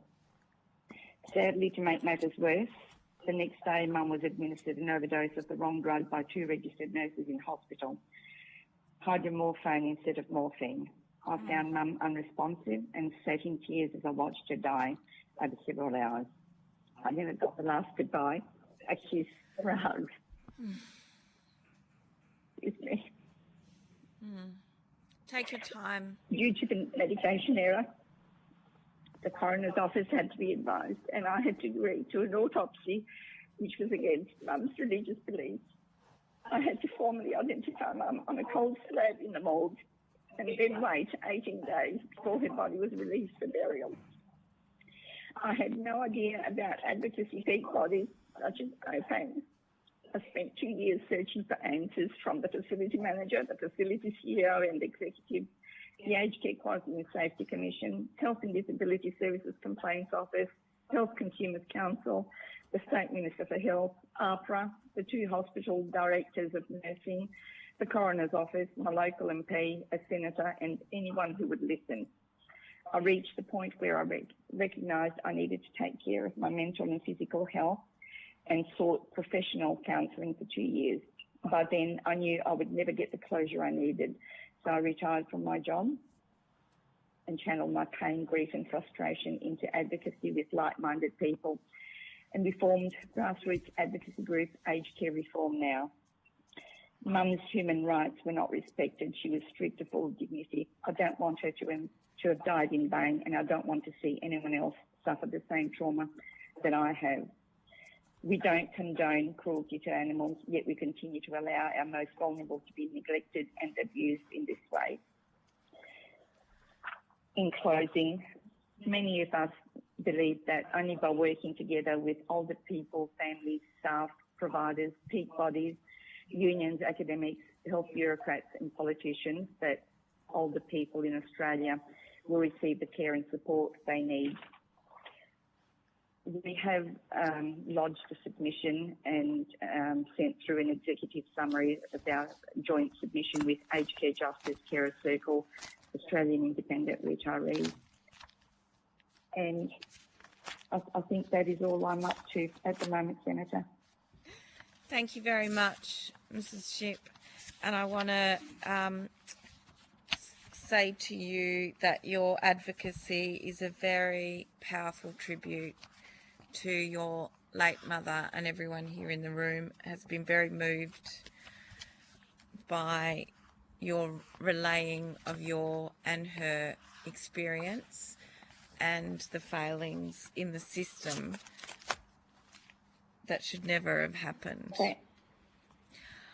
Thank you very much, and you know how much we appreciate you, Senator Pratt. Thank you very much. I wanted to begin by asking you, Mrs.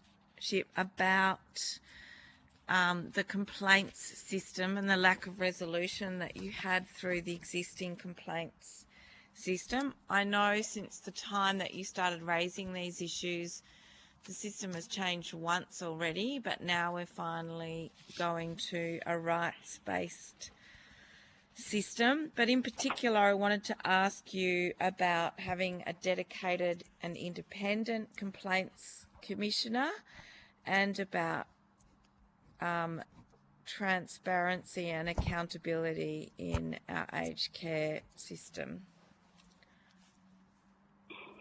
Senator, we have seen some changes and improvements, and we've actually had the privilege of having a good conversation with Complaints Commissioner Louise McLeod, and we appreciate the work that she's done in the 17 months or so that she's been on. There is still room for improvement. Unfortunately, we hear from our membership that complaints are still taking a long time to be responded to and resolved, and I don't know that everyone agrees that the resolution letter issued is actually a resolution of the issues. We're still not really getting clear answers. Can I just briefly, yes. it's Yvonne, can I just briefly speak on the independence of the Complaints Commissioner? Our understanding is that the Complaints Commissioner cannot actually apply sanctions or penalties. They can investigate, but the applying of sanctions or penalties still goes to the Aged Care Quality and Safety Commission, and we really want more. We want better clarity around that. The other thing that we really feel strongly about is that the Aged Care Quality and Safety Commission, including the complaints, should be decentralised. For example, in my case, I was in WA. The complaint was managed by an officer in Melbourne and by the facilities complaints person in Queensland. So there was no sort of opportunity for face-to-face meetings. The complaints officer did not visit the facility or talk to staff. It was all done remotely, and we believe that a fairer system would be done by having it decentralised. Yes. There is also, you know, a lot in the rules about what the Commission may do, and what they can do, but nothing about what they must do.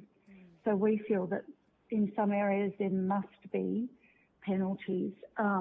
Another really big concern is that under clause 179 and 3 and 5, if anybody wants to take an action to seek compensation after death or serious illness, the party bringing the action bears the burden of proving that the conduct of the responsible person was gauged in without reasonable excuse. And we don't feel that burden should be placed on the individual who is seeking compensation. That's, you know, quite different to what normally happens outside of the aged care system. Thank you. I'll just ask Meals on Wheels. I just want to ask you about the transition process from the current system to the new one in terms of the time that's going to be required and what that looks like for you in the context of home support.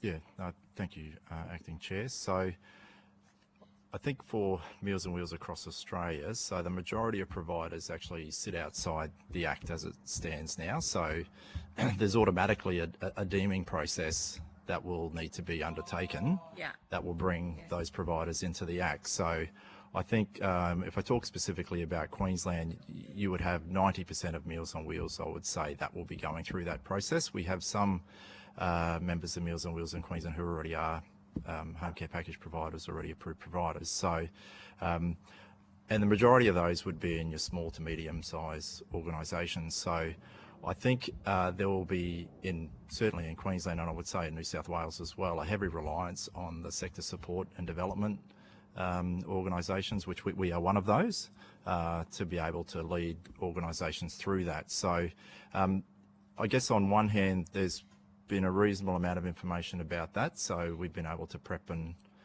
work with organisations around that aspect of it, but there's still lack of clarity around what the rules will be, and I guess you've heard that a lot, so I won't sort of bang on too much about that. But I think, you know, moving them into the Act will be key. So I think there is a lot of work around you know, what are essentially single organisations that are incorporated associations in their community, run by, you know, volunteer committee members, where there'll be a lot of work to actually get them across, you know, what these new rules now are, changes to policies and procedures, and commensurate training that will go with that. So then I think with the introduction of support at home that will come along that from 1 July, there is also the work to get them ready for that change as well. So I think a 1 July go live date for all of that is testing. I think, you know, certainly in Queensland, and I would say across the rest of the states as well. So, and I suppose it comes down to a point of you know, can it be staged? I mean, we do one activity, so I really do feel for providers that are doing multiple activities out there. IT will be the same for us. We'll have IT. There wouldn't be a Meals on Wheels that I can think of that would run their own IT, but there may be some exceptions out there. So we'll be relying on external IT providers to bring, you know, things up to up to scratch with that. So so I think in a 6-month period, which may be what we're looking at, it'll be definitely for us in a sector support sense, it'll be preparing for a cell of people to be, pretty much in the trenches with those organisations to be able to get them across the line and ready. Understanding that there'll be work with IT providers that will go along with that as well. We have had a view to this for a while now, so we have been working with members and providers on how do they reorganise themselves. So we've created some hubs that have been really quite effective in building capacity in the system, but there's still a lot of providers that are single organisations in that small to medium space. Thank you. And I did have other questions, but I should probably cede time to my colleagues. I just want to ask quickly a question from Feka. To Feka, I'm sorry. Can I ask you what we need to do in the context of these reforms to increase the number of people from cold backgrounds who access appropriate aged care services when they need it, that supports their needs? What does that gap currently look like from Feka's point of view? Thank you. That's probably one of the main challenges, that a lot of the people are not even in the system at the moment, even though they would be eligible.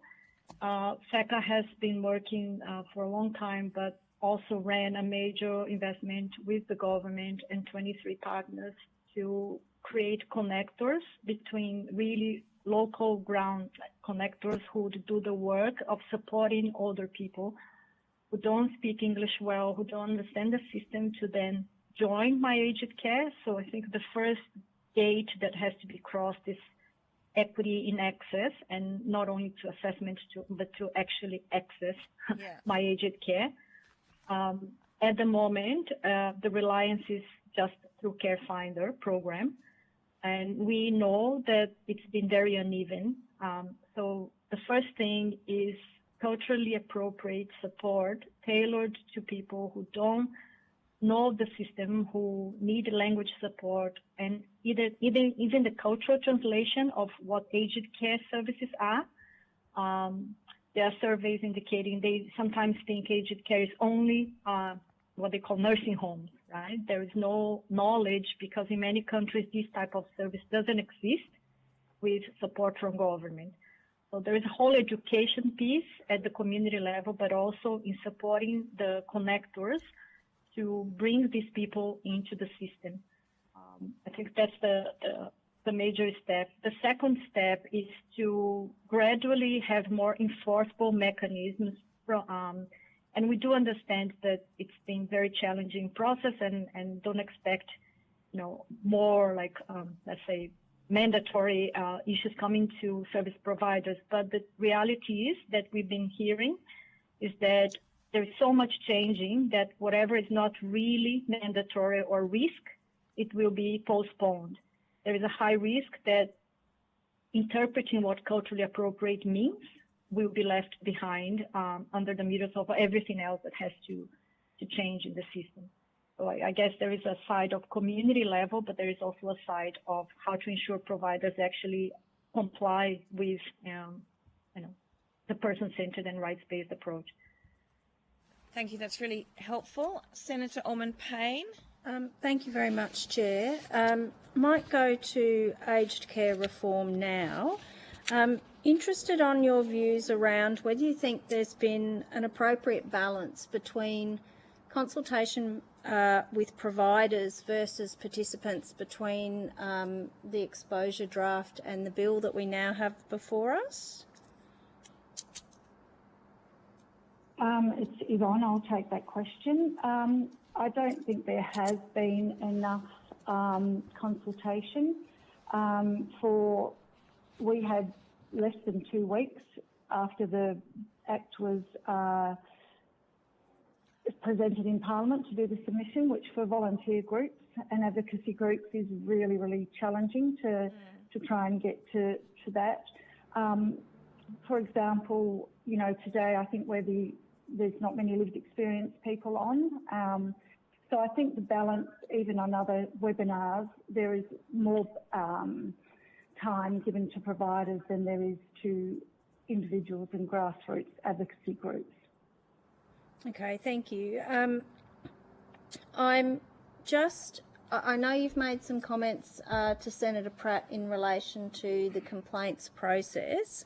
I'm just interested in whether you have any additional views or comments to make about changes, particularly in relation to penalties between the exposure draft and the bill that's now before the Parliament.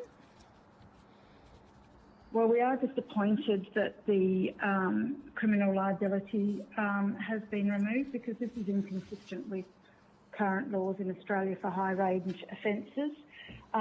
We also have concerns around some of the severity, the reducing of the civil penalties. For example, my father died as a result of a heel wound that wasn't treated properly. He died from septicemia.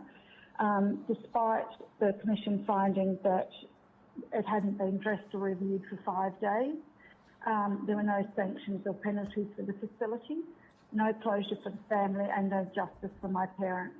It was really as if their lives did not matter and they'd been abandoned by their government and the system.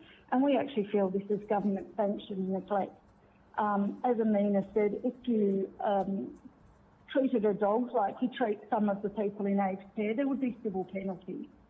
And there is, you know, the prospect of jail time. So to feel that that has been removed from our elderly people, we're really concerned about. That being the case then, are you confident that on the face of it, as the bill currently stands, that we're going to see a reduction in abuse and neglect under this bill? I think there's a number of things that lead to abuse and neglect. One of them is workforce, and we haven't really talked about workforce today, but we feel there's a lot needed in place of workforce.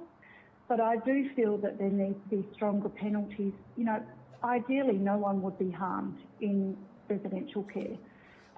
But when there needs to be justice for the individual who has suffered that care. We are still seeing in the new bill things about, you know, whether there has been a number of people affected. For you to get justice, it shouldn't need to hang on whether, you know, more than one person has been affected. And we really want to see that if everybody suffers death or, you know, a critical injury, that there is justice for them. And we're not convinced that this is in the bill, because there still is that you know, those words where the Commission has a lot of discretion about what they will or will not do.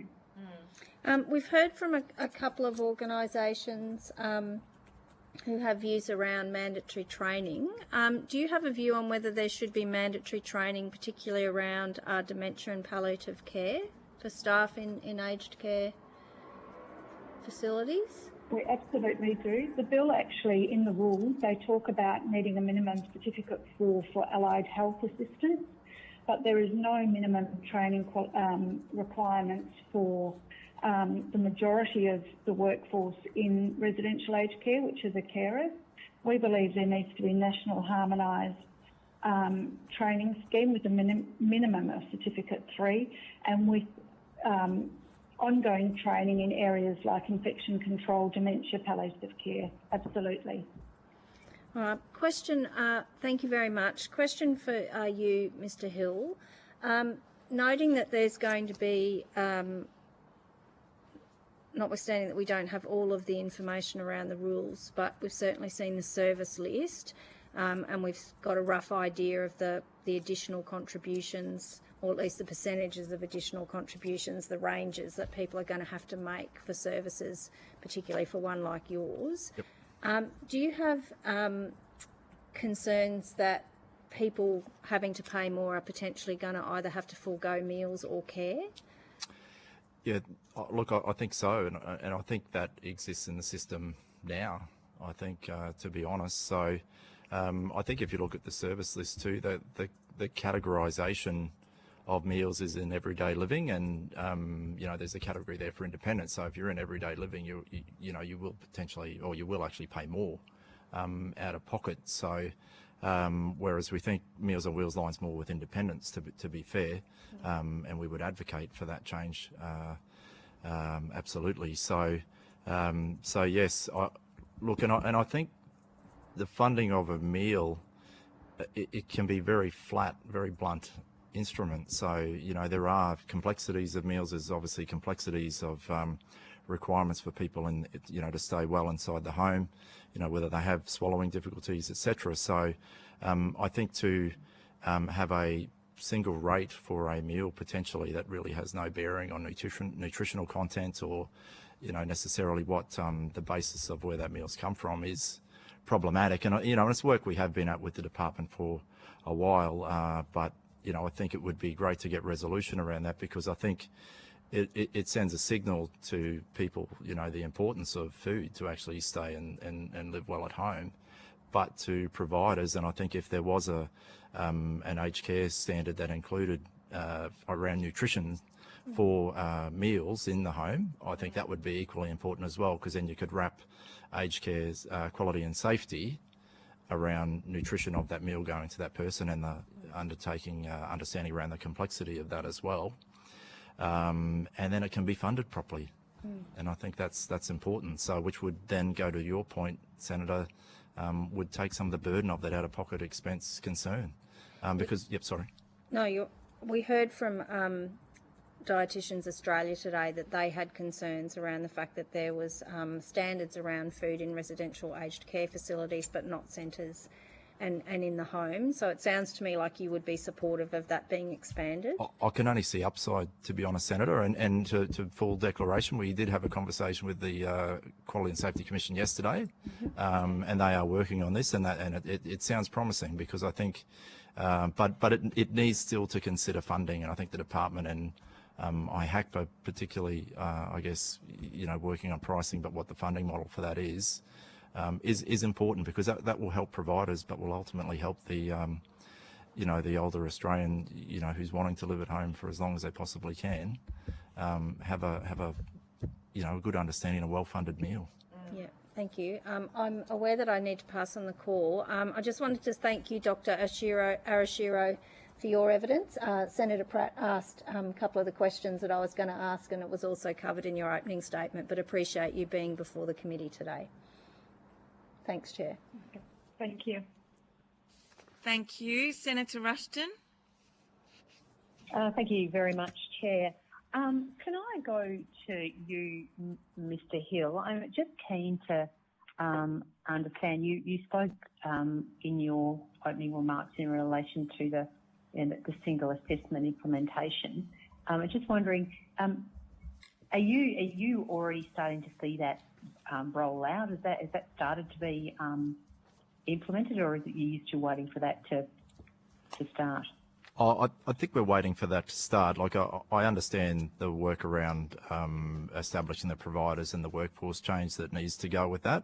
I will say, Senator, though, we are seeing a very large volume of referrals coming through the system now in levels that we have never seen before. So not sure exactly what's going on inside the system at the moment there from where we sit, but what we can see is, you know, in some of our, you know, very large regions, really large numbers, in some cases 200 referrals in a month. So, and whilst we're still in CHSP, of course, which is a very capped, you know, program, that does cause issues. Can I just quickly ask a supplementary question? Sorry, Senator Rushton, I just wanted to ask a supplementary question in terms of the proportion of those referrals that have aged care packages attached to them currently and those that don't. Yeah, so the referrals, primarily what I'm talking about, are in relation to CHSP. So they are for the entry-level services. So now, not all people will take the service when that referral comes through, but the majority would. But we are seeing a rise in packages, which obviously does have an impact on people moving from CHSP to home care packages, but there's still certainly a high volume of CHSP referrals coming through the system.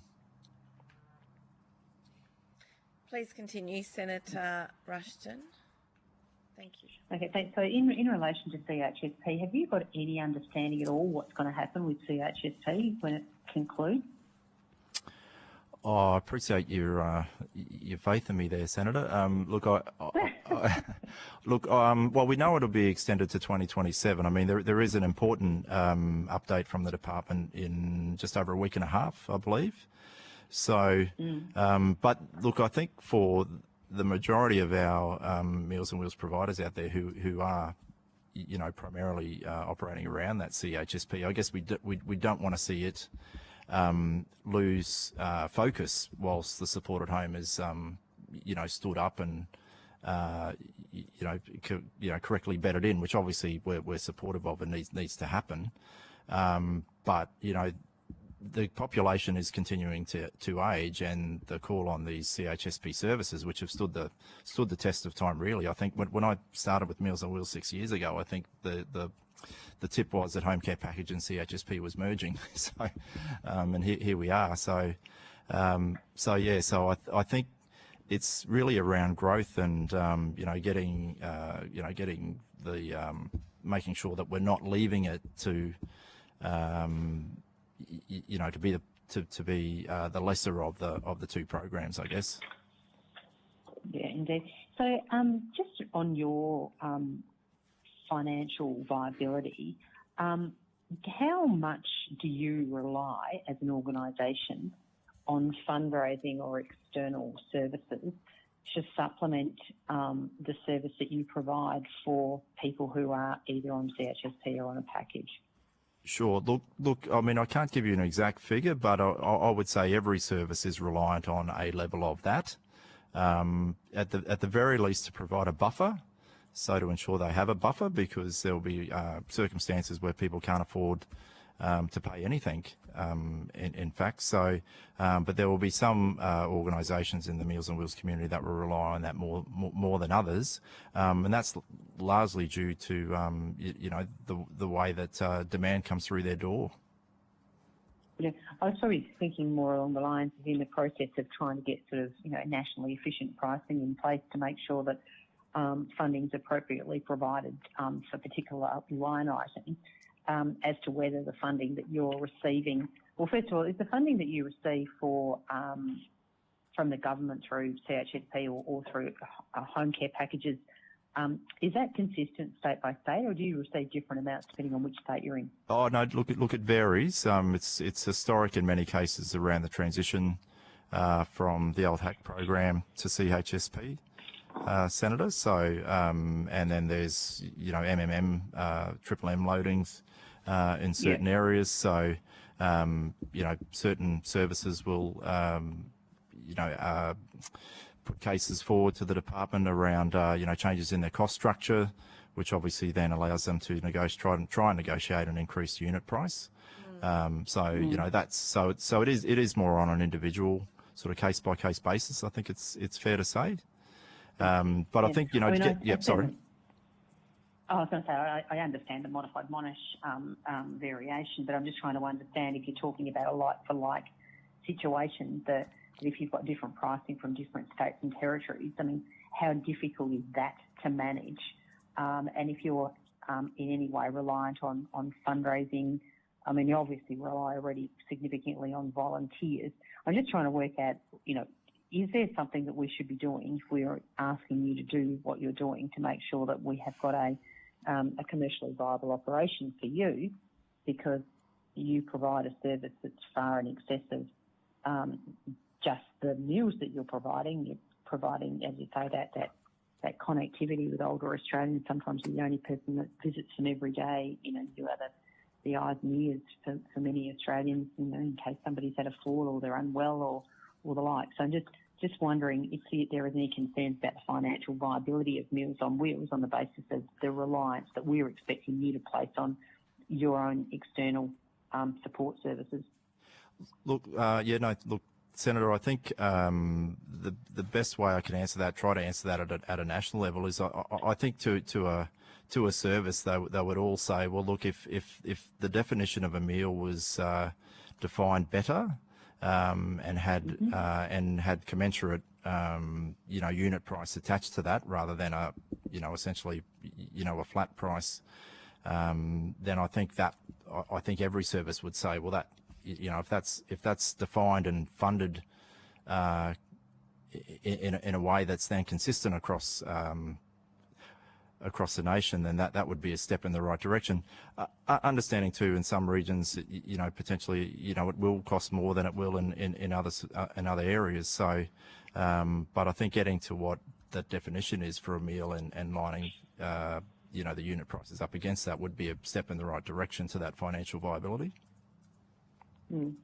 Yeah, so just finally, in relation to the fact that you run on a fleet of volunteers, do you think that the worker screening requirements and the like that are currently placed on your volunteers, or the intent to be placed on your volunteers, is risk proportionate to the value proposition that they provide? Bearing in mind, of course, we always want safety to be paramount, but are we at risk of losing a diminishing pool of volunteers if we overburden them by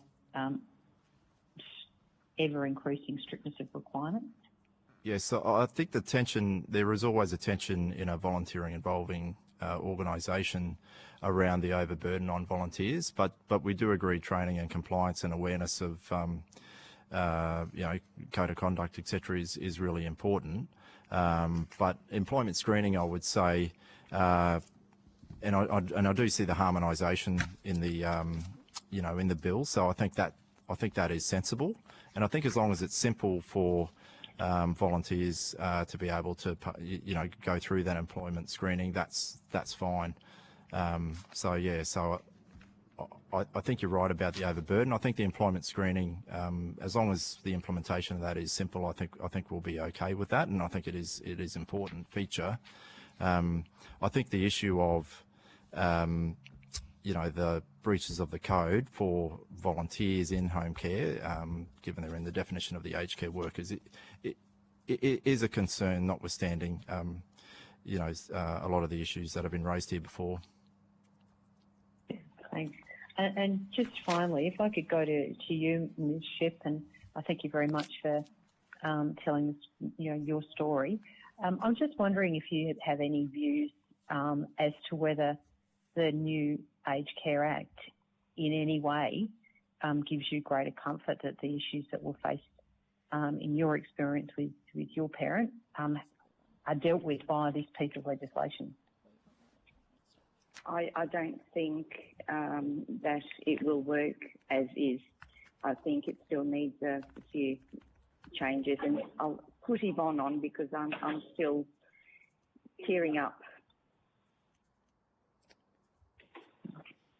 Oh, hi. I think one of the things that we think would be helpful is to actually have the statement of rights in any contract for people going into residential care, because we feel that will lead to greater enforcement and give people more options, because it will actually be a contractual agreement.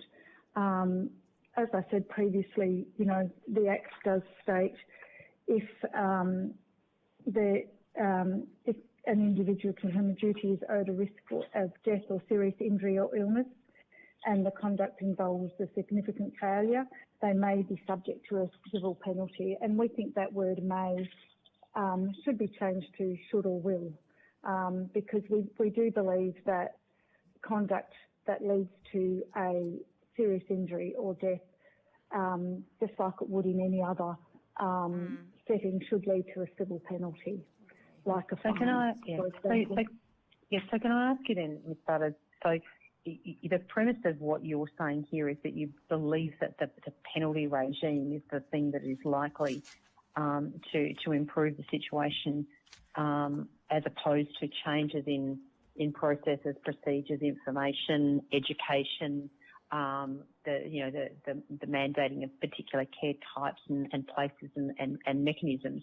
Everything that you've said so far has really largely focused on the punitive action as a relation to the penalty regime. Just wondering if you think there's anything other than that in the Act I think one of the things. Sorry, I think one of the things that we have also talked about is the workforce. We believe that ratios are important rather than care minutes. Having that skill mix of staff, having ongoing training for staff, we think they will, and having enough staff, obviously, that will certainly lead to improvements. But in terms of when things go wrong and people feeling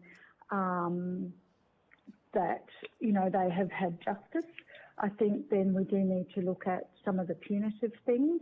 I think we do need to reward providers who do a good job, and I think unfortunately that was meant to be the job of the star ratings, and that's not quite working in that way, where people should be able to, if you're doing a really good job, people should be aware of that and using the star ratings to reward that provider. But just, part of the issue is for our members. I'll just quote a couple of members. So a member who has both parents in the facility stated, "I'm exhausted from being hypervigilant and constantly advocating. It is not what we believed we were getting when we moved them in." And a member in her 70s who has high physical needs has taken to wearing incontinence aids as there are not enough staff to get her to the toilet when she needs to go. And she said she'd like politicians to know that there are still big gaps between what care is provided in actual fact and what is needed. So I think, the penalties are part of the issue. The statement of rights are really good, but they're not enforceable if they're not in the contract. And, the Act even says they're not enforceable in a court of law. I think the training of the workforce is really critical, and ongoing training of the workforce is really critical. In terms of your group, the Aged Care Reform Now group, and I acknowledge the story that Ms. Shute told of her experience and the people stories you've just raised. Do you ever have people come to you with good news stories about the positive experience that their loved ones have had in aged care, or do you find that you usually, the people who seek out your support and help, have had a bad experience? Well, I actually have had a bad experience with my parents and a better experience with my mother-in-law, so I will often give that a good that example. And as an example of, I feel then I know what works well and what doesn't. So my parents were in a for-profit publicly listed facility. My mother-in-law was in a not-for-profit community-run facility, and the number of staff and the number of trained staff like RNs in my mother-in-law's facility was much higher, and we had a much better experience. We do ask people for good news stories, and we actually have a couple on our website that people have written in. One of the main things I think that people are saying, we haven't touched on home care at all because our personal experience has mainly been in residential care, but people are finding that wait times for home care and for assessments are really have become a lot worse, and there's a lot of angst in the group and people we speak to around that. So yeah, people do have some good stories, and we do encourage people to tell good stories, but I think it's also important to look at where things have gone wrong and why that's happened and what we can do to try not to have that happen again. Yeah, absolutely. Thank you very much, Chair. Thank you very much to the senators online and to our witnesses online. Thank you to Aged Care Reform Now, to FECA and to Meals on Wheels. That concludes our evidence for this afternoon, and I know many of you will be following the hearings next week taking place with interest, and I look forward to seeing some of you in Perth. Well, the committee is now adjourned. Thank you.